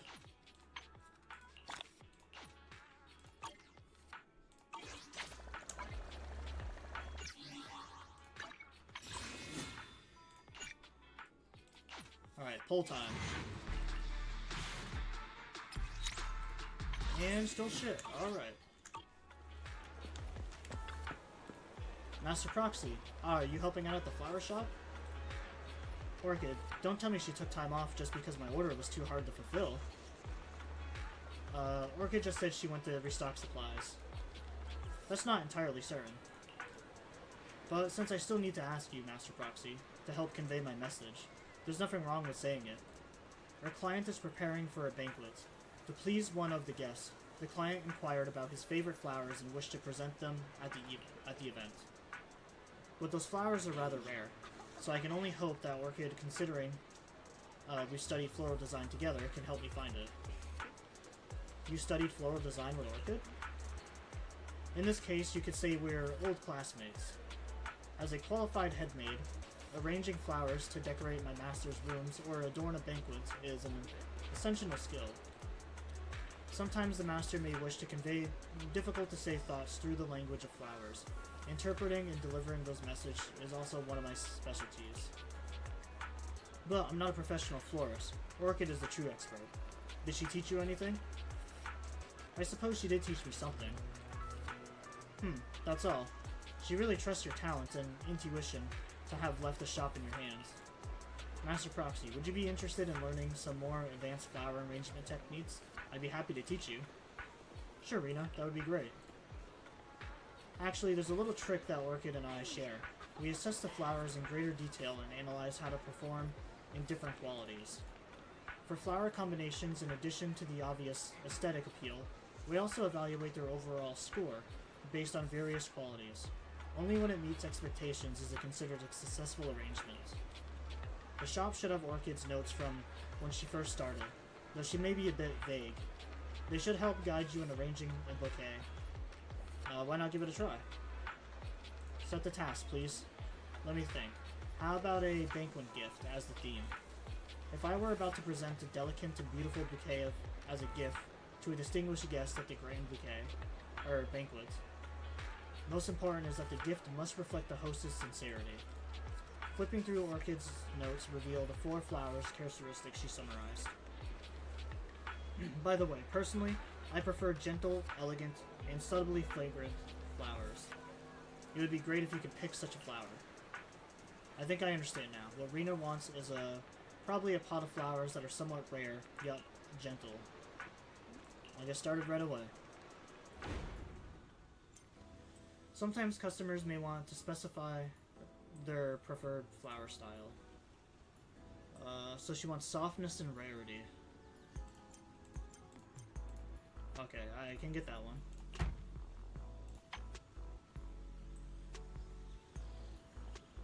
So softness and rarity. Well, none of these have either of that.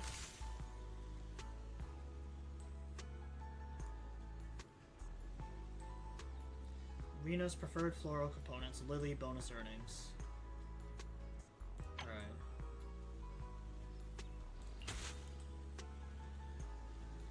So this has the softness.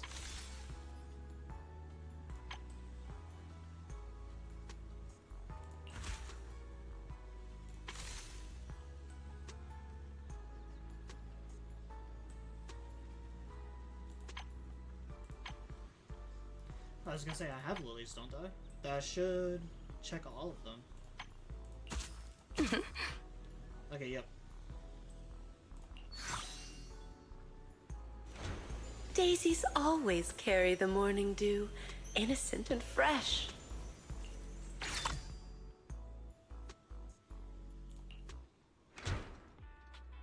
You certainly do have a natural talent for this. No wonder Miss Orchidea was willing to hand her beloved dew gardening to you. Oh my god, that is not Rena. That is not my Rena, damn it. Oh, why did they have to butcher the fucking voices of, like, some of my favorite characters?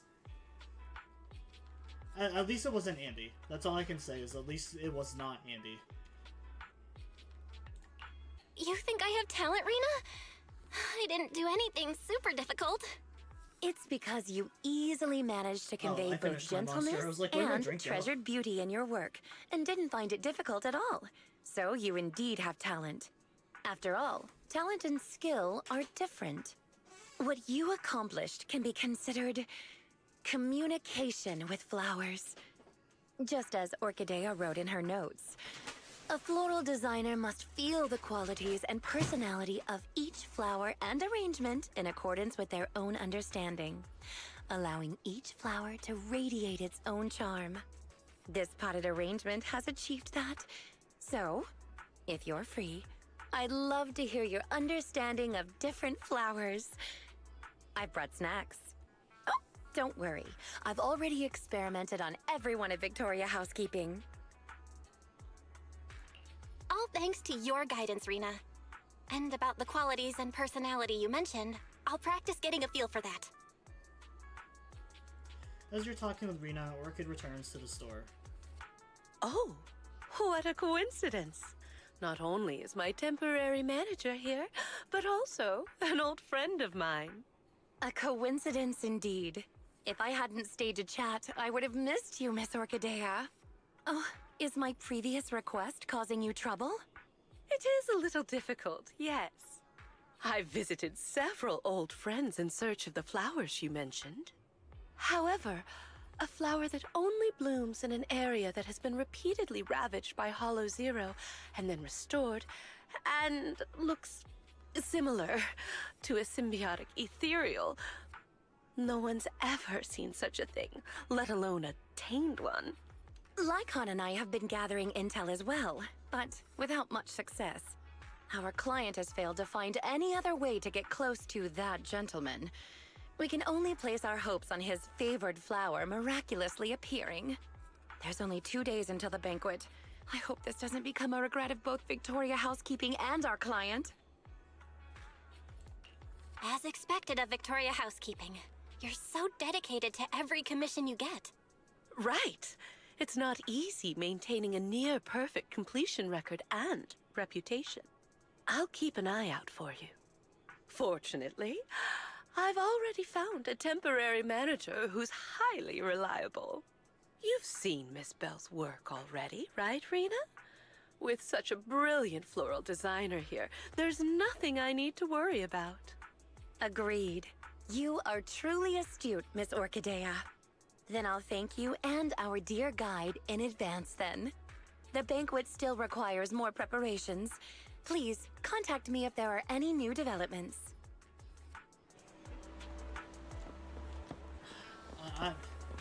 Okay, it's not terrible, I guess. The voice isn't terrible, but it's still not my favorite. I'm still pissed that they keep changing the voices to my favorite characters. Ready and waiting. You want to test my hammer? Because like Colda sounds nothing like she used to. Hey, don't look down on me! Let's start the experiment. And like, why these 3 characters in particular? Because like I said before, I understood Soldier 11 and Sir Lycon, because they were about to play a bigger role in this series.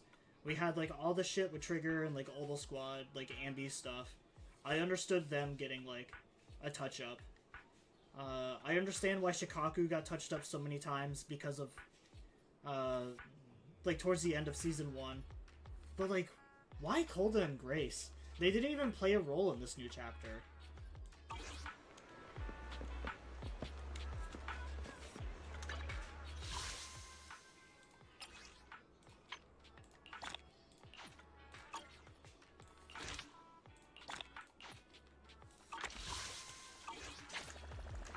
I don't know, dude.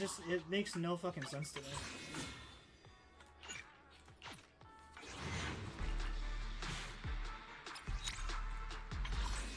God, I am getting bent over in my polls today.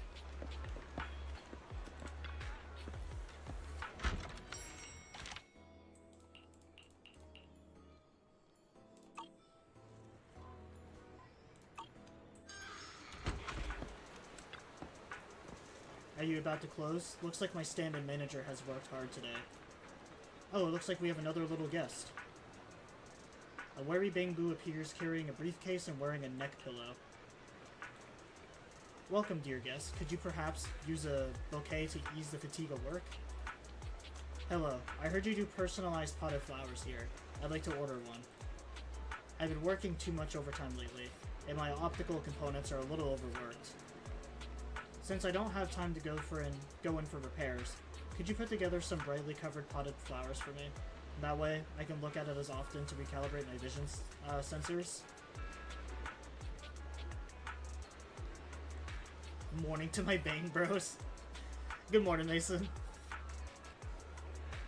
Preferably ones that require no care at all. Though I used to grow flowers and people would praise my green thumb. Now I barely even have time to take care of myself. Sorry, dear customer, but I'm unable to fulfill your request. Why? I just need a simple pot of flowers. Because no flower can thrive completely without care. Perhaps you could try adjusting your workload first. When you have a bit more time and energy, come back to find the perfect plant. The one you are willing to be able to care for.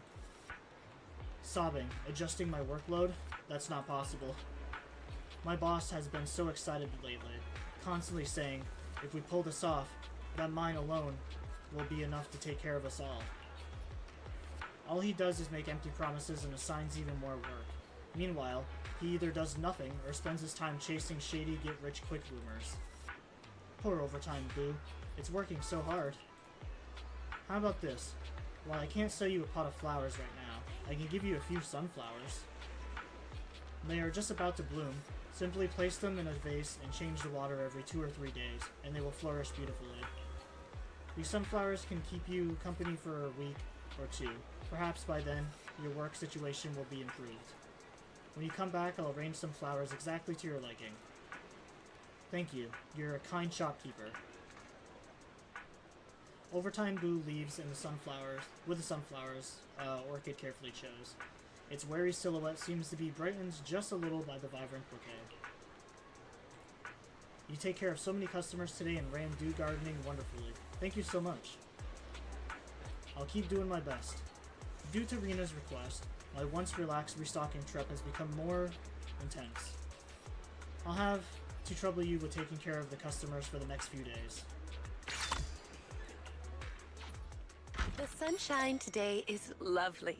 Perfect for picking out a bouquet. I can do more orders? Fuck yeah. Alright, let's organize some flowers.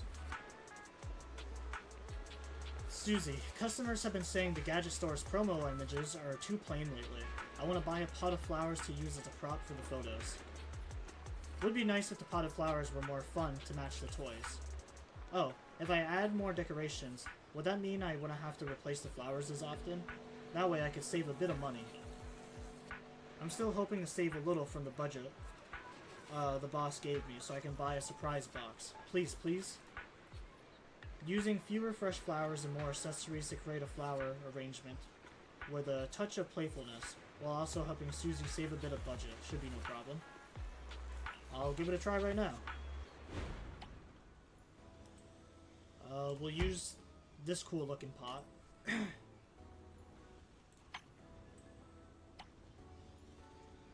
So she wants 2 charm.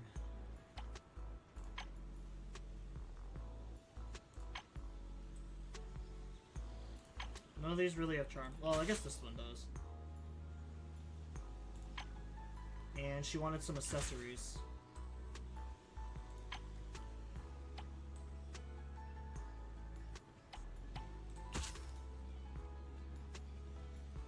Yeah, there we go. That's under the budget.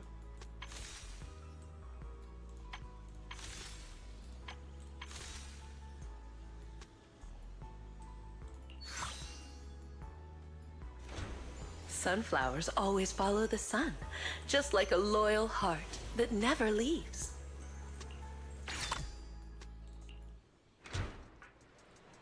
That's right, that's it.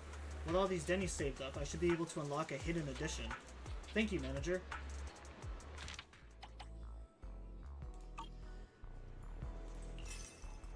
Yes, I can claim the overworked boo.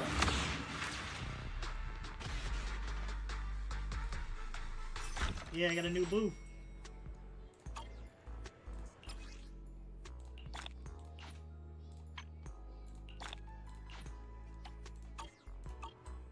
Oh, so Mason, Simply looking at flowers is a healing experience.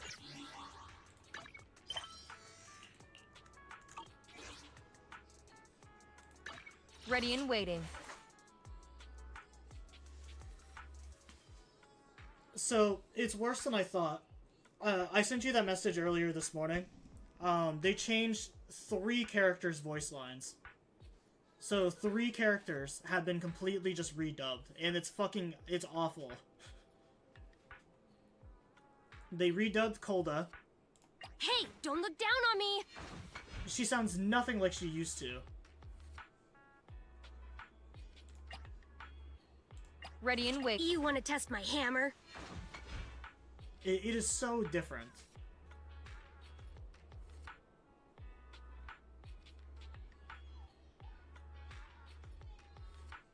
They changed Grace. I only handle technical matters. Another one of my favorites. I shall... Let's start the experiment.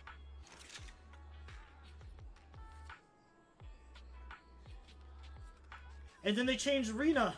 Headmaid Rena, at your service. It doesn't sound like the same character. I'm here, so we got... 1, 2, yes, all accounted for. It's such bullshit. I only handle technical matters. Grace is the only one I'm not too mad about, because, like, it's not really that different, but it's still noticeable enough. But, like, these 2 fucking characters aren't even, like, they don't play a big role in, like, this new chapter. So why did they change their voice lines? You want to test my hammer? Let's start the experiment. They better not touch Ambi. Ready for combat. If they ever touch Ambi's voice, I might actually flip a table. Standing by.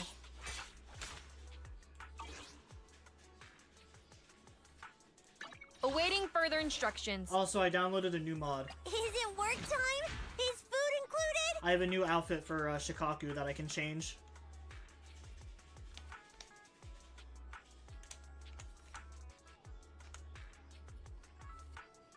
Actually, I do kind of like the two different colored eyes.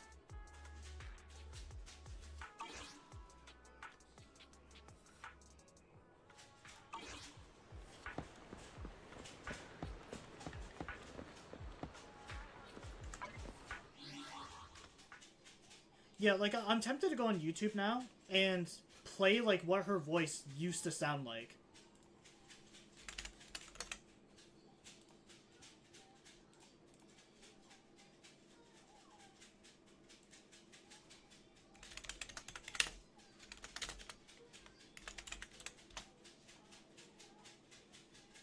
Oh, good. Here's a comparison video, actually. Just let me switch over real quick.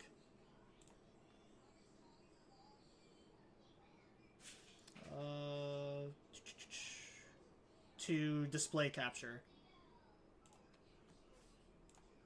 I'm president of Bellabog Industries, Kaleda Bellabog! I'm president of Bellabog Industries, Kaleda Bellabog. It took a while to get this thing moving. Leave it to me! Come on, you punk! It took a while to get this thing moving. Leave it to me! Come on, you punk! Almost. Just a little more! Yeah, it fucking sucks, dude. It is so bad. It's so fucking bad. It is so generic. Rena's is another one that changed really bad, too. Headmaid Rena, at your service. Headmaid Rena, at your service. 1, 2, yes, all accounted for. 1, 2, yes, all accounted for. I'm not finished. I await your instructions. You cannot stop me. I await your instructions.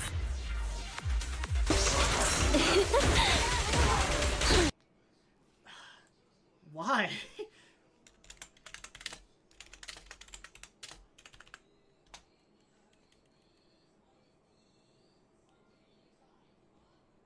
Oh.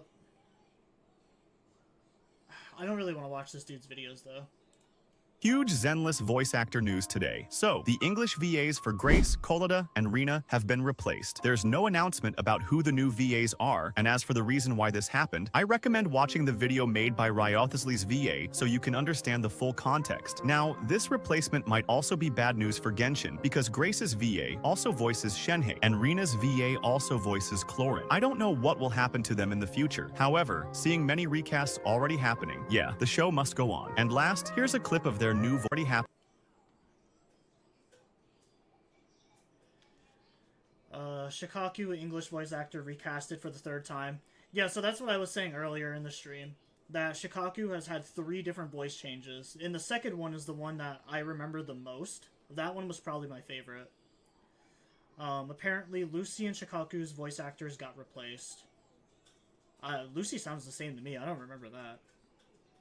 Lycon and Soldier 11's English voice actors from ZZZ have been replaced. That one I did know about.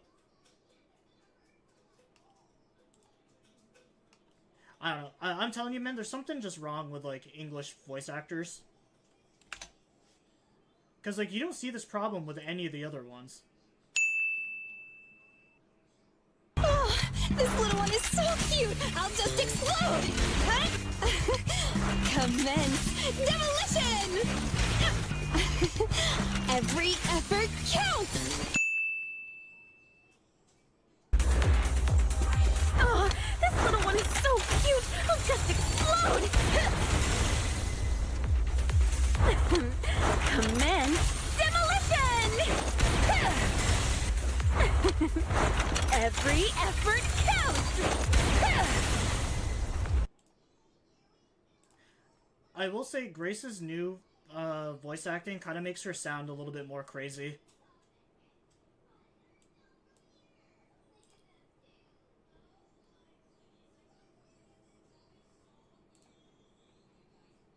I'm at your disposal. I'm at your disposal. I shall follow your orders. I shall follow your orders. This one, Sir Lycon is the only one that I actually didn't even recognize that change. Please. Zero! Please. Amateur. Awaiting orders. Awaiting orders. Quickly now.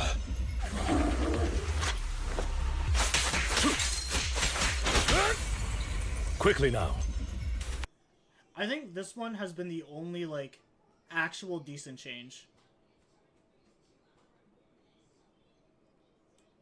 And then the last one they changed... Oh, actually, we need to go through all of Shikaku's voice changes. Oh, actually, there's a fucking video right here. Is it work time? Is food included? Is it work time? Is food included? Is it work time? Is food included? Just don't blink! Haha! Just don't blink!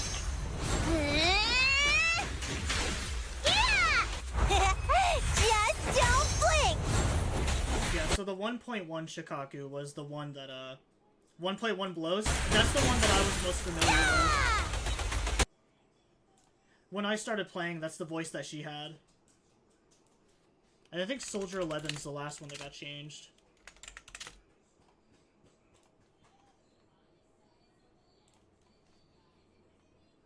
Awaiting further instructions. Awaiting further instructions. Ready and waiting. Ready and waiting. Oh, maybe the new voice for Soldier is actually better. Watch out! Watch out! Alright, scratch that. I take it back. This voice change is actually better. We need to act. We need to act.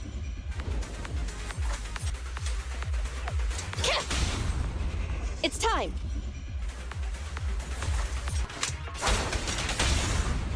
It's time. Flames, obey me!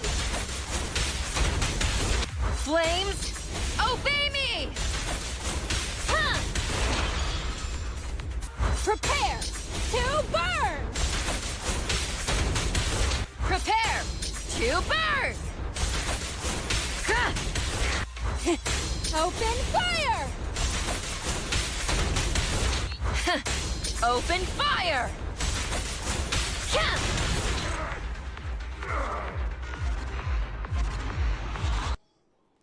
Alright, maybe her new voice isn't actually too bad. So we got 2 good replacements, and then we got, 2 good replacements and 2 really shitty ones. Or 3 really shitty ones.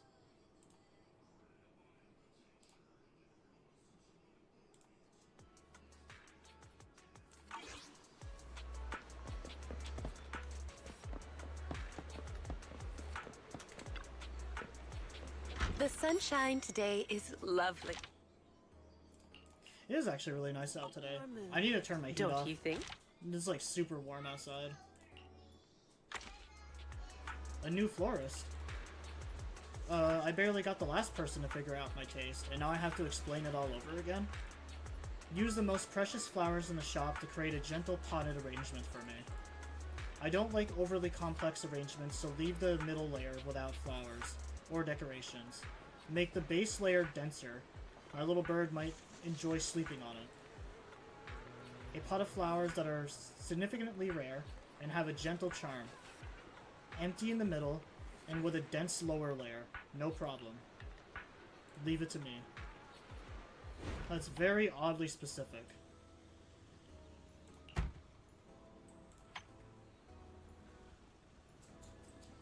So she wants a densely packed bottom. I mean, I can arrange that for her if she wants.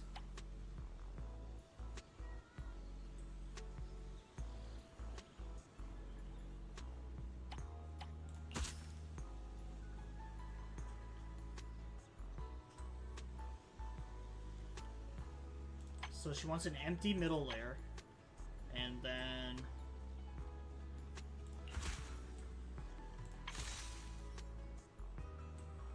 looks good enough to me. The simple blue-green hue depicts the tranquility and elegance of time. That's not bad. You've been here these past few days, right? The Night Boo! To brighten your mood, don't you Hello, think? Apprentice Knight. I'm glad to see that even after completing the trial with me, you still uphold the virtues of a knight. You're absolutely right. Appreciation of beauty and pursuit of love are essential lessons for a knight. Perfect. I also need some romantic flowers as a gift for Princess Elena. They should also match my tough and charming personality, preferably something light, or I might end up tiring out my brave white steed. If possible, please prepare some cookies as decorations to win the princess's favor. The journey ahead is long, and arduous. I think I said that right, but I am ready for it. Such a familiar style, alright. Quackseed wants flowers that balance the romantic and whimsical aesthetics, but nothing too delicate, and some crispy starred biscuits in a wooden flower pot. I wonder which princess is receiving these flowers. I'll give it a try. So he wants a wooden pot, crispy starred biscuits. He wants 3 charm, 4 romance. How does roses not count as romance? What the fuck? The fuck?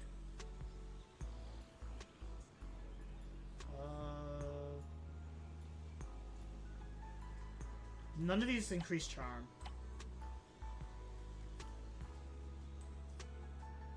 Honestly, you could go either way with these. I'll do purple though, because purple flowers are based. Alright, sunflowers. Oh, but I need -2 softness?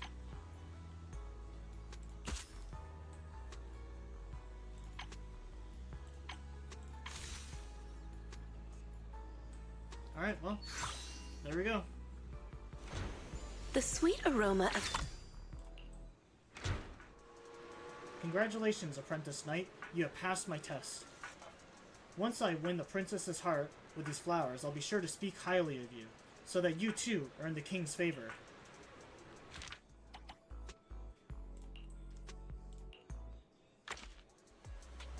I heard you've got something new going on. I'm here to show my support. There may not be as many types of flowers as there are videotapes, but it's still a bit overwhelming. How about you just pick for me? I never bought plants before. Please choose some special flowers for me. It's fine if they're a bit pricey. However, please avoid red flowers. They remind me of error messages. No yellow ones either, since they remind me of warning signs. And definitely no blue flowers, if possible. I can live without ever seeing a blue screen again. If possible, I don't want them to be too vibrant or intense emotionally. When I'm working, I hope to keep my head on straight. Rena wants a pot of rare enough flowers that are not too romantic, and no red, yellow, or blue colors. What other colors are left? Just white. So no red, blue, or yellow. -2 romance, but rarity 3. Well, since you seem like you're a basement dweller, I'll give you a metal base.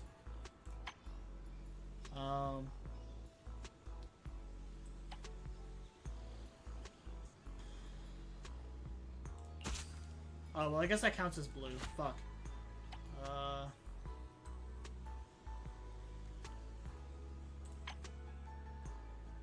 She doesn't want romance, though. Well, these are pink flowers. Does this count as red?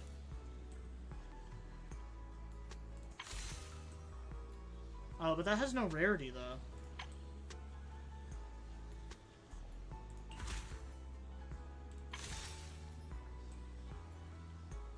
Alright, so I have white water lilies. These pink flowers.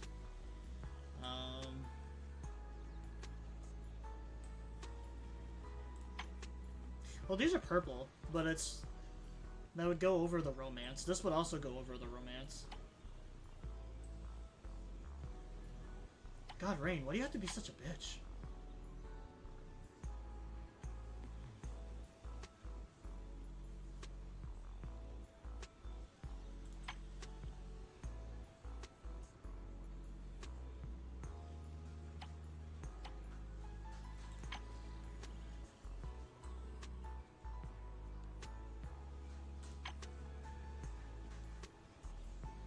How am I supposed to get above 3 rarity?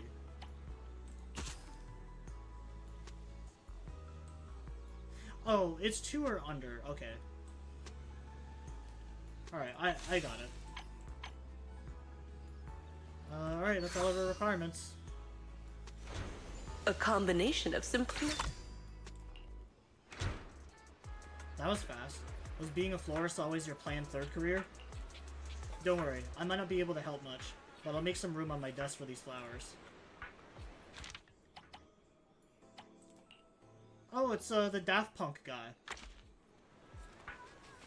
Oh, it's you. Have you listened to my new song, Come Alive? Alright, fine. It's been out for a while, so it's not exactly a new song, but things have been really busy lately, you know that. Since I stay up late a lot, but don't want to disturb others by turning on the lights at night, I could really use a little nightlight. I previously asked Orchid to reserve a glowing accessory, something moon-shaped. Let's use that to arrange my potted flowers. Along with some white flowers, it'll make it brighter, but not too harsh in the eyes. But I'm not looking for something overly soft, something more interesting would suit me better. The accessories Yai mentioned is a tranquil crescent moon, along with white flowers. It'll create an arrangement that's somewhat playful and not too delicate. I gotta pee really bad.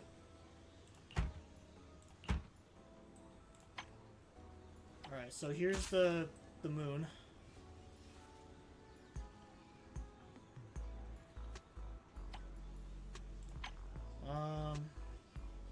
With white. So we'll put some daisies on there. With a charm of 2.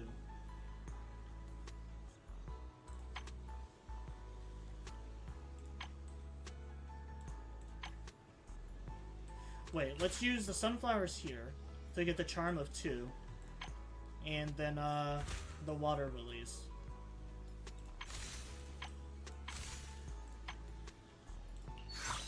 There we go. The simple blue... This is exactly what I wanted. Hello, my overtime buddy. Just 42 days left until the score is due. You'll stick with me, right?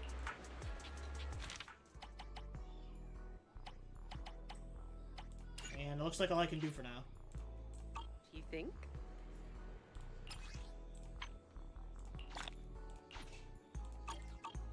You're welcome to come back anytime to hear more stories of flowers.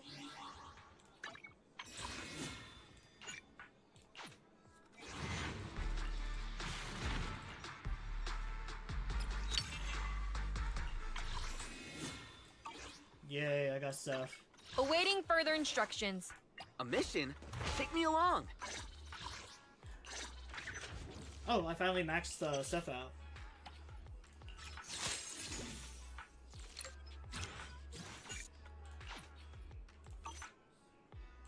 If you need help, call me anytime. Cool, I got all of his perks now.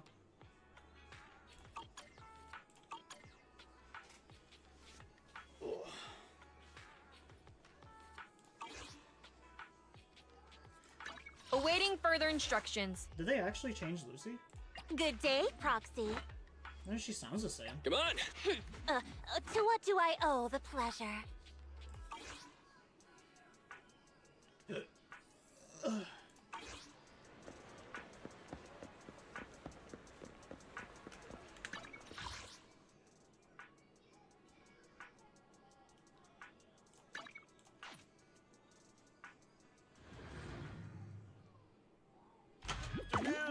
Let's get your little companion some new parts.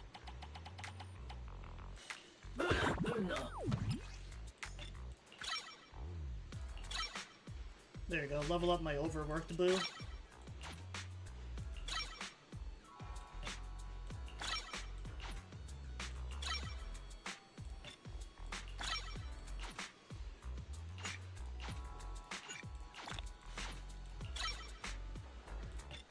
I got plenty of new ideas. Let's try them out on EOS one by one.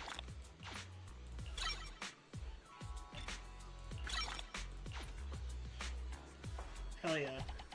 Level 60, boy. I need to start working on getting these other boos leveled up.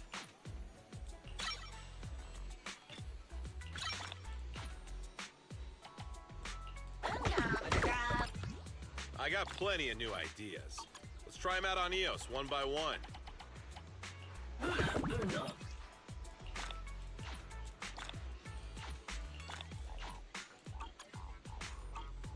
Is that it? Come back next time, you hear? You heard?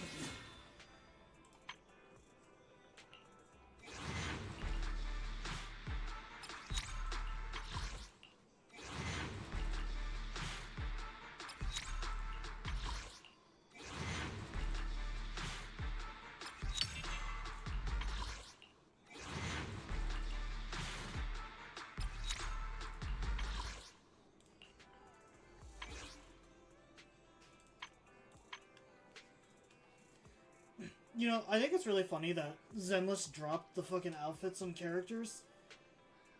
They dropped these outfits and then just never did it again. The anticipation off stage is the perfect prelude.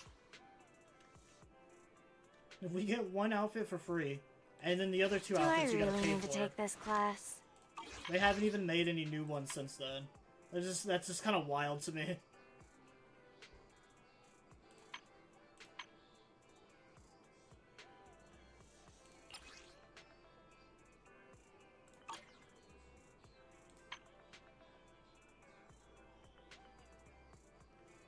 God, the prices of these are so fucking high.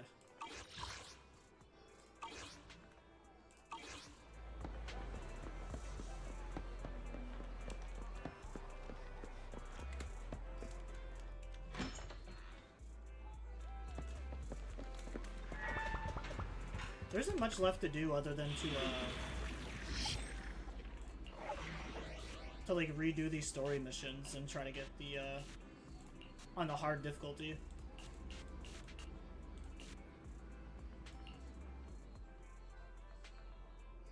Whoa, what is this mission?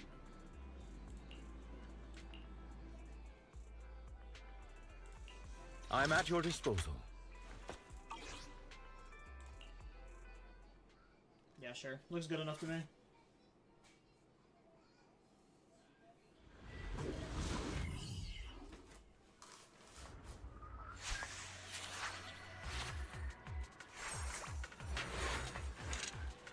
Landon's stash should be somewhere nearby.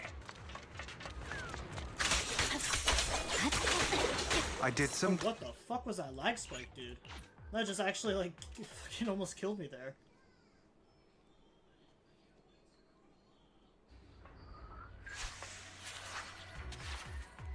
That shit just came out of nowhere. Landon's stash should be somewhere nearby. I did some digging. Some of the missing workers were brought here too.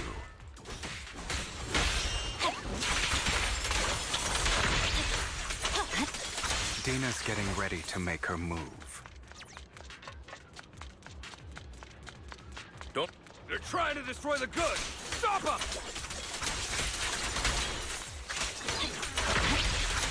We need to take care of the guards first.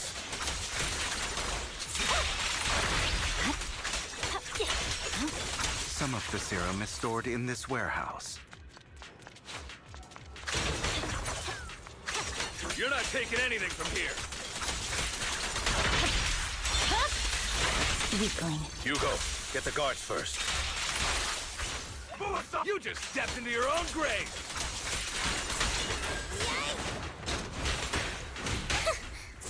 Fools. Stand still. Holy shit, dude. Why the fuck is the dodge not working today? Like, fucking goddamn.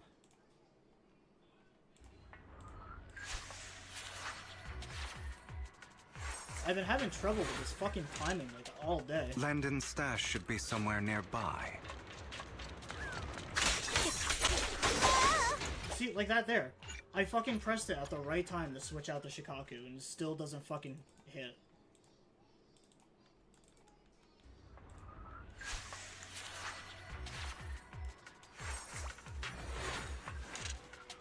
Landon's stash should be somewhere nearby. I did some digging. Some of the missing workers were brought here too.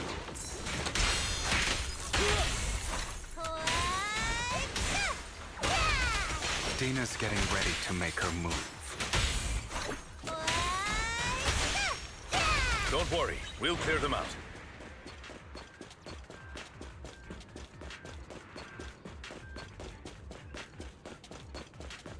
They're trying to destroy the goods! Stop them!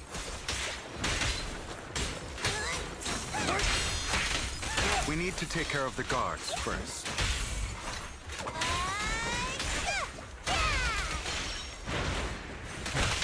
Amateurs.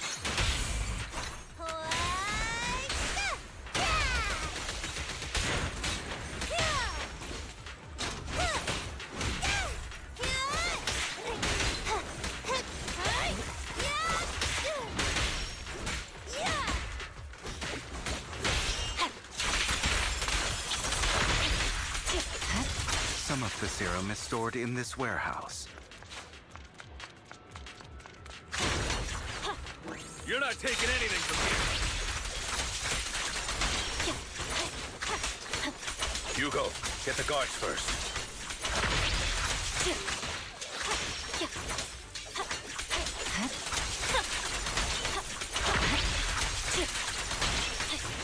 You just stepped into your own grave! My blade is already sheathed. The blade. Yeah.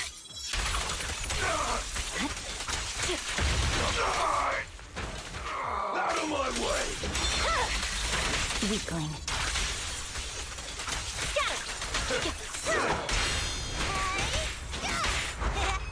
Yes, don't blink! Losing advantage.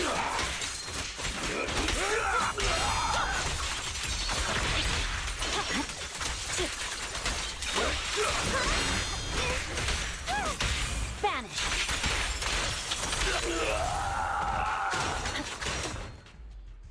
More See, of that's how the Landon's combat serum should be survives the next.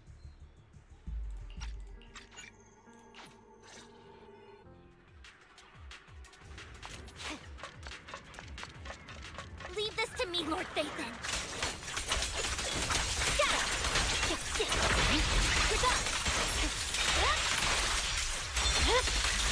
It's over. I might actually have to start putting my AC in sooner than I thought.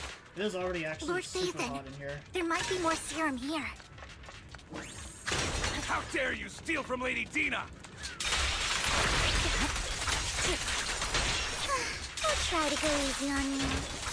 No promises. There are containers by the fissure.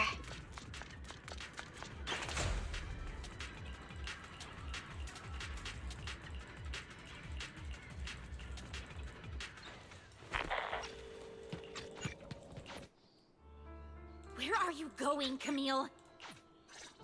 Let's take out these ethereals first. We can't let Camille's efforts go to waste.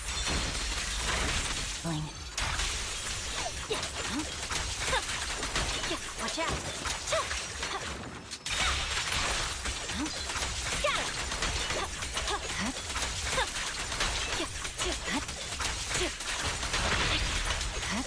Let's go after Dina, Lord Phaethon.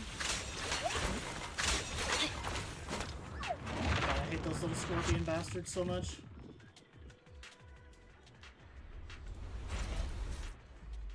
Are you satisfied now, Vic?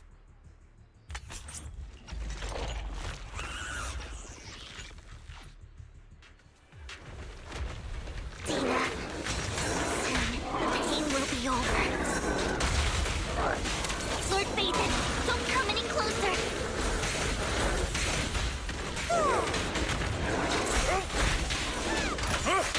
This power!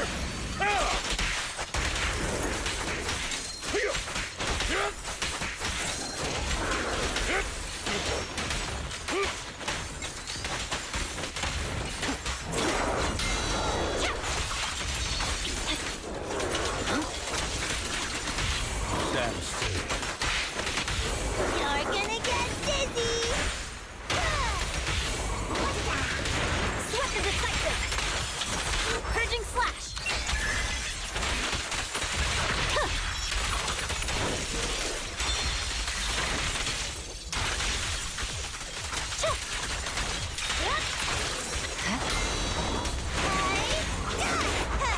Here we go!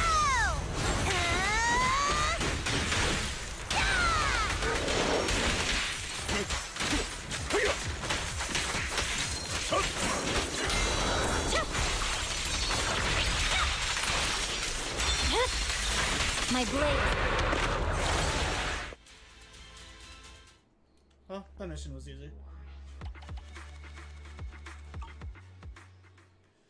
There's nothing else for me to do besides just these hard missions, and I think after I complete these, I'll probably end stream.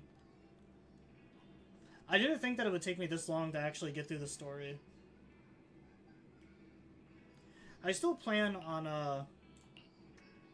oh, physical and fire. Eradicate all evil. I still plan on doing a tier list for, like, all the chapters. Where the fuck is...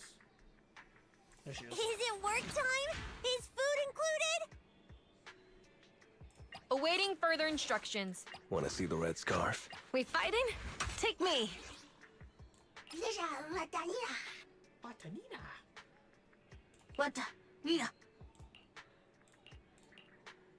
Oh, this one needs an anomaly.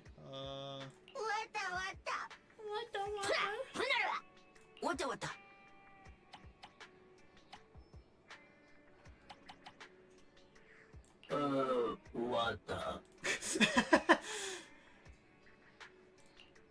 I love the sound of the fucking overtime boo. What the? Nah. What the? What the? What the? What the?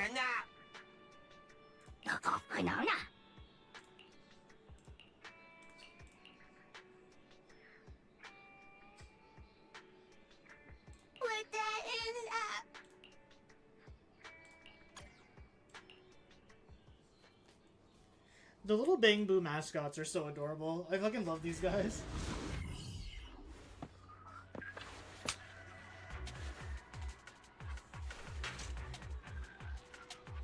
I'm sure you've heard about the missing workers from companies under the Ravenlock family, too. Those are Ravenlock's men. The workers with them are the victims who were tricked into going into the Hollow.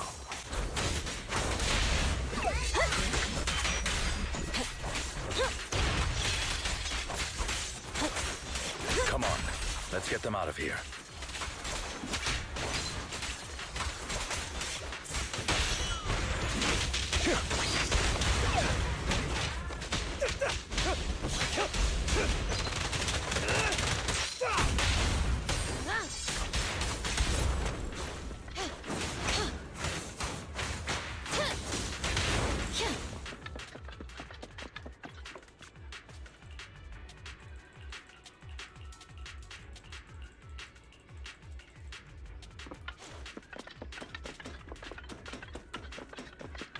Bunch of nobodies. Quick as hell. Kill them! You're welcome to try.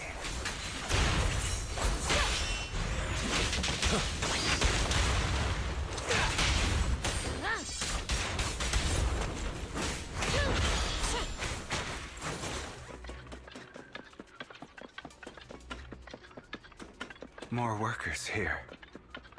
And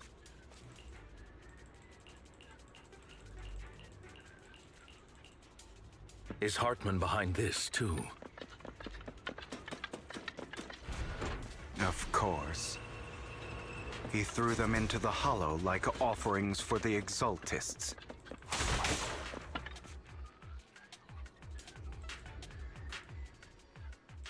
There's more over there.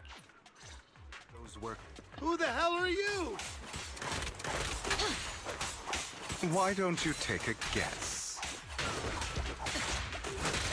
We're the ones here to stop you.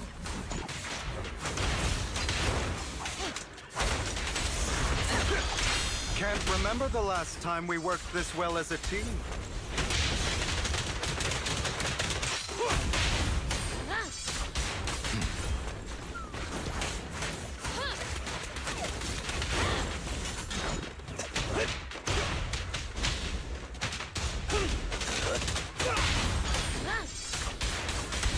legs? How are they feeling? Flames? I'm fine. To be honest, I think I prefer the way you used to fight.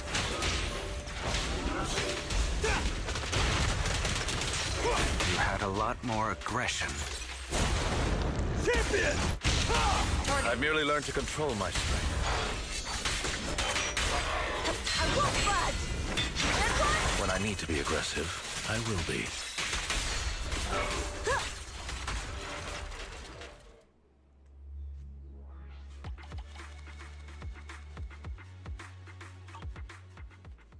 I also get those purple discs from this too, which kind of helps me out a little bit.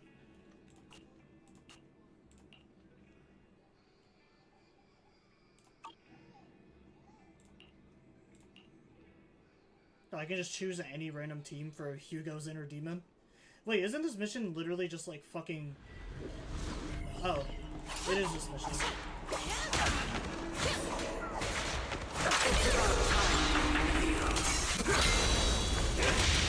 Not bad.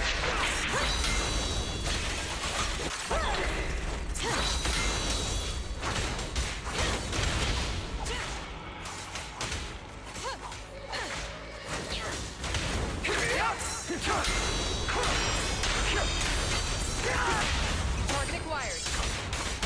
Come on, face me head on. Amazing blade!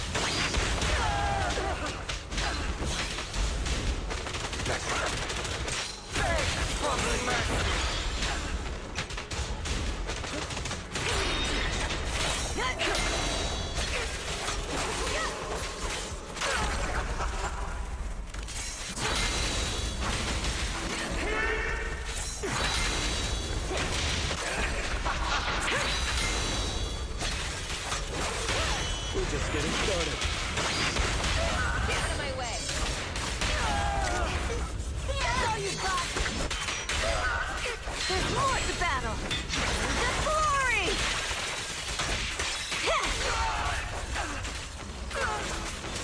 It's not over.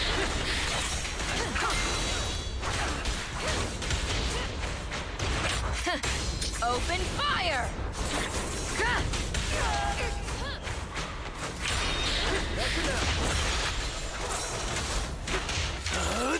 I'm unstoppable!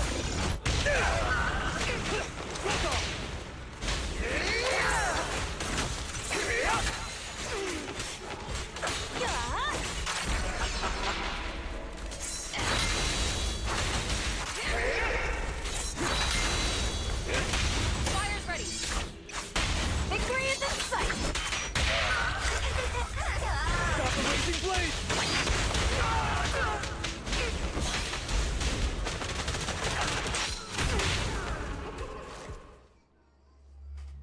Well, that was easy. I don't even think I took any damage during that.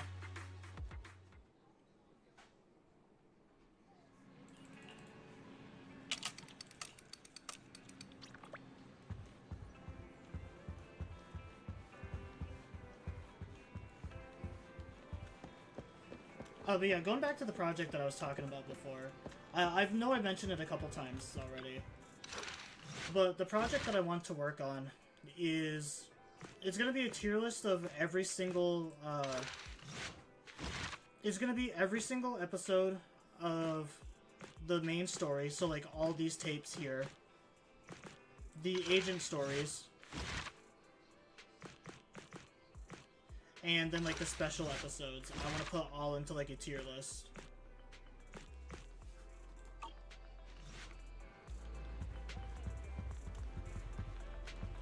Go over like each individual story like piece by piece, and just act as like a nice refresher because it's been a bit since I've started this game, so some aspects of the story just come and go.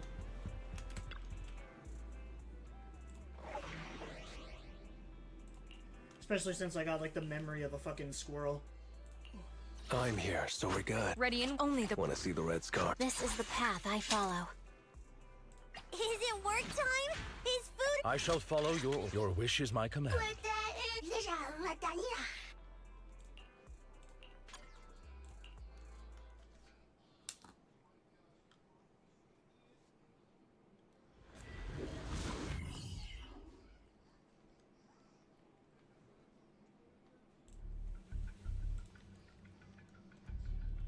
Where's the sacrifice core? Ethereal! Stay away from Lord Satan!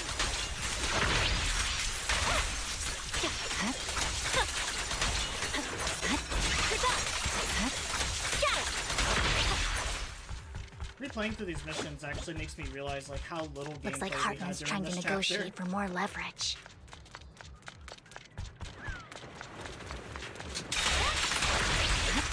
Let's get out of here before we're spotted. Let's keep moving, Lord Phaethon.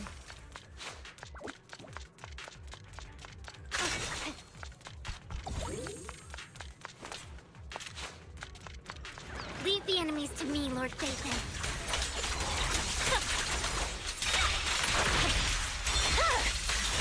It's over.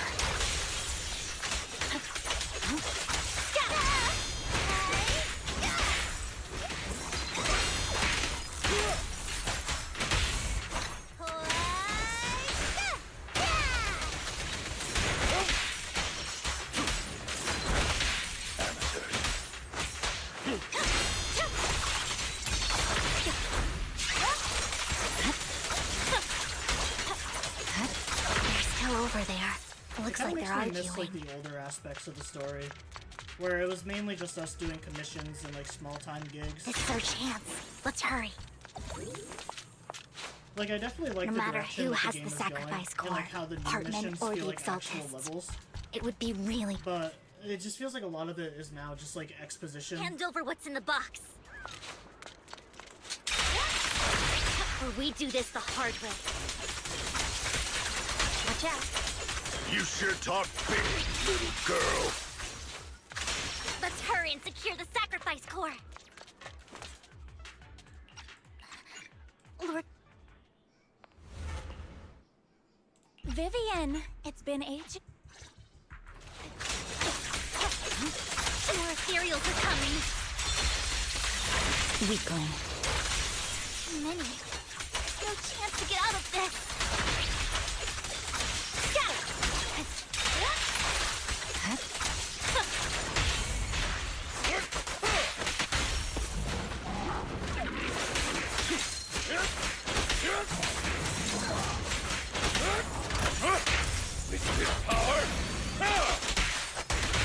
Blow, blow, blow away your trouble!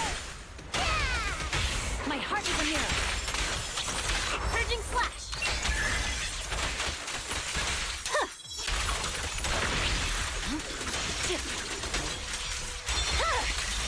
My Stay away from Lord Phaethon!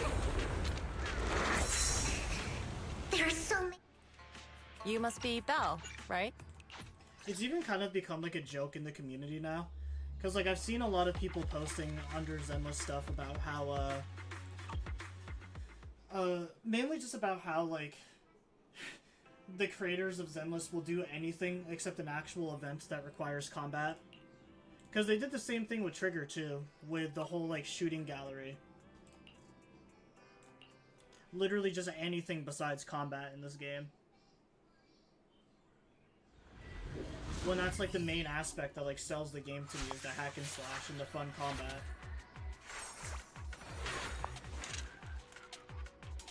Lord Phaethon, thank you for trusting Mockingbird and me. Lord Phaethon.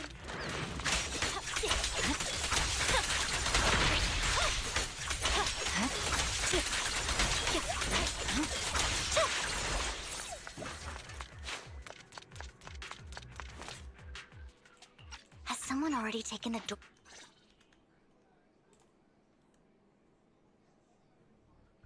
Did Hartman just make up this I wish we knew what Hartman's backup plan is. I really want to pull Vivian because I need more ether characters. I just can't shake the feeling that... Weakling. Like as much as I would love to Hugo pull may Jane, have though, done terrible I technically things. already have a physical anomaly He had his character with reasons. Piper.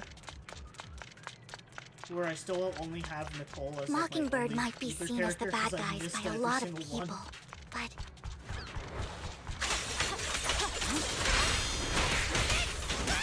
I Ironically, joining Mockingbird is what put me on the right path. Say no more. For the first time, I'm needed for more than just my curse. Light strike!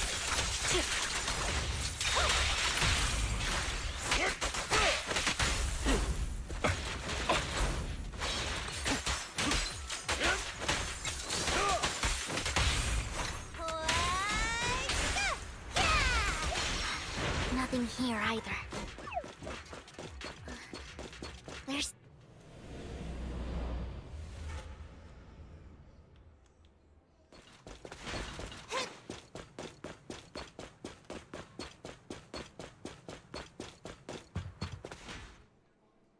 I knew it was you, Vivian. Lord Phaethon, watch out! I'll tell you what that was about later.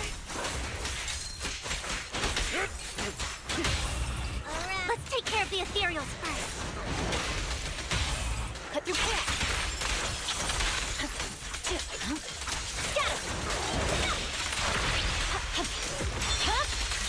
It's over. Yo, those missions were a breeze. That was kind of a joke. There really was no combat for this chapter, huh?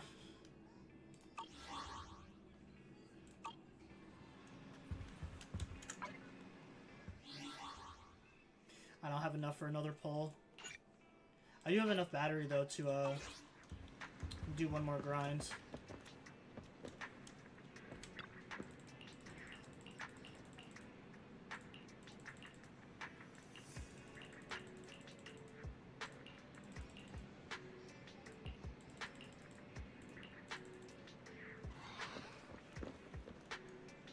What's up with all these bang boos coming over all of a sudden?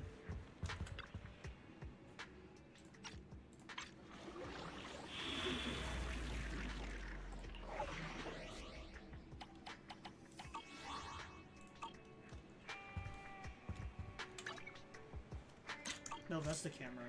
How do I get to the internet?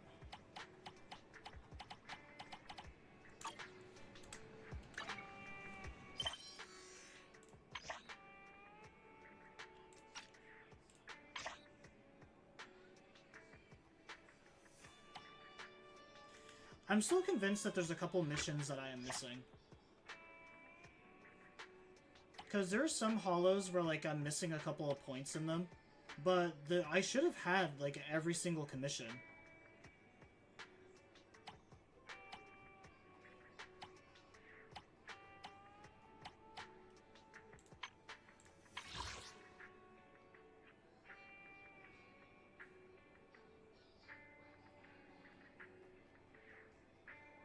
Season 1 epilogue. So what was all this shit over here? Was this not Season 1?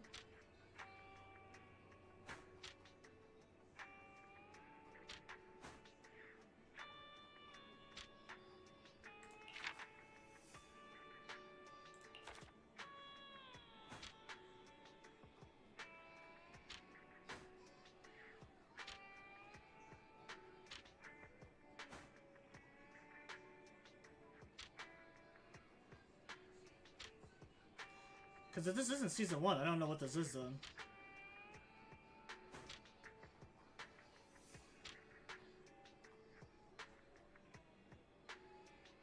Oh, I guess the prologue.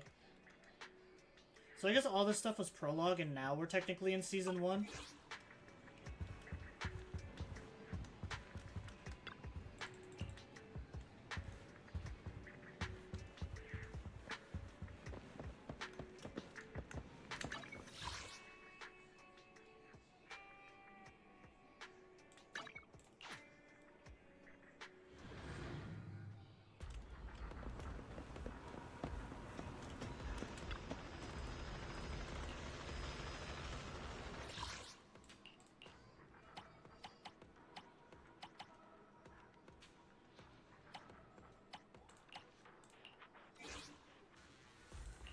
Eradicate all evil. I'm here, so we're good.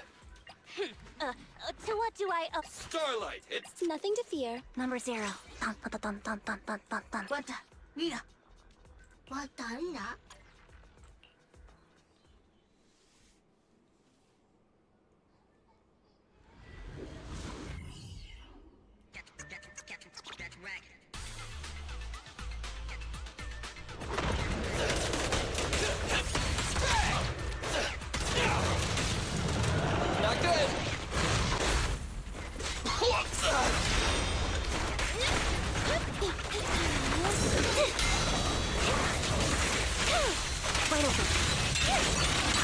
Hey, mind the blind spot.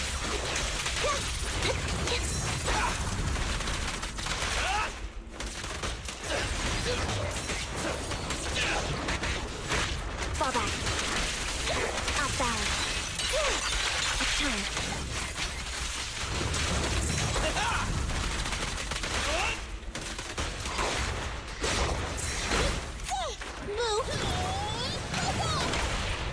What are you waiting for? To catch a bullet? Wanna recharge?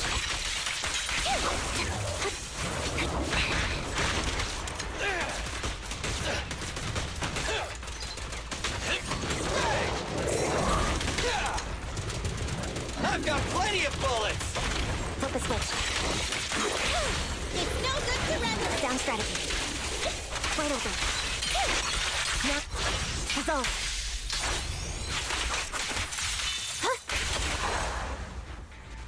I should start farming the swing jazzes.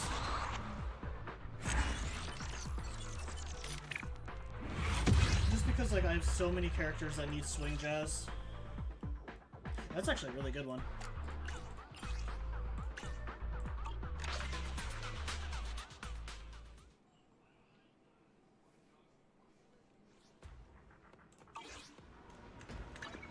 Ready and waiting.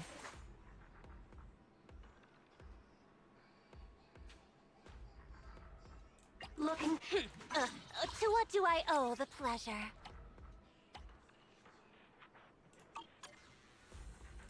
Good day, Prox. Sokaku, ready!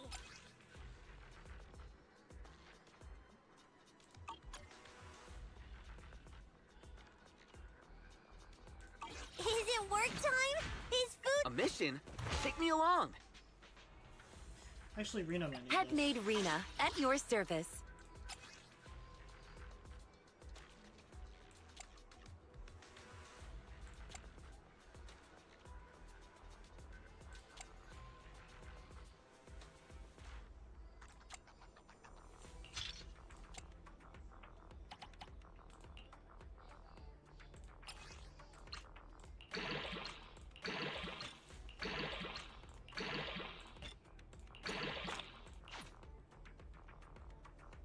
Wow, that crit rate is kind of crazy. Alright, Rena, you can have that one.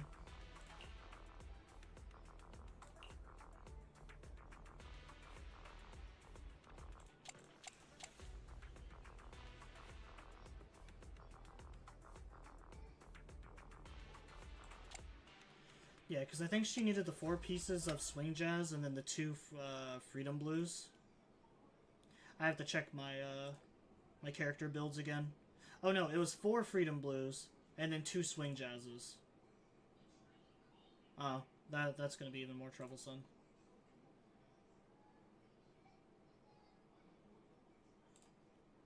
Twitch, what the fuck are you talking about with me being over 100 hours? No, I'm not.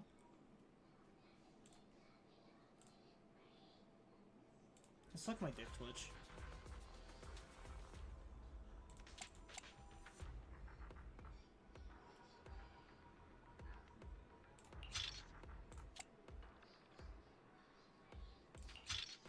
We'll just remove those.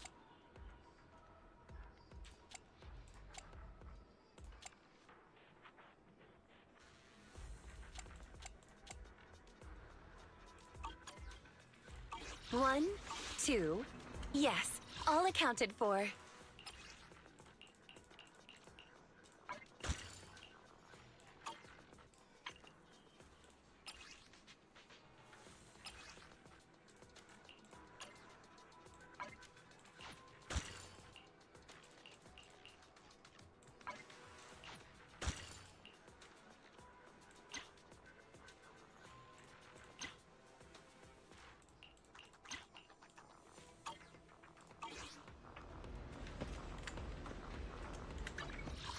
Alright, let's go try to get some polls for today.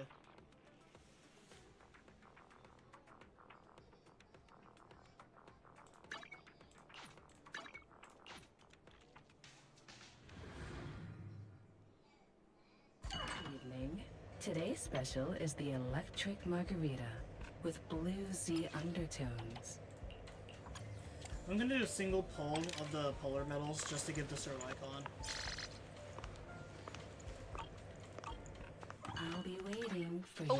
further I shall follow your orders. Like, I know it's shit, but I just want him to get the bonus towards the extra ice damage.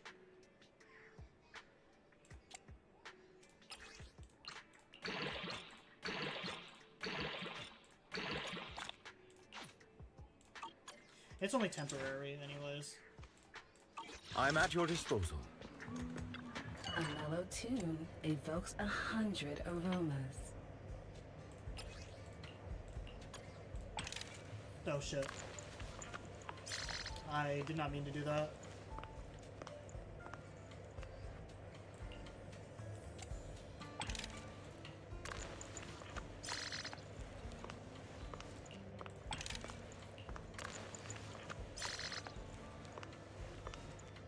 Electric damage bonus, penetration, attack, and crit rate. That's actually not too bad.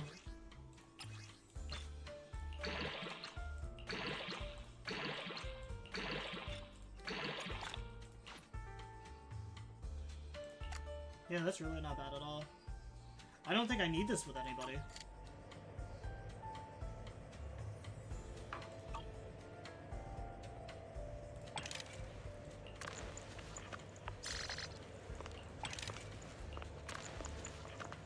The joy that this delicious composition brings is truly remarkable.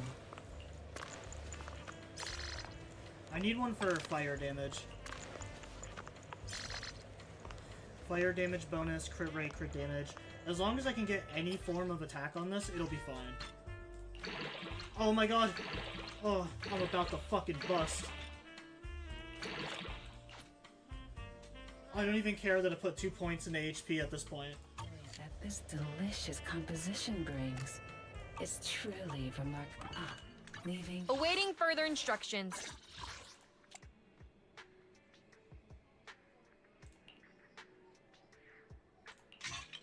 Yeah, honestly, I don't even mind the 2 points in HP.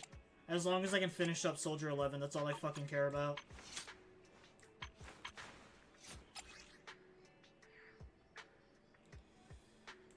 Her attack is a little bit lower, though.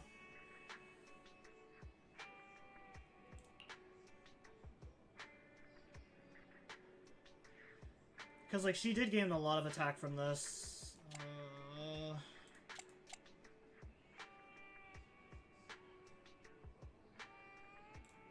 Alright, maybe I won't keep it. Awaiting further instructions. Alright, we'll keep pulling. What flavor of music would you like to try today?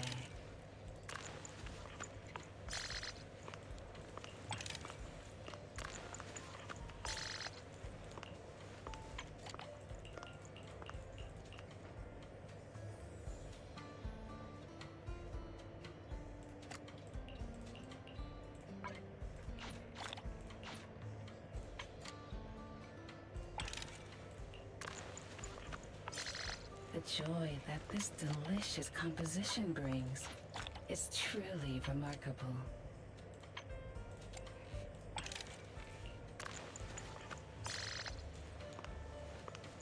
Why can't I get stats like this on the stuff that I actually need? It was like fucking criminal.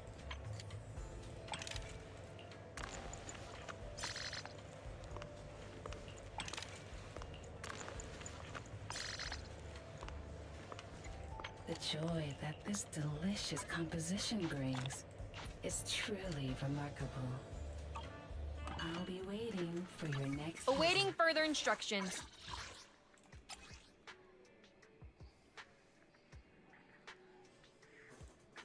So the plus 8% crit rate. Her crit rate's not too bad. Her critical damage isn't bad either. She gains more crit rate with her ability, so upon hitting a burning enemy, the Equipter's crit rate is increased by 28% for 8 seconds.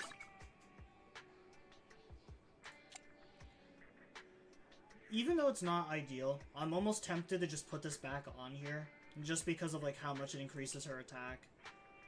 Like, maybe I am better off just keeping this one.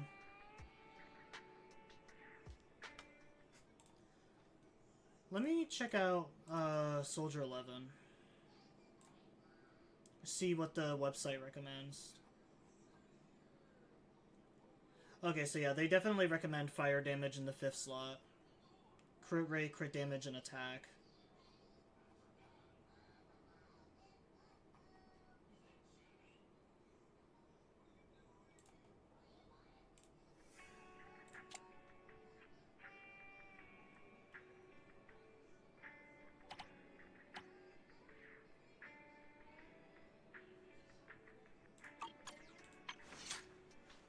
My only issue is, like, the anomaly is the only thing that's stopping me from using that disk drive. Because, like, she doesn't really need anomaly at all.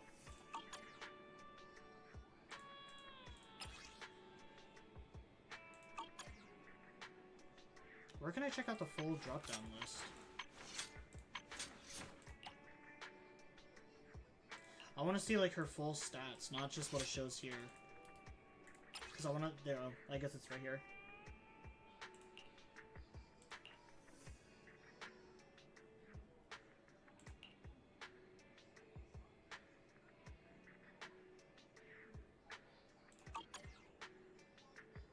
I mean, I guess Soldier 11 does actually get some pretty good anomaly damage.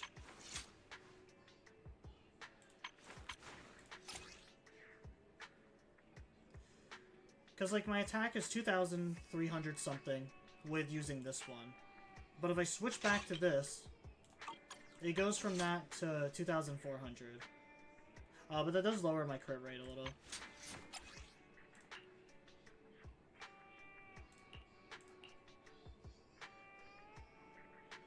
Alright, maybe I will just stick with this one.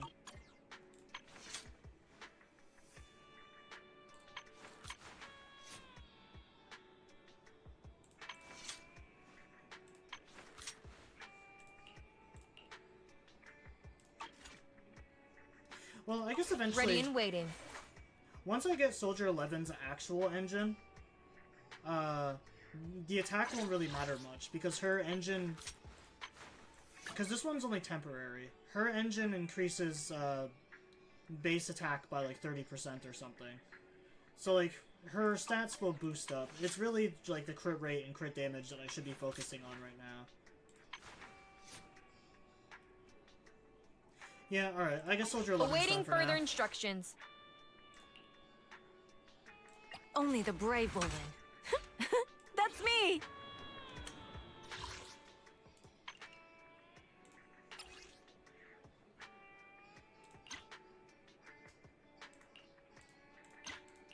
Yeah, I'll call her done for now. We'll, Ready and waiting. We'll try to get it for some other character. Come on, let's get to work.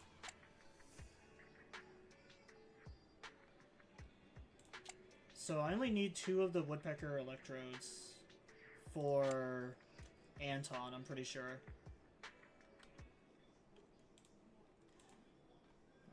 Where's Anton? He's probably towards the back since I never use him.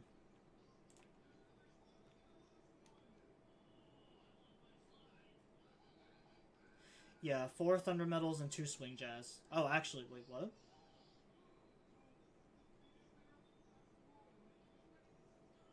Oh, this is my own build, so maybe they do actually recommend that. Let me see what the app says, though. Because I did all my builds based off of what I saw on the website. Okay, yeah, so even the website says the Swing Jazz.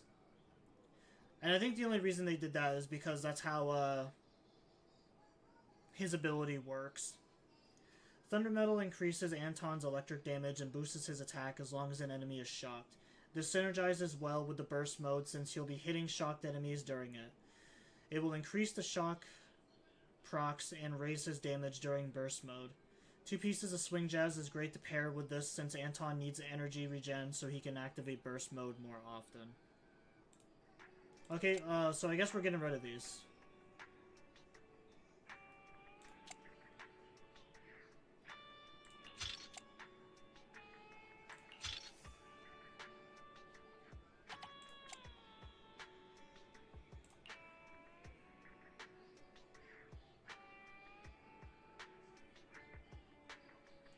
Crit rate, attack, crit damage, attack.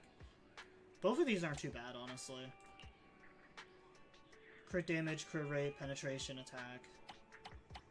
Yeah, we can keep those. Do I have any thunder medals for him? I should. I feel like I definitely saved up on a couple.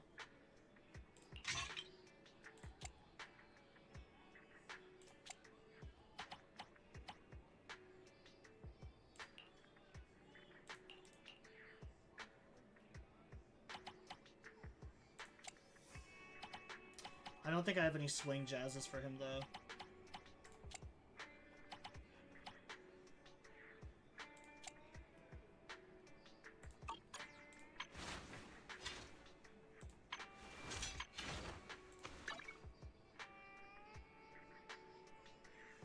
Yeah, because even with his engine giving him energy regen, honestly, like, his regen is still kind of shit. And since his attack is all based around, his energy level. It's our turn, bro. He kind of needs it.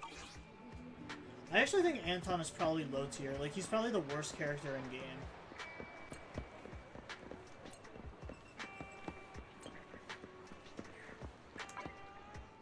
Alright, that's all I can really do for now, though. I actually streamed a lot longer than I thought I was going to today.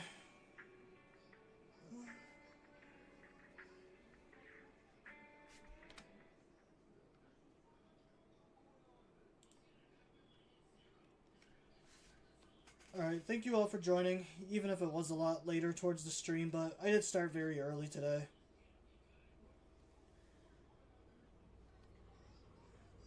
Next stream I'll probably go back to Persona 3, which will be tomorrow.